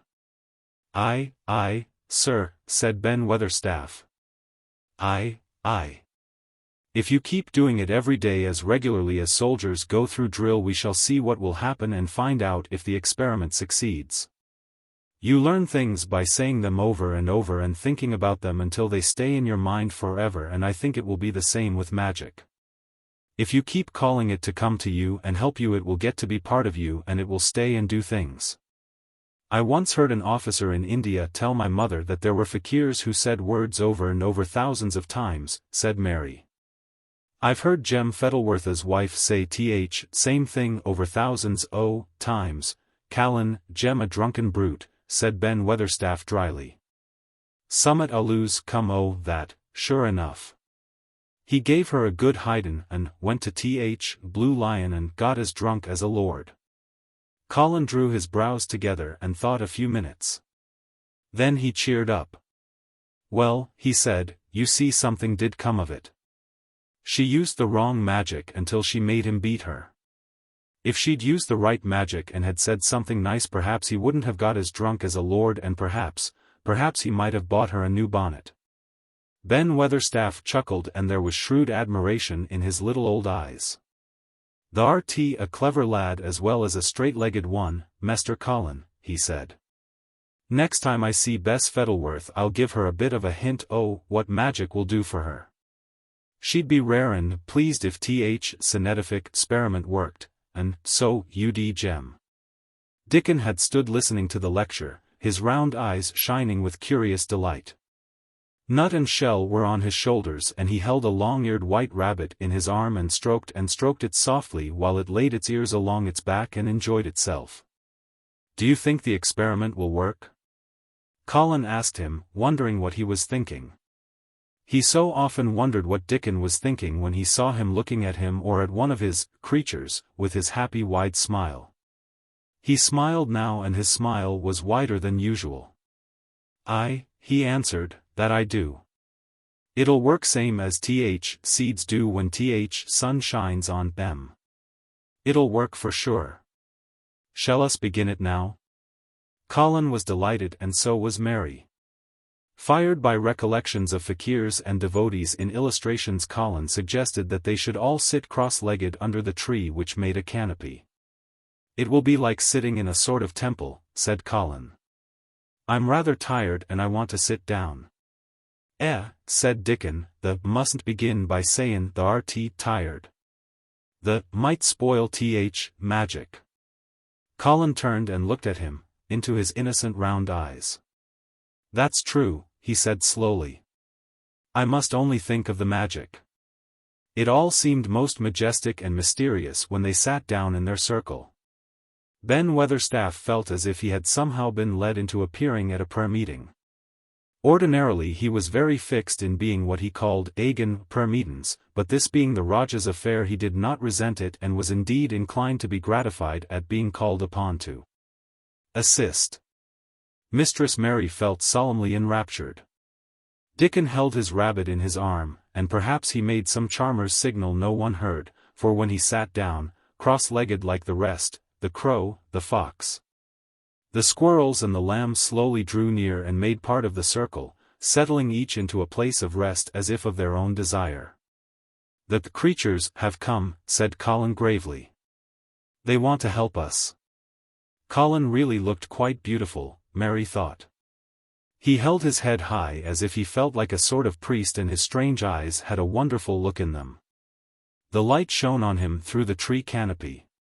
Now we will begin, he said. Shall we sway backward and forward, Mary, as if we were dervishes? I canna do no swayin' back'ard and for'ard, said Ben Weatherstaff. I've got rheumatics. The magic will take them away, said Colin in a high priest tone, but we won't sway until it has done it. We will only chant. I canna do no chantin', said Ben Weatherstaff a trifle testily. They turned me out church choir only time I ever tried it. No one smiled. They were all too much in earnest. Colin's face was not even crossed by a shadow. He was thinking only of the magic. Then I will chant, he said. And he began, looking like a strange boy spirit. The sun is shining, the sun is shining. That is the magic. The flowers are growing, the roots are stirring. That is the magic.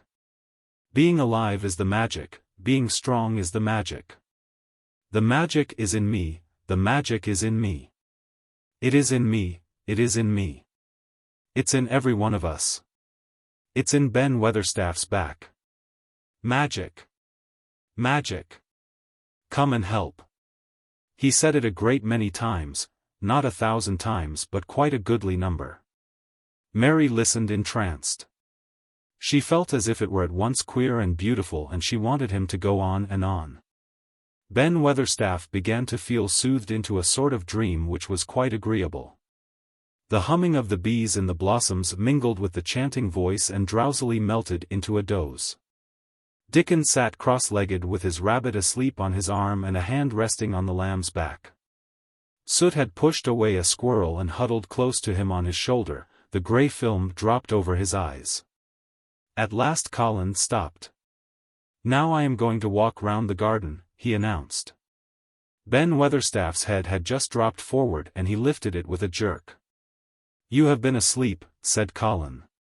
Nout sort, mumbled Ben. Sermon was good enow, but I'm bound to get out a 4th collection. He was not quite awake yet. You're not in church, said Colin. Not me, said Ben, straightening himself. Who said I were? I heard every bit of it. You said magic was in my back. Doctor calls it rheumatics. The Rajah waved his hand. That was the wrong magic, he said. You will get better. You have my permission to go to your work. But come back tomorrow. I'd like to see thee walk round the garden, grunted Ben. It was not an unfriendly grunt, but it was a grunt. In fact, being a stubborn old party and not having entire faith in magic, he had made up his mind that if he were sent away he would climb his ladder and look over the wall so that he might be ready to hobble back if there were any stumbling. The Rajah did not object to his staying, and so the procession was formed. It really did look like a procession. Colin was at its head with Dickon on one side and Mary on the other. Ben Weatherstaff walked behind, and the creatures trailed after them, the lamb and the fox cub keeping close to Dickon. The white rabbit hopping along or stopping to nibble, and Soot following with the solemnity of a person who felt himself in charge. It was a procession which moved slowly but with dignity. Every few yards it stopped to rest. Colin leaned on Dickon's arm and privately Ben Weatherstaff kept a sharp lookout, but now and then Colin took his hand from its support and walked a few steps alone. His head was held up all the time and he looked very grand. "The magic is in me," he kept saying. "The magic is making me strong. I can feel it. I can feel it." It seemed very certain that something was upholding and uplifting him. He sat on the seats in the alcoves, and once or twice he sat down on the grass, and several times he paused in the path and leaned on Dickon. But he would not give up until he had gone all round the garden.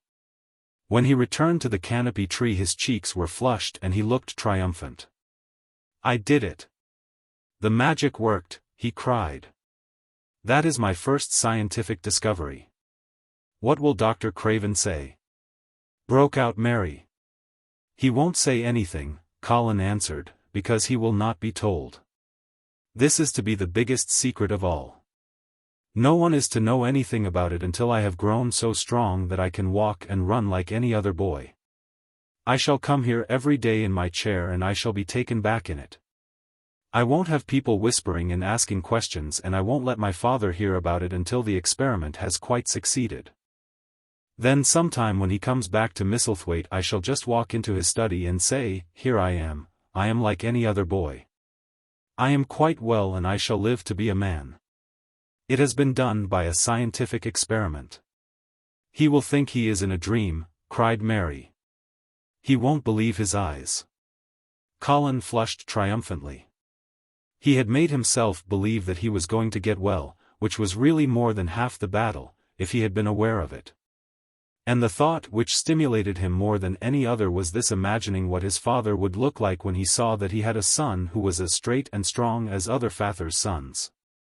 One of his darkest miseries in the unhealthy morbid past days had been his hatred of being a sickly weak-backed boy whose father was afraid to look at him. "He'll be obliged to believe them," he said. "One of the things I am going to do, after the magic works and before I begin to make scientific discoveries, is to be an athlete." "We shall have the Takin to Bushin in a week or so," said Ben Weatherstaff. "They'll Winning Th Belton bein champion prizefighter of all England." Colin fixed his eyes on him sternly. "Weatherstaff," he said, "that is disrespectful. You must not take liberties because you are in the secret. However much the magic works I shall not be a prizefighter. I shall be a scientific discoverer." Axe pardon, sir," answered Ben, touching his forehead in salute.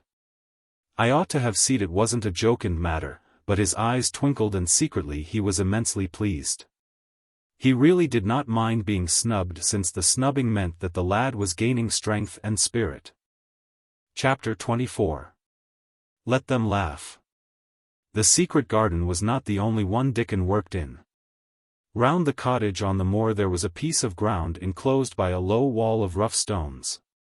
Early in the morning and late in the fading twilight, and on all the days Colin and Mary did not see him, Dickon worked there planting or tending potatoes and cabbages, turnips and carrots and herbs for his mother.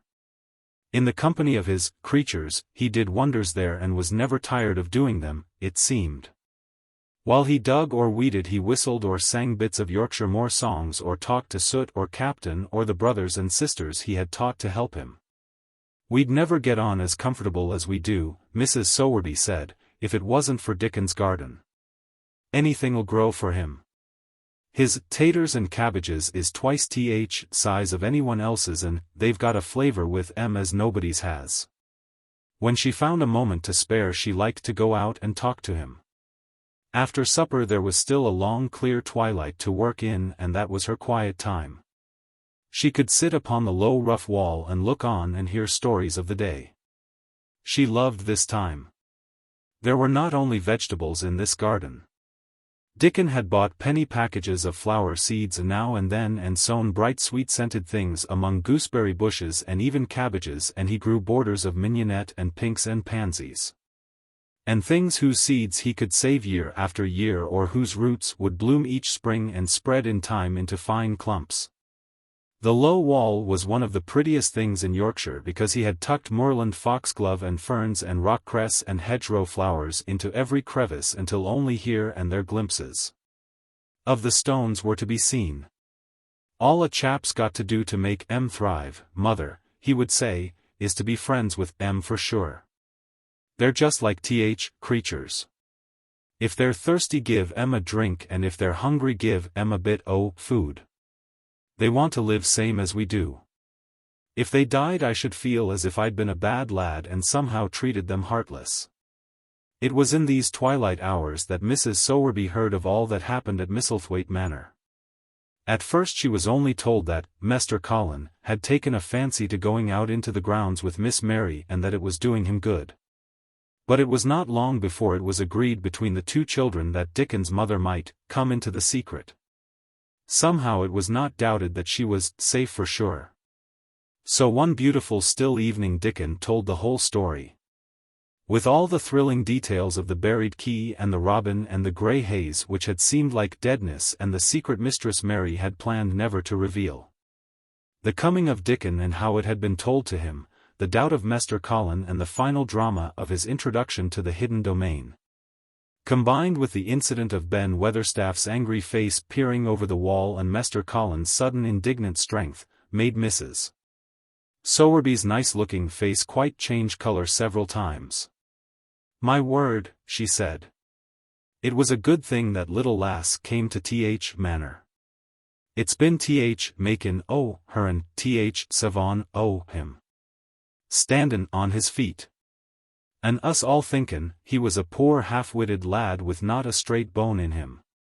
She asked a great many questions and her blue eyes were full of deep thinking. "What do they make of it at Manor, him being so well and cheerful and never complainin'?" she inquired. "They don't know what to make of it," answered Dickon. "Every day as comes round his face looks different. It's fillin' out and doesn't look so sharp, and waxy color is goin'. But he has to do his bit o' complainin', with a highly entertained grin." "What for, I'd mercy's name?" asked Mrs. Sowerby. Dickon chuckled. "He does it to keep them from guessin' what's happened. If the doctor knew he'd found out he could stand on his feet, he'd likely write and tell Master Craven. Master Colin savon secret to tell himself. He's goin' to practice his magic on his legs every day till his father comes back, and then he's goin' to march into his room and show him he's as straight as other lads. But him and Miss Mary thinks it's best plan to do a bit o' groanin' and frettin' now and then to throw folk off scent." Mrs. Sowerby was laughing a low comfortable laugh long before he had finished his last sentence. She said, "that pair's enjoyin' theirselves, I'll warrant. They'll get a good bit o' play actin' out of it, and there's nothin' children likes as much as play actin'. Let's hear what they do, Dickon lad." Dickon stopped weeding and sat up on his heels to tell her. His eyes were twinkling with fun. "Master Colin is carried down to his chair every time he goes out," he explained. "And he flies out at John, footman, for not carryin' him careful enough. He makes himself as helpless lookin' as he can and never lifts his head until we're out o' sight o' house. And he grunts and frets a good bit when he's settled into his chair. Him and Miss Mary's both got to enjoyin' it, and when he groans and complains she'll say, "Poor Colin. Does it hurt you so much? Are you so weak as that, poor Colin?" But trouble is that sometimes they can scarce keep from burstin' out Logan. When we get safe into the garden they laugh till they've no breath left to laugh with. And they have to stuff their faces into Mester Colin's cushions to keep the gardeners from hearin', if any of 'em's about. More they laugh better for 'em, said Mrs. Sowerby, still laughing herself. Good healthy child Logan's better than pills any day year. That pair'll plump up for sure. They are plumpin' up, said Dickon. They're that hungry they don't know how to get enough to eat without makin' talk. Mester Colin says if he keeps sendin' for more food they won't believe he's an invalid at all. Miss Mary says she'll let him eat her share, but he says that if she goes hungry she'll get thin and they mun both get fat at once. Mrs. Sowerby laughed so heartily at the revelation of this difficulty, that she quite rocked backward and forward in her blue cloak, and Dickon laughed with her. "I'll tell thee what, lad," Mrs. Sowerby said when she could speak. "I've thought of a way to help 'em. When the goes to 'em in mornin's the shall take a pail o' good new milk and I'll bake 'em a crusty cottage loaf or some buns currants in 'em, same as you children like. Nothin's so good as fresh milk and bread.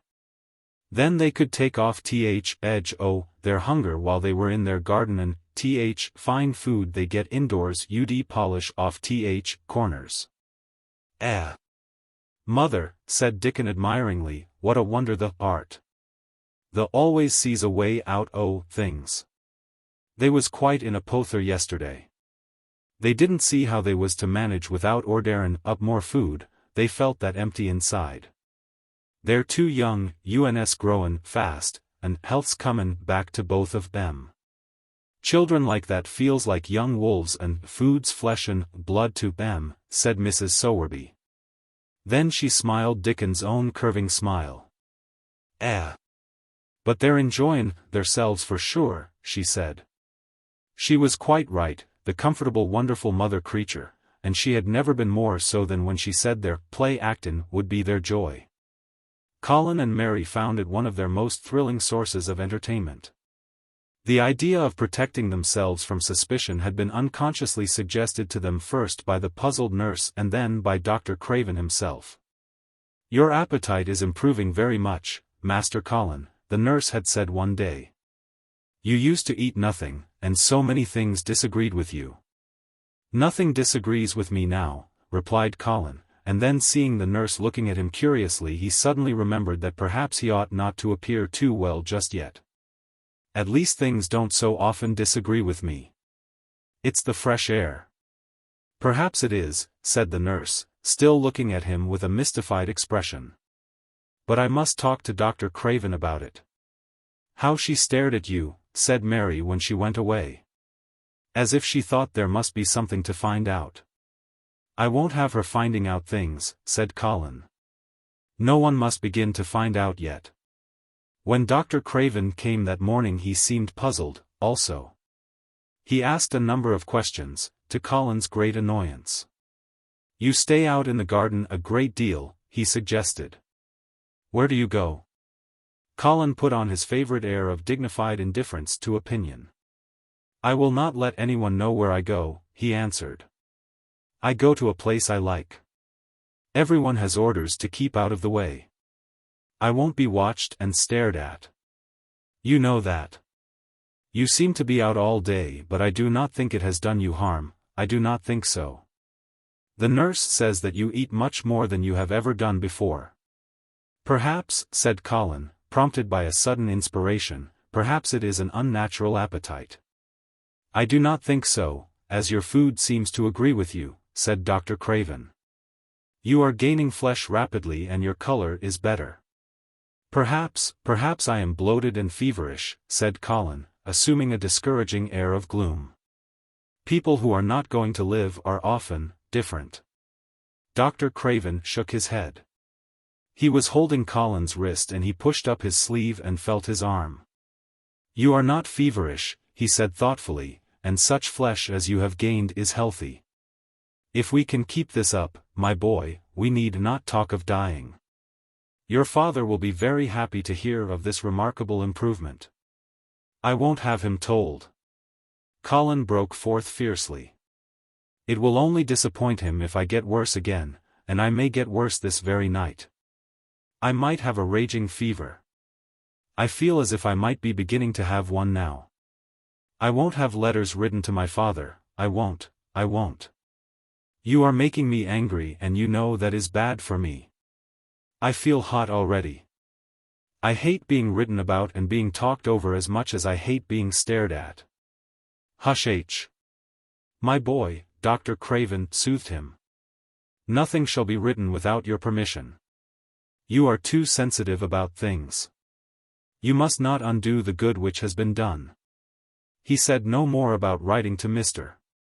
Craven, and when he saw the nurse he privately warned her that such a possibility must not be mentioned to the patient.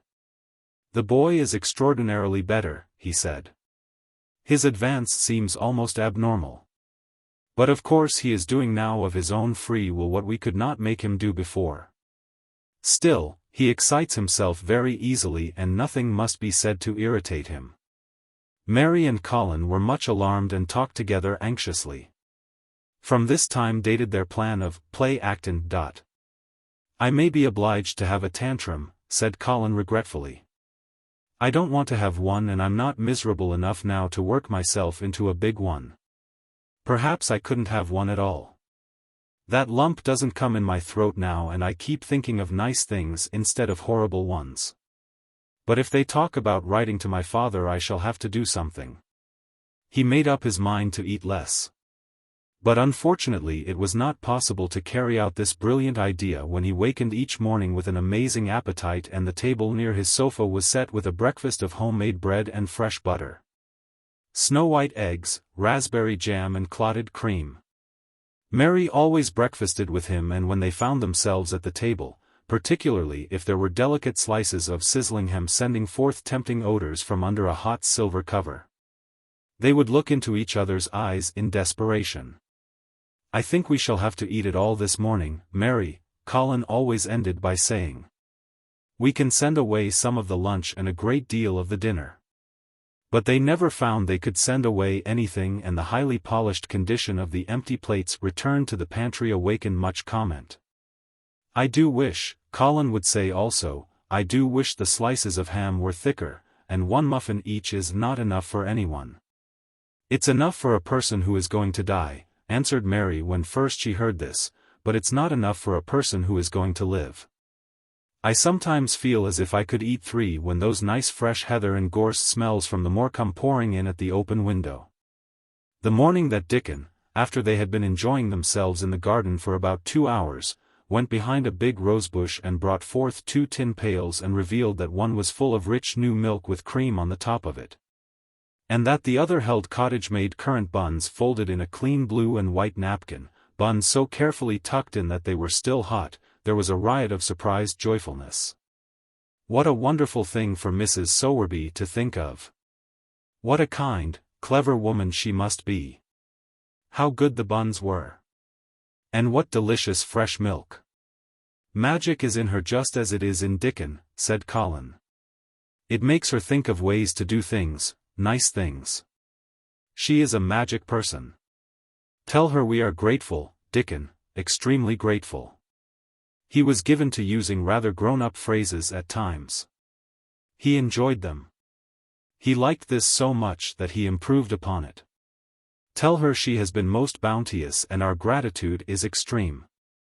And then forgetting his grandeur he fell to and stuffed himself with buns and drank milk out of the pail in copious draughts in the manner of any hungry little boy who had been taking unusual exercise and breathing in moorland air and whose breakfast was more than 2 hours behind him. This was the beginning of many agreeable incidents of the same kind.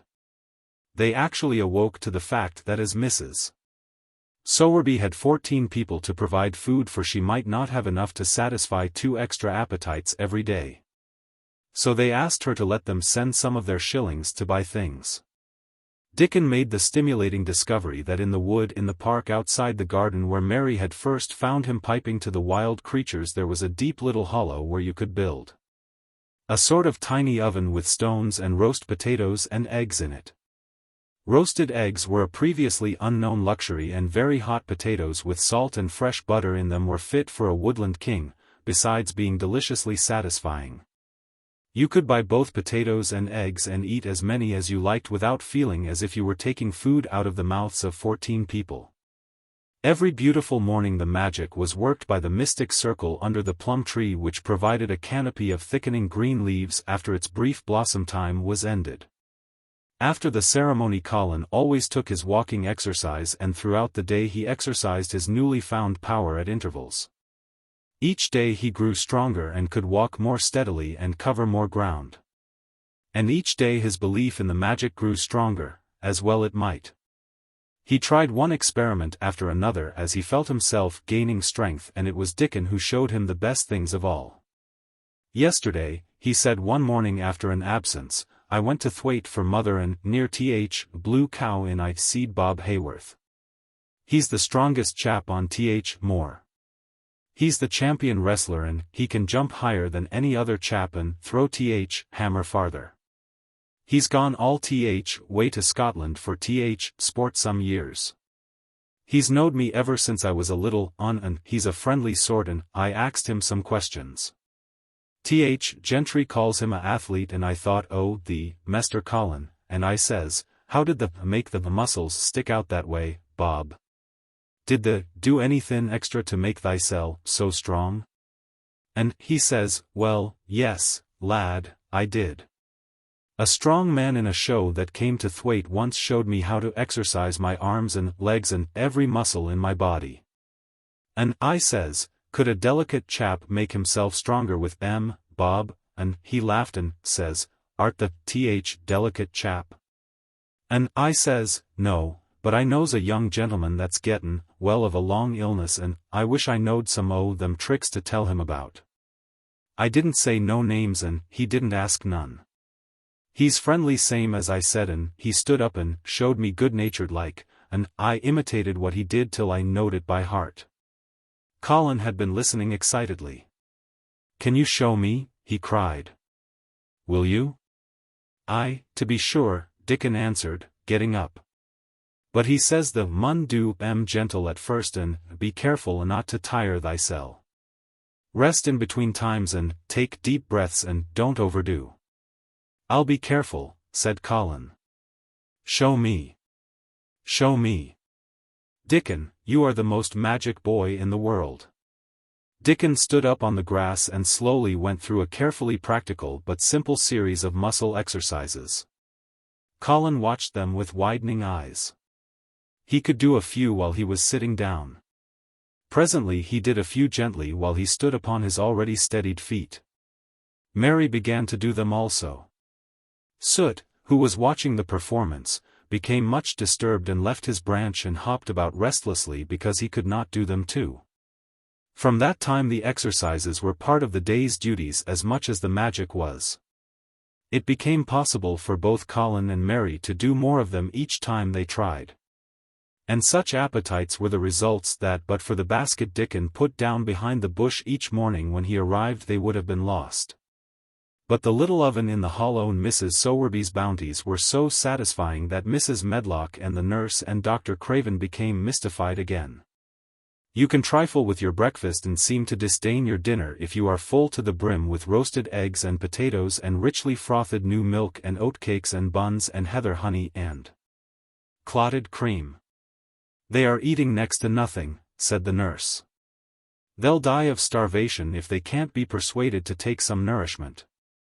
And yet see how they look." "Look," exclaimed Mrs. Medlock indignantly.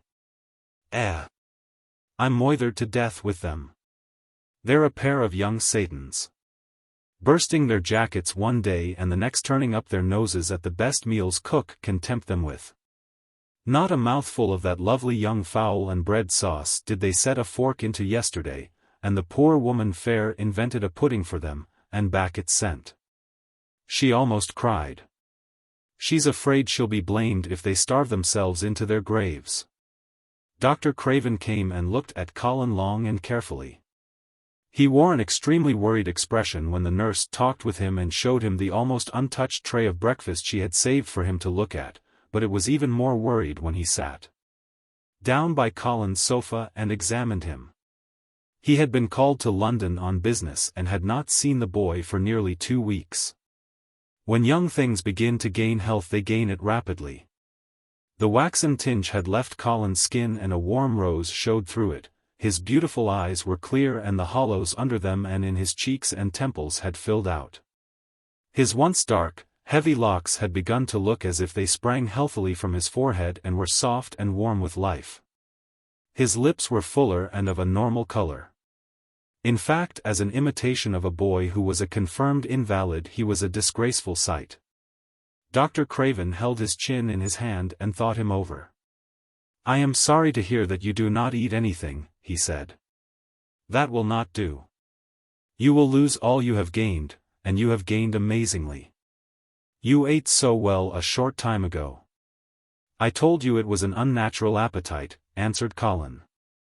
Mary was sitting on her stool nearby and she suddenly made a very queer sound which she tried so violently to repress that she ended by almost choking. "What is the matter?" said Dr. Craven, turning to look at her. Mary became quite severe in her manner. It was something between a sneeze and a cough, she replied with reproachful dignity, and it got into my throat. "But," she said afterward to Colin, "I couldn't stop myself. It just burst out because all at once I couldn't help remembering that last big potato you ate and the way your mouth stretched when you bit through that thick lovely crust with jam and clotted cream on it.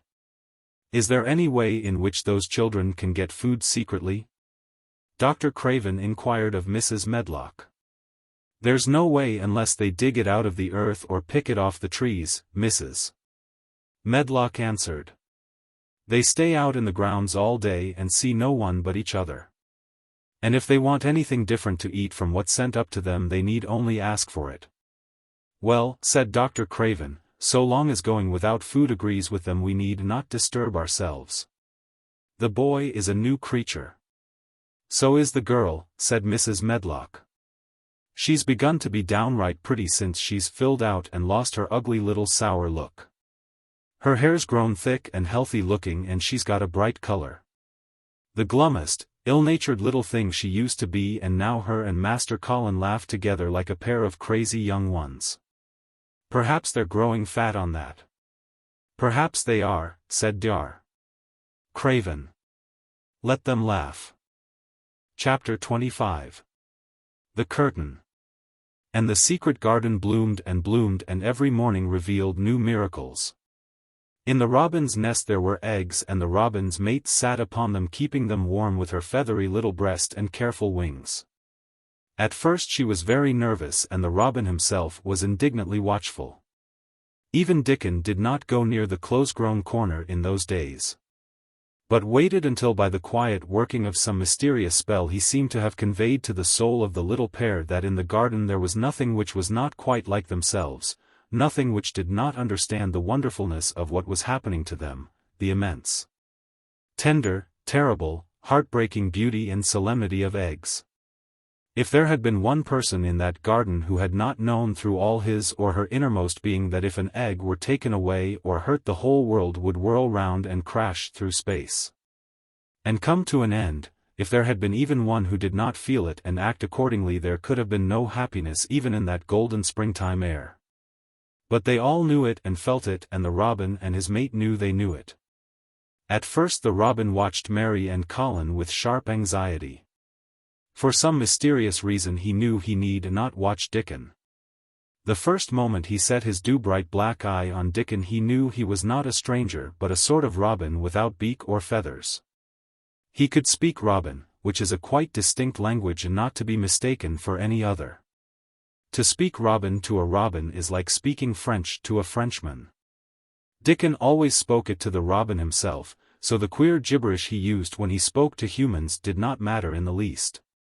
The robin thought he spoke this gibberish to them because they were not intelligent enough to understand feathered speech. His movements also were robin. They never startled one by being sudden enough to seem dangerous or threatening. Any robin could understand Dickon, so his presence was not even disturbing. But at the outset it seemed necessary to be on guard against the other two. In the first place, the boy creature did not come into the garden on his legs. He was pushed in on a thing with wheels, and the skins of wild animals were thrown over him. That in itself was doubtful. Then when he began to stand up and move about, he did it in a queer unaccustomed way, and the others seemed to have to help him. The robin used to secrete himself in a bush and watched this anxiously, his head tilted first on one side and then on the other. He thought that the slow movements might mean that he was preparing to pounce, as cats do. When cats are preparing to pounce, they creep over the ground very slowly. The robin talked this over with his mate a great deal for a few days, but after that he decided not to speak of the subject because her terror was so great that he was afraid it might be injurious to the eggs. When the boy began to walk by himself and even to move more quickly, it was an immense relief.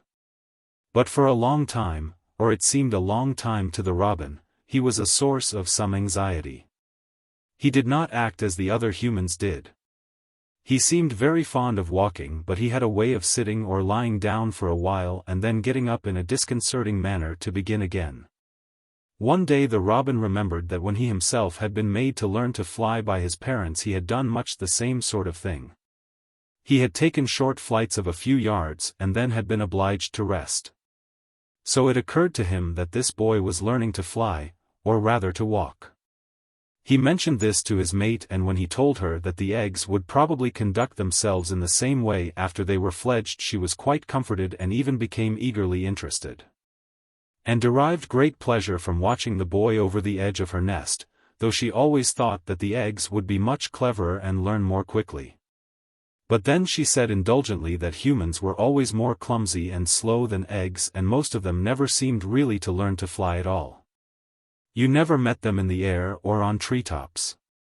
After a while the boy began to move about as the others did, but all three of the children at times did unusual things.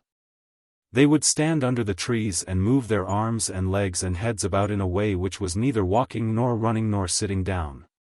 They went through these movements at intervals every day, and the robin was never able to explain to his mate what they were doing or trying to do. He could only say that he was sure that the eggs would never flap about in such a manner. But as the boy who could speak robin so fluently was doing the thing with them, birds could be quite sure that the actions were not of a dangerous nature. Of course neither the robin nor his mate had ever heard of the champion wrestler, Bob Hayworth, and his exercises for making the muscles stand out like lumps. Robins are not like human beings. Their muscles are always exercised from the first, and so they develop themselves in a natural manner. If you have to fly about to find every meal you eat, your muscles do not become atrophied. Atrophied means wasted away through want of use. When the boy was walking and running about and digging and weeding like the others, the nest in the corner was brooded over by a great peace and content. Fears for the eggs became things of the past. Knowing that your eggs were as safe as if they were locked in a bank vault, and the fact that you could watch so many curious things going on, made setting a most entertaining occupation. On wet days the eggs' mother sometimes felt even a little dull because the children did not come into the garden. But even on wet days it could not be said that Mary and Colin were dull. One morning when the rain streamed down unceasingly and Colin was beginning to feel a little restive, as he was obliged to remain on his sofa because it was not safe to get up and walk about, Mary had an inspiration. "Now that I am a real boy," Colin had said, "my legs and arms and all my body are so full of magic that I can't keep them still. They want to be doing things all the time. Do you know that when I waken in the morning, Mary? When it's quite early and the birds are just shouting outside and everything seems just shouting for joy, even the trees and things we can't really hear, I feel as if I must jump out of bed and shout myself. And if I did it, just think what would happen." Mary giggled inordinately. "The nurse would come running and Mrs. Medlock would come running and they would be sure you had gone crazy and they'd send for the doctor," she said.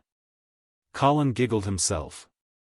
He could see how they would all look, how horrified by his outbreak and how amazed to see him standing upright.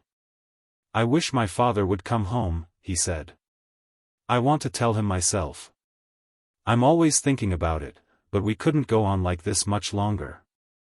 I can't stand lying still and pretending, and besides I look too different. I wish it wasn't raining today." It was then Mistress Mary had her inspiration. "Colin," she began mysteriously, "do you know how many rooms there are in this house?" "About 1,000, I suppose," he answered. "There's about 100 no one ever goes into," said Mary. "And one rainy day I went and looked into ever so many of them. No one ever knew, though Mrs. Medlock nearly found me out. I lost my way when I was coming back and I stopped at the end of your corridor. That was the second time I heard you crying." Colin started up on his sofa. 100 rooms no one goes into," he said. "It sounds almost like a secret garden. Suppose we go and look at them. You could will me in my chair and nobody would know where we went." "That's what I was thinking," said Mary. "No one would dare to follow us. There are galleries where you could run.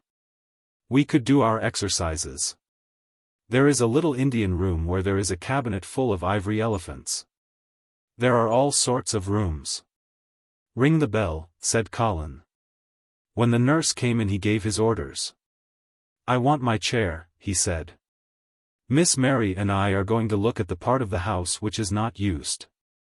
John can push me as far as the picture gallery because there are some stairs.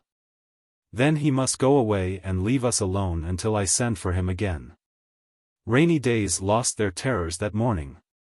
When the footman had wheeled the chair into the picture gallery and left the two together in obedience to orders, Colin and Mary looked at each other delighted.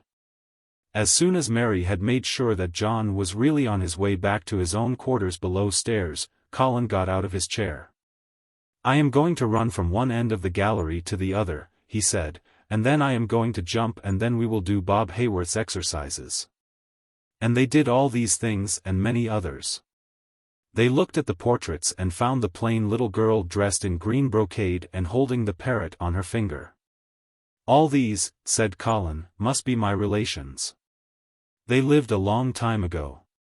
That parrot one, I believe, is one of my great-great-great-great-aunts. She looks rather like you, Mary, not as you look now but as you looked when you came here. Now you are a great deal fatter and better looking." "So are you," said Mary, and they both laughed. They went to the Indian room and amused themselves with the ivory elephants. They found the rose-colored brocade boudoir and the hole in the cushion the mouse had left, but the mice had grown up and run away and the hole was empty. They saw more rooms and made more discoveries than Mary had made on her first pilgrimage. They found new corridors and corners and flights of steps and new old pictures they liked and weird old things they did not know the use of. It was a curiously entertaining morning, and the feeling of wandering about in the same house with other people but at the same time feeling as if one were miles away from them was a fascinating thing. "I'm glad we came," Colin said. "I never knew I lived in such a big queer old place. I like it. We will ramble about every rainy day. We shall always be finding new queer corners and things." That morning they had found among other things such good appetites that when they returned to Colin's room it was not possible to send the luncheon away untouched. When the nurse carried the tray downstairs she slapped it down on the kitchen dresser so that Mrs. Loomis, the cook, could see the highly polished dishes and plates. "Look at that," she said. "This is a house of mystery, and those two children are the greatest mysteries in it." "If they keep that up every day," said the strong young footman John, "there'd be small wonder that he weighs twice as much today as he did a month ago. I should have to give up my place in time, for fear of doing my muscles an injury." That afternoon Mary noticed that something new had happened in Colin's room. She had noticed it the day before but had said nothing because she thought the change might have been made by chance. She said nothing today, but she sat and looked fixedly at the picture over the mantel. She could look at it because the curtain had been drawn aside. That was the change she noticed. "I know what you want me to tell you," said Colin, after she had stared a few minutes. I always know when you want me to tell you something. You are wondering why the curtain is drawn back. I am going to keep it like that. Why? Asked Mary. Because it doesn't make me angry any more to see her laughing. I wakened when it was bright moonlight 2 nights ago and felt as if the magic was filling the room and making everything so splendid that I couldn't lie still. I got up and looked out of the window. The room was quite light and there was a patch of moonlight on the curtain, and somehow that made me go and pull the cord. She looked right down at me as if she were laughing because she was glad I was standing there. It made me like to look at her. I want to see her laughing like that all the time. I think she must have been a sort of magic person perhaps. You are so like her now, said Mary, that sometimes I think perhaps you are her ghost made into a boy. That idea seemed to impress Colin. He thought it over and then answered her slowly. If I were her ghost, my father would be fond of me, he said. Do you want him to be fond of you? Inquired Mary. I used to hate it because he was not fond of me. If he grew fond of me, I think I should tell him about the magic. It might make him more cheerful. Chapter 26. Its mother. Their belief in the magic was an abiding thing. After the morning's incantations, Colin sometimes gave them magic lectures. I like to do it, he explained, because when I grow up and make great scientific discoveries I shall be obliged to lecture about them, and so this is practice. I can only give short lectures now because I am very young, and besides Ben Weatherstaff would feel as if he was in church and he would go to sleep. Best thing about lecturing, said Ben, is that a chap can get up and say aught he pleases and no other chap can answer him back. I wouldn't be agin lecturing a bit Missel sometimes. But when Colin held forth under his tree, old Ben fixed devouring eyes on him and kept them there. He looked him over with critical affection. It was not so much the lecture which interested him as the legs which looked straighter and stronger each day, the boyish head which held itself up so well. The once sharp chin and hollow cheeks which had filled and rounded out, and the eyes which had begun to hold the light he remembered in another pair. Sometimes when Colin felt Ben's earnest gaze meant that he was much impressed, he wondered what he was reflecting on, and once when he had seemed quite entranced he questioned him. What are you thinking about, Ben Weatherstaff? He asked. I was thinkin', answered Ben, as I'd warrant there's gone up 3 or 4 pound this week. I was lookin' at the calves and the shoulders. I'd like to get thee on a pair o' scales. It's the magic and Mrs. Sowerby's buns and milk and things, said Colin. You see, the scientific experiment has succeeded. That morning Dickon was too late to hear the lecture. When he came he was ruddy with running and his funny face looked more twinkling than usual. As they had a good deal of weeding to do after the rains, they fell to work. They always had plenty to do after a warm, deep sinking rain. The moisture which was good for the flowers was also good for the weeds, which thrust up tiny blades of grass and points of leaves which must be pulled up before their roots took too firm hold. Colin was as good at weeding as anyone in these days, and he could lecture while he was doing it. The magic works best when you work yourself, he said this morning. You can feel it in your bones and muscles. I am going to read books about bones and muscles, but I am going to write a book about magic. I am making it up now. I keep finding out things. It was not very long after he had said this that he laid down his trowel and stood up on his feet. He had been silent for several minutes and they had seen that he was thinking out lectures, as he often did. When he dropped his trowel and stood upright, it seemed to Mary and Dickon as if a sudden strong thought had made him do it. He stretched himself out to his tallest height and he threw out his arms exultantly.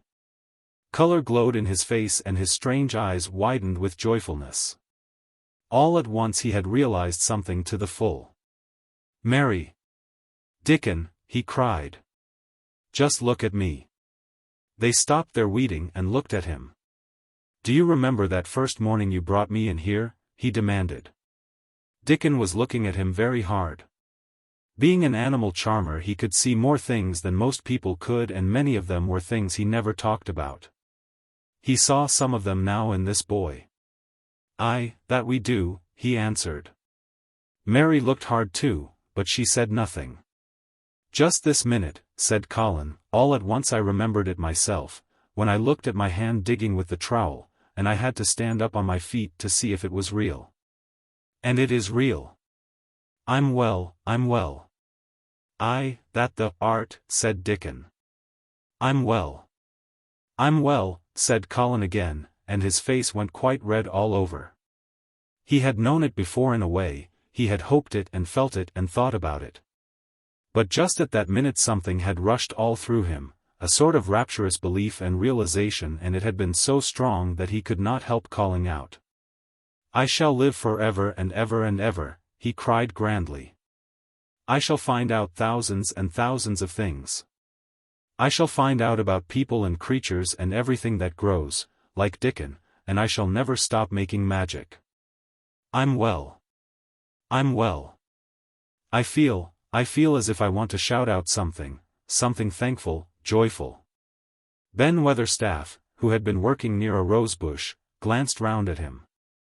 The might sing doxology, he suggested in his driest grunt.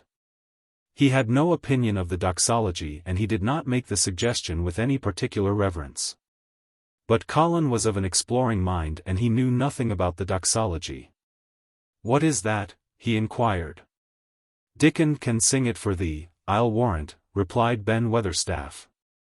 Dickon answered with his all-perceiving animal charmer's smile.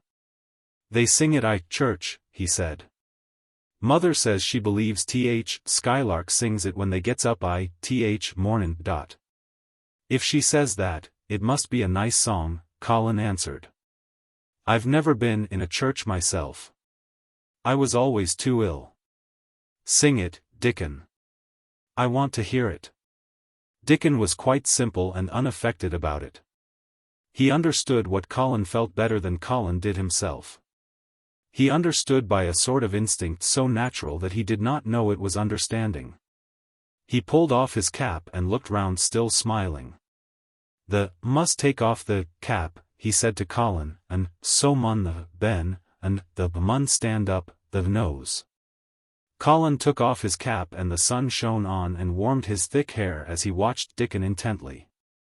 Ben Weatherstaff scrambled up from his knees and bared his head too with a sort of puzzled half-resentful look on his old face as if he didn't know exactly why he was doing this remarkable thing. Dickon stood out among the trees and rosebushes and began to sing in quite a simple matter-of-fact way and in a nice strong boy voice. Praise God from whom all blessings flow. Praise him all creatures here below. Praise him above ye heavenly host. Praise Father, Son, and Holy Ghost. Amen. When he had finished, Ben Weatherstaff was standing quite still with his jaws set obstinately but with a disturbed look in his eyes fixed on Colin.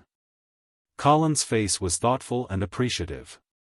It is a very nice song, he said. I like it. Perhaps it means just what I mean when I want to shout out that I am thankful to the magic. He stopped and thought in a puzzled way. Perhaps they are both the same thing. How can we know the exact names of everything? Sing it again, Dickon. Let us try, Mary. I want to sing it, too. It's my song. How does it begin? Praise God from whom all blessings flow. And they sang it again. And Mary and Colin lifted their voices as musically as they could and Dickon swelled quite loud and beautiful, and at the second line Ben Weatherstaff raspingly cleared his throat and at the third he joined in with such vigor that it seemed almost savage and when the Amen came to an end Mary observed that the very same thing had happened to him which had happened when he found out that Colin was not a cripple. His chin was twitching and he was staring and winking and his leathery old cheeks were wet. I never seed no sense in doxology afore, he said hoarsely, but I may change my mind time. I should say they'd gone up £5 this week, Mester Colin, 5 on M. Colin was looking across the garden at something attracting his attention and his expression had become a startled one. Who is coming in here? He said quickly. Who is it? The door in the ivied wall had been pushed gently open and a woman had entered. She had come in with the last line of their song and she had stood still listening and looking at them. With the ivy behind her, the sunlight drifting through the trees and dappling her long blue cloak, and her nice fresh face smiling across the greenery, she was rather like a softly colored illustration in one of Colin's books. She had wonderful affectionate eyes which seemed to take everything in, all of them, even Ben Weatherstaff and the creatures, and every flower that was in bloom. Unexpectedly as she had appeared, not one of them felt that she was an intruder at all. Dickon's eyes lighted like lamps. "It's Mother, that's who it is," he cried, and he went across the grass at a run. Colin began to move toward her, too, and Mary went with him. They both felt their pulses beat faster. "It's Mother," Dickon said again when they met halfway. "I knowed the wanted to see her and I told her where door was hid." Colin held out his hand with a sort of flushed royal shyness, but his eyes quite devoured her face. "Even when I was ill I wanted to see you," he said, "you and Dickon and the secret garden. I'd never wanted to see anyone or anything before." The sight of his uplifted face brought about a sudden change in her own. She flushed and the corners of her mouth shook and a mist seemed to sweep over her eyes. Dear lad," she broke out tremulously. Dear lad," as if she had not known she were going to say it. She did not say, "Mester Colin," but just "dear lad," quite suddenly. She might have said it to Dickon in the same way if she had seen something in his face which touched her. Colin liked it. "Are you surprised because I am so well?" he asked. She put her hand on his shoulder and smiled the mist out of her eyes. That I am," she said. "But the RT so like thy mother made my heart jump." "Do you think," said Colin a little awkwardly, "that will make my father like me?" For sure, dear lad," she answered, and she gave his shoulder a soft quick pat. "He mun come home, he mun come home." "Susan Sowerby," said Ben Weatherstaff, getting close to her. "Look at lad's legs, wilt the? They was like drumsticks I'd stockin' 2 month ago, and I heard folk tell as they was bandy and knock-kneed both at same time. Look at 'em now." Susan Sowerby laughed a comfortable laugh. "They're goin' to be fine strong lad's legs in a bit," she said. "Let him go on playin' and workin' in garden and eatin' hearty and drinkin' plenty o' good sweet milkin', there'll not be a finer pair I Yorkshire, thank God for it."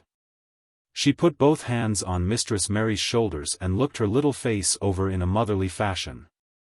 "And thee, too," she said. "The RT grown near as hearty as our Elizabeth Ellen. I'll warrant the RT like thy mother too. Our Martha told me as Mrs. Medlock heard she was a pretty woman. The LT be like a blush rose when the grows up, my little lass, bless thee." She did not mention that when Martha came home on her day out and described the plain sallow child she had said that she had no confidence whatever in what Mrs. Medlock had heard. "It doesn't stand to reason that a pretty woman could be mother such a faux little lass," she had added obstinately. Mary had not had time to pay much attention to her changing face. She had only known that she looked different and seemed to have a great deal more hair and that it was growing very fast. But remembering her pleasure in looking at the Mem Sahib in the past, she was glad to hear that she might some day look like her. Susan Sowerby went round their garden with them and was told the whole story of it and shown every bush and tree which had come alive. Colin walked on one side of her and Mary on the other. Each of them kept looking up at her comfortable rosy face, secretly curious about the delightful feeling she gave them, a sort of warm, supported feeling. It seemed as if she understood them as Dickon understood his creatures. She stooped over the flowers and talked about them as if they were children. Soot followed her and once or twice caught at her and flew upon her shoulder as if it were Dickon's. When they told her about the robin and the first flight of the young ones, she laughed a motherly little mellow laugh in her throat. "I suppose learnin' them to fly is like learnin' children to walk, but I'm feared I should be all in a worrit if mine had wings instead o' legs," she said. It was because she seemed such a wonderful woman in her nice moorland cottage way that at last she was told about the magic. "Do you believe in magic?" asked Colin after he had explained about Indian fakirs. "I do hope you do." "That I do, lad," she answered. "I never knowed it by that name, but what does name matter? I warrant they call it a different name I, France, and a different one I, Germany. Same thing as set seed swellin', and sun shirneen, made thee a well lad, and it's good thing. It isn't like us poor fools as think it matters if us is called out of our names. Big good thing doesn't stop to worrit, bless thee. It goes on makin' worlds by million, worlds like us. Never thee stop believin' in big good thing and knowin' worlds full of it, and call it what the likes. The wort singin' to it when I come into garden." "I felt so joyful," said Colin, opening his beautiful strange eyes at her. "Suddenly I felt how different I was, how strong my arms and legs were, you know, and how I could dig and stand, and I jumped up and wanted to shout out something to anything that would listen. Magic listened when that sung doxology. It would listen to anything that sung. It was joy that mattered. Lad, what's names to joy maker," and she gave his shoulders a quick soft pat again. She had packed a basket which held a regular feast this morning, and when the hungry hour came and Dickon brought it out from its hiding place, she sat down with them under their tree and watched them devour their food, laughing and quite gloating over their appetites. She was full of fun and made them laugh at all sorts of odd things. She told them stories in broad Yorkshire and taught them new words.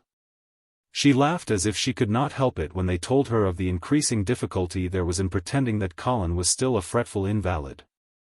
"You see, we can't help laughing nearly all the time when we are together," explained Colin.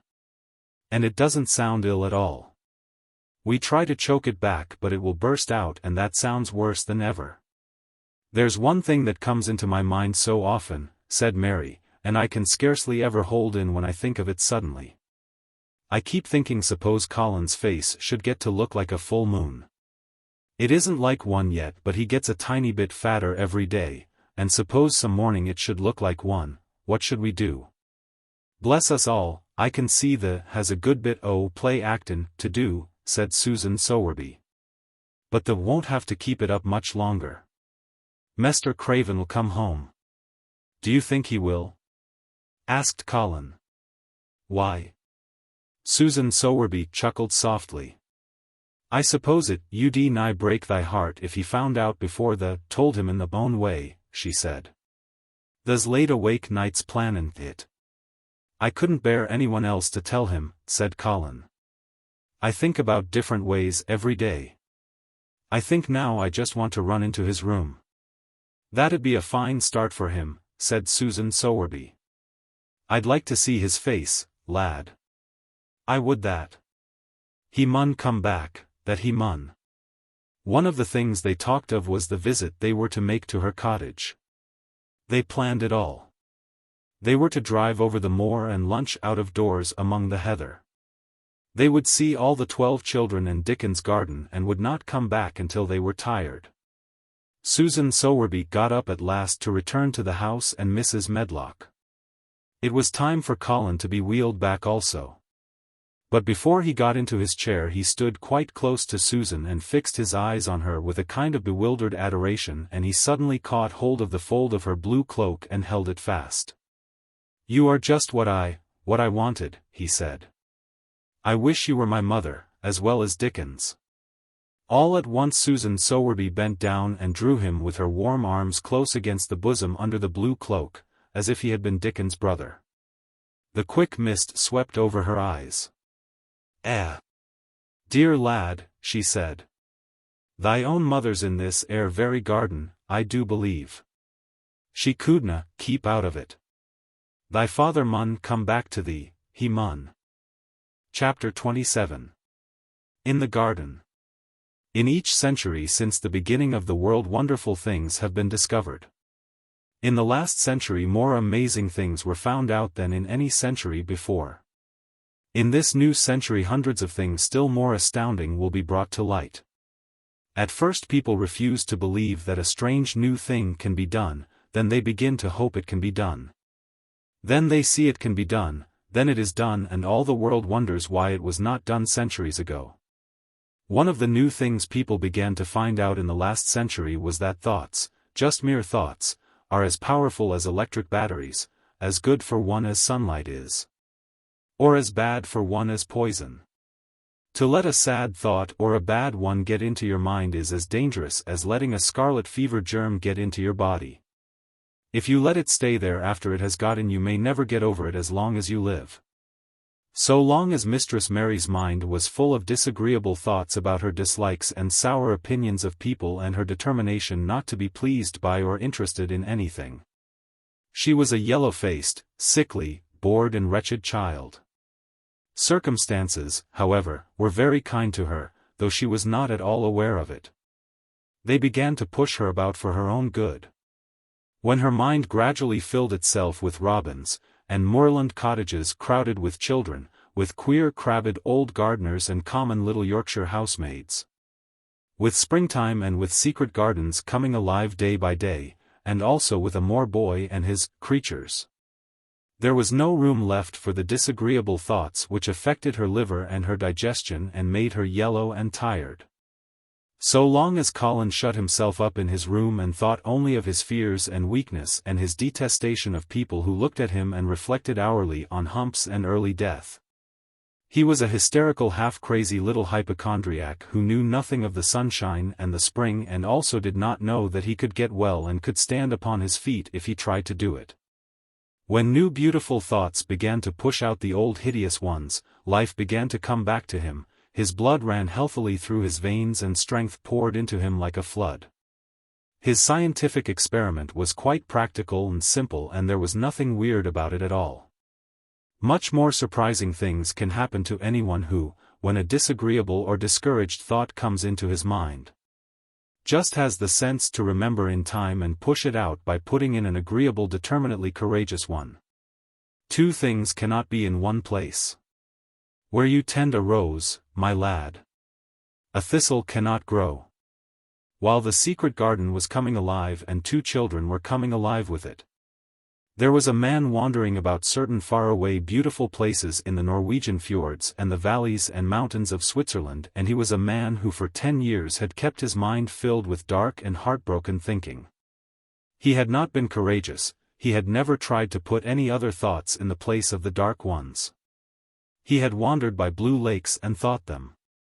He had lain on mountainsides with sheets of deep blue gentians blooming all about him and flower breaths filling all the air, and he had thought them. A terrible sorrow had fallen upon him when he had been happy, and he had let his soul fill itself with blackness and had refused obstinately to allow any rift of light to pierce through. He had forgotten and deserted his home and his duties. When he travelled about, darkness so brooded over him that the sight of him was a wrong done to other people because it was as if he poisoned the air about him with gloom. Most strangers thought he must be either half mad or a man with some hidden crime on his soul. He was a tall man with a drawn face and crooked shoulders, and the name he always entered on hotel registers was Archibald Craven, Misselthwaite Manor, Yorkshire, England. He had travelled far and wide since the day he saw Mistress Mary in his study and told her she might have her bit of earth. He had been in the most beautiful places in Europe, though he had remained nowhere more than a few days. He had chosen the quietest and remotest spots. He had been on the tops of mountains whose heads were in the clouds and had looked down on other mountains when the sun rose and touched them with such light as made it seem as if the world were just being born. But the light had never seemed to touch himself until one day when he realized that for the first time in 10 years a strange thing had happened. He was in a wonderful valley in the Austrian Tyrol, and he had been walking alone through such beauty as might have lifted any man's soul out of shadow. He had walked a long way and it had not lifted his. But at last he had felt tired and had thrown himself down to rest on a carpet of moss by a stream. It was a clear little stream which ran quite merrily along on its narrow way through the luscious damp greenness. Sometimes it made a sound rather like very low laughter as it bubbled over and round stones. He saw birds come and dip their heads to drink in it and then flick their wings and fly away. It seemed like a thing alive, and yet its tiny voice made the stillness seem deeper. The valley was very, very still. As he sat gazing into the clear running of the water, Archibald Craven gradually felt his mind and body both grow quiet as the valley itself. He wondered if he were going to sleep, but he was not. He sat and gazed at the sunlit water, and his eyes began to see things growing at its edge. There was one lovely mass of blue forget-me-nots growing so close to the stream that its leaves were wet, and at these he found himself looking as he remembered he had looked at such things years ago. He was actually thinking tenderly how lovely it was and what wonders of blue its hundreds of little blossoms were. He did not know that just that simple thought was slowly filling his mind, filling and filling it until other things were softly pushed aside. It was as if a sweet clear spring had begun to rise in a stagnant pool and had risen and risen until at last it swept the dark water away. But of course he did not think of this himself. He only knew that the valley seemed to grow quieter and quieter as he sat and stared at the bright delicate blueness. He did not know how long he sat there or what was happening to him, but at last he moved as if he were awakening, and he got up slowly and stood on the moss carpet, drawing a long, deep, soft breath and wondering at himself. Something seemed to have been unbound and released in him, very quietly. "What is it?" he said, almost in a whisper, and he passed his hand over his forehead. "I almost feel as if I were alive. I do not know enough about the wonderfulness of undiscovered things to be able to explain how this had happened to him. Neither does anyone else yet." He did not understand at all himself, but he remembered this strange hour months afterward when he was at Misselthwaite again, and he found out quite by accident that on this very day Colin had cried out as he went into the secret garden, "I am going to live for ever and ever and ever." The singular calmness remained with him the rest of the evening, and he slept a new reposeful sleep, but it was not with him very long. He did not know that it could be kept. By the next night he had opened the doors wide to his dark thoughts, and they had come trooping and rushing back. He left the valley and went on his wandering way again. But, strange as it seemed to him, there were minutes, sometimes half-hours, when, without his knowing why, the black burden seemed to lift itself again, and he knew he was a living man and not a dead one. Slowly, slowly, for no reason that he knew of, he was coming alive with the garden. As the golden summer changed into the deeper golden autumn, he went to the Lake of Como. There he found the loveliness of a dream. He spent his days upon the crystal blueness of the lake, or he walked back into the soft thick verdure of the hills and tramped until he was tired so that he might sleep. But by this time he had begun to sleep better, he knew, and his dreams had ceased to be a terror to him. Perhaps, he thought, my body is growing stronger. It was growing stronger, but, because of the rare peaceful hours when his thoughts were changed, his soul was slowly growing stronger, too. He began to think of Misselthwaite and wonder if he should not go home. Now and then he wondered vaguely about his boy and asked himself what he should feel when he went and stood by the carved four-posted bed again and looked down at the sharply chiseled ivory white face while it slept and the black lashes rimmed so startlingly the close-shut eyes. He shrank from it. One marvel of a day he had walked so far that when he returned the moon was high and full and all the world was purple shadow and silver. The stillness of lake and shore and wood was so wonderful that he did not go into the villa he lived in. He walked down to a little bowered terrace at the water's edge and sat upon a seat and breathed in all the heavenly scents of the night. He felt the strange calmness stealing over him, and it grew deeper and deeper until he fell asleep.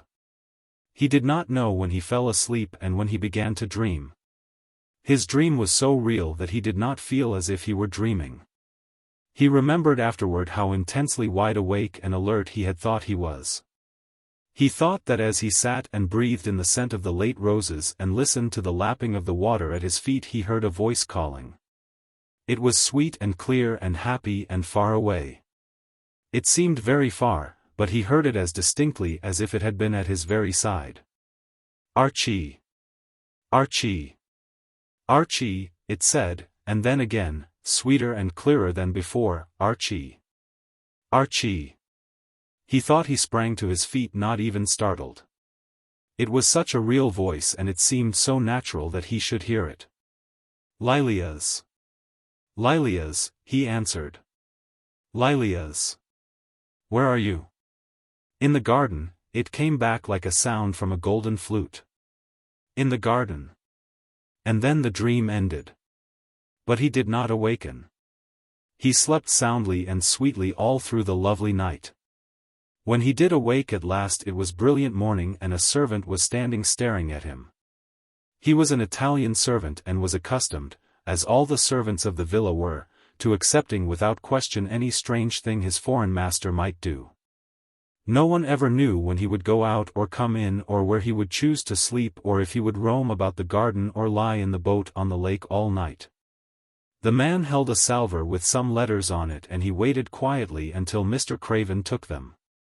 When he had gone away, Mr. Craven sat a few moments holding them in his hand and looking at the lake.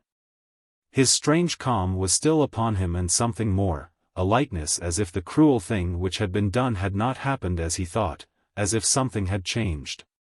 He was remembering the dream, the real dream. "In the garden," he said, wondering at himself. "In the garden. But the door is locked and the key is buried deep." When he glanced at the letters a few minutes later, he saw that the one lying at the top of the rest was an English letter and came from Yorkshire. It was directed in a plain woman's hand, but it was not a hand he knew. He opened it, scarcely thinking of the writer, but the first words attracted his attention at once. "Dear Sir, I am Susan Sowerby, that made bold to speak to you once on the moor." It was about Miss Mary the first spoke. "I will make bold to speak again. Please, sir, I would come home if I was you. I think you would be glad to come, and, if you will excuse me, sir, I think your lady would ask you to come if she was here. Your obedient servant, Susan Sowerby." Mr. Craven read the letter twice before he put it back in its envelope. He kept thinking about the dream. "I will go back to Misselthwaite," he said. "Yes, I'll go at once." And he went through the garden to the villa and ordered Pitcher to prepare for his return to England. In a few days he was in Yorkshire again, and on his long railroad journey he found himself thinking of his boy as he had never thought in all the 10 years past. During those years he had only wished to forget him. Now, though he did not intend to think about him, memories of him constantly drifted into his mind. He remembered the black days when he had raved like a madman because the child was alive and the mother was dead. He had refused to see it, and when he had gone to look at it at last, it had been such a weak, wretched thing that everyone had been sure it would die in a few days. But to the surprise of those who took care of it, the days passed and it lived, and then everyone believed it would be a deformed and crippled creature. He had not meant to be a bad father, but he had not felt like a father at all. He had supplied doctors and nurses and luxuries, but he had shrunk from the mere thought of the boy and had buried himself in his own misery. The first time after a year's absence he returned to Misselthwaite, and the small miserable-looking thing languidly and indifferently lifted to his face the great grey eyes with black lashes round them. So like and yet so horribly unlike the happy eyes he had adored, he could not bear the sight of them and turned away pale as death. After that he scarcely ever saw him except when he was asleep, and all he knew of him was that he was a confirmed invalid, with a vicious, hysterical, half-insane temper. He could only be kept from furies dangerous to himself by being given his own way in every detail. All this was not an uplifting thing to recall. But as the train whirled him through mountain passes and golden plains, the man who was coming alive began to think in a new way, and he thought long and steadily and deeply. "Perhaps I have been all wrong for 10 years, he said to himself. 10 years is a long time. It may be too late to do anything, quite too late. What have I been thinking of?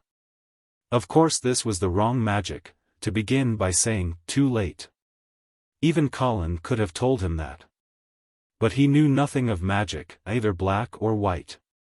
This he had yet to learn. He wondered if Susan Sowerby had taken courage and written to him only because the motherly creature had realized that the boy was much worse, was fatally ill. If he had not been under the spell of the curious calmness which had taken possession of him, he would have been more wretched than ever. But the calm had brought a sort of courage and hope with it. Instead of giving way to thoughts of the worst, he actually found he was trying to believe in better things. Could it be possible that she sees that I may be able to do him good and control him?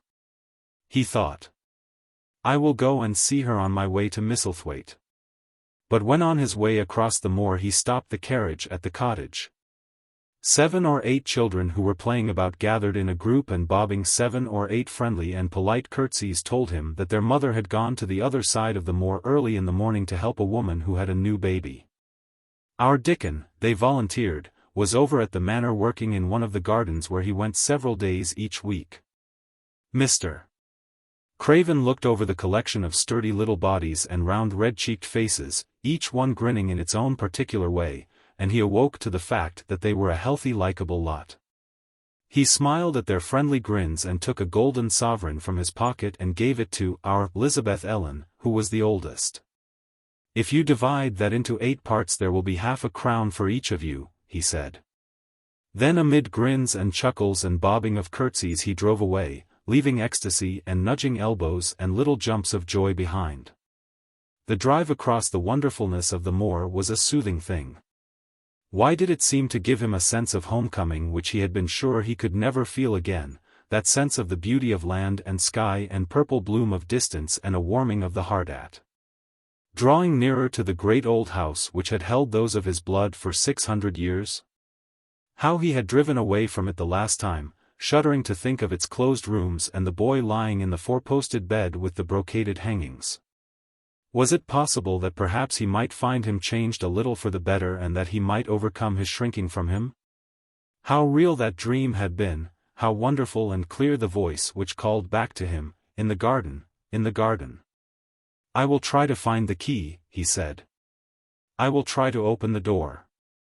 I must, though I don't know why." When he arrived at the manor, the servants who received him with the usual ceremony noticed that he looked better and that he did not go to the remote rooms where he usually lived attended by Pitcher. He went into the library and sent for Mrs. Medlock. She came to him somewhat excited and curious and flustered. "How is Master Colin, Medlock?" he inquired. "Well, sir," Mrs. Medlock answered, he's different, in a manner of speaking." "Worse?" he suggested. Mrs. Medlock really was flushed. "Well, you see, sir," she tried to explain, "neither Dr. Craven, nor the nurse, nor me can exactly make him out." "Why is that?" "To tell the truth, sir, Master Colin might be better and he might be changing for the worse. His appetite, sir, is past understanding, and his ways." "Has he become more peculiar?" her master asked, knitting his brows anxiously. "That's it, sir. He's growing very peculiar, when you compare him with what he used to be. He used to eat nothing and then suddenly he began to eat something enormous, and then he stopped again all at once and the meals were sent back just as they used to be. You never knew, sir, perhaps, that out of doors he never would let himself be taken. The things we've gone through to get him to go out in his chair would leave a body trembling like a leaf. He'd throw himself into such a state that Dr. Craven said he couldn't be responsible for forcing him. Well, sir, just without warning, not long after one of his worst tantrums he suddenly insisted on being taken out every day by Miss Mary and Susan Sowerby's boy Dickon that could push his chair. He took a fancy to both Miss Mary and Dickon brought his tame animals, and, if you'll credit it, sir, out of doors he will stay from morning until night." "How does he look?" was the next question. "If he took his food natural, sir, you'd think he was putting on flesh, but we're afraid it may be a sort of bloat. He laughs sometimes in a queer way when he's alone with Miss Mary. He never used to laugh at all. Dr. Craven is coming to see you at once, if you'll allow him. He never was as puzzled in his life. "Where is Master Colin now?" Mr. Craven asked. "In the garden, sir." "He's always in the garden, though not a human creature is allowed to go near for fear they'll look at him." Mr. Craven scarcely heard her last words. "In the garden," he said, and after he had sent Mrs. Medlock away he stood and repeated it again and again. "In the garden." He had to make an effort to bring himself back to the place he was standing in, and when he felt he was on earth again he turned and went out of the room. He took his way, as Mary had done, through the door in the shrubbery and among the laurels and the fountain beds.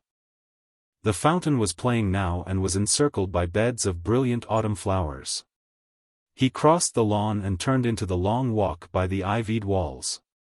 He did not walk quickly, but slowly, and his eyes were on the path. He felt as if he were being drawn back to the place he had so long forsaken, and he did not know why. As he drew near to it his step became still more slow. He knew where the door was even though the ivy hung thick over it, but he did not know exactly where it lay, that buried key. So he stopped and stood still, looking about him, and almost the moment after he had paused he started and listened, asking himself if he were walking in a dream. The ivy hung thick over the door, the key was buried under the shrubs, no human being had passed that portal for 10 lonely years, and yet inside the garden there were sounds. They were the sounds of running scuffling feet seeming to chase round and round under the trees, they were strange sounds of lowered suppressed voices, exclamations and smothered joyous cries. It seemed actually like the laughter of young things. The uncontrollable laughter of children who were trying not to be heard but who in a moment or so, as their excitement mounted, would burst forth. What in heaven's name was he dreaming of? What in heaven's name did he hear? Was he losing his reason and thinking he heard things which were not for human ears? Was it that the far clear voice had meant? And then the moment came, the uncontrollable moment when the sounds forgot to hush themselves. The feet ran faster and faster, they were nearing the garden door. There was quick strong young breathing and a wild outbreak of laughing shouts which could not be contained, and the door in the wall was flung wide open. The sheet of ivy swinging back, and a boy burst through it at full speed and, without seeing the outsider, dashed almost into his arms. Mr. Craven had extended them just in time to save him from falling as a result of his unseeing dash against him. And when he held him away to look at him in amazement at his being there he truly gasped for breath. He was a tall boy and a handsome one. He was glowing with life and his running had sent splendid color leaping to his face. He threw the thick hair back from his forehead and lifted a pair of strange gray eyes, eyes full of boyish laughter and rimmed with black lashes like a fringe. It was the eyes which made Mr. Craven gasp for breath. "Who, what?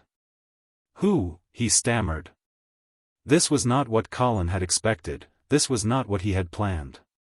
He had never thought of such a meeting. And yet to come dashing out, winning a race, perhaps it was even better. He drew himself up to his very tallest. Mary, who had been running with him and had dashed through the door too, believed that he managed to make himself look taller than he had ever looked before, inches taller. "Father," he said, "I'm Colin. You can't believe it. I scarcely can myself. I'm Colin." Like Mrs. Medlock, he did not understand what his father meant when he said hurriedly, "In the garden. In the garden." "Yes," hurried on Colin. "It was the garden that did it, and Mary and Dickon and the creatures, and the magic. No one knows. We kept it to tell you when you came. I'm well, I can beat Mary in a race. I'm going to be an athlete."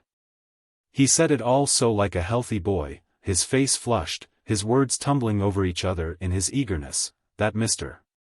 Craven's soul shook with unbelieving joy. Colin put out his hand and laid it on his father's arm. "Aren't you glad, father?" he ended. "Aren't you glad? I'm going to live forever and ever and ever." Mr. Craven put his hands on both the boy's shoulders and held him still. He knew he dared not even try to speak for a moment. "Take me into the garden, my boy," he said at last. and tell me all about it." And so they led him in. The place was a wilderness of autumn gold and purple and violet blue and flaming scarlet, and on every side were sheaves of late lilies standing together, lilies which were white and ruby. He remembered well when the first of them had been planted that just at this season of the year their late glories should reveal themselves. Late roses climbed and hung and clustered, and the sunshine deepening the hue of the yellowing trees made one feel that one stood in an embowered temple of gold. The newcomer stood silent just as the children had done when they came into its grayness. He looked round and round. "I thought it would be dead," he said. "Mary thought so at first," said Colin. "But it came alive." Then they sat down under their tree, all but Colin, who wanted to stand while he told the story. It was the strangest thing he had ever heard, Archibald Craven thought, as it was poured forth in headlong boy fashion. Mystery and magic and wild creatures. The weird midnight meeting, the coming of the spring, the passion of insulted pride which had dragged the young Rajah to his feet to defy old Ben Weatherstaff to his face. The odd companionship, the play acting, the great secret so carefully kept. The listener laughed until tears came into his eyes, and sometimes tears came into his eyes when he was not laughing. The athlete, the lecturer, the scientific discoverer was a laughable, lovable, healthy young human thing. "Now," he said at the end of the story, "it need not be a secret any more. I dare say it will frighten them nearly into fits when they see me, but I am never going to get into the chair again. I shall walk back with you, father, to the house." Ben Weatherstaff's duties rarely took him away from the gardens, but on this occasion he made an excuse to carry some vegetables to the kitchen, and being invited into the servants' hall by Mrs. Medlock to drink a glass of beer, he was on the spot, as he had hoped to be, when the most dramatic event Misselthwaite Manor had seen during the present generation actually took place. One of the windows looking upon the courtyard gave also a glimpse of the lawn. Mrs. Medlock, knowing Ben had come from the gardens, hoped that he might have caught sight of his master, and even by chance of his meeting with Master Colin. "Did you see either of them, Weatherstaff?" she asked. Ben took his beer mug from his mouth and wiped his lips with the back of his hand. That I did," he answered with a shrewdly significant air. "Both of them?" suggested Mrs. Medlock. "Both of 'em," returned Ben Weatherstaff. "Thank ye kindly, ma'am, I could sup up another mug of it." "Together," said Mrs. Medlock, hastily overfilling his beer mug in her excitement. "Together, ma'am," and Ben gulped down half of his new mug at one gulp. "Where was Master Colin? How did he look? What did they say to each other?" "I didna hear that," said Ben, "along only be in on stepladder lookin' over wall. But I'll tell thee this. There's been things goin' on outside as you house people knows nowt about. And what they'll find out soon."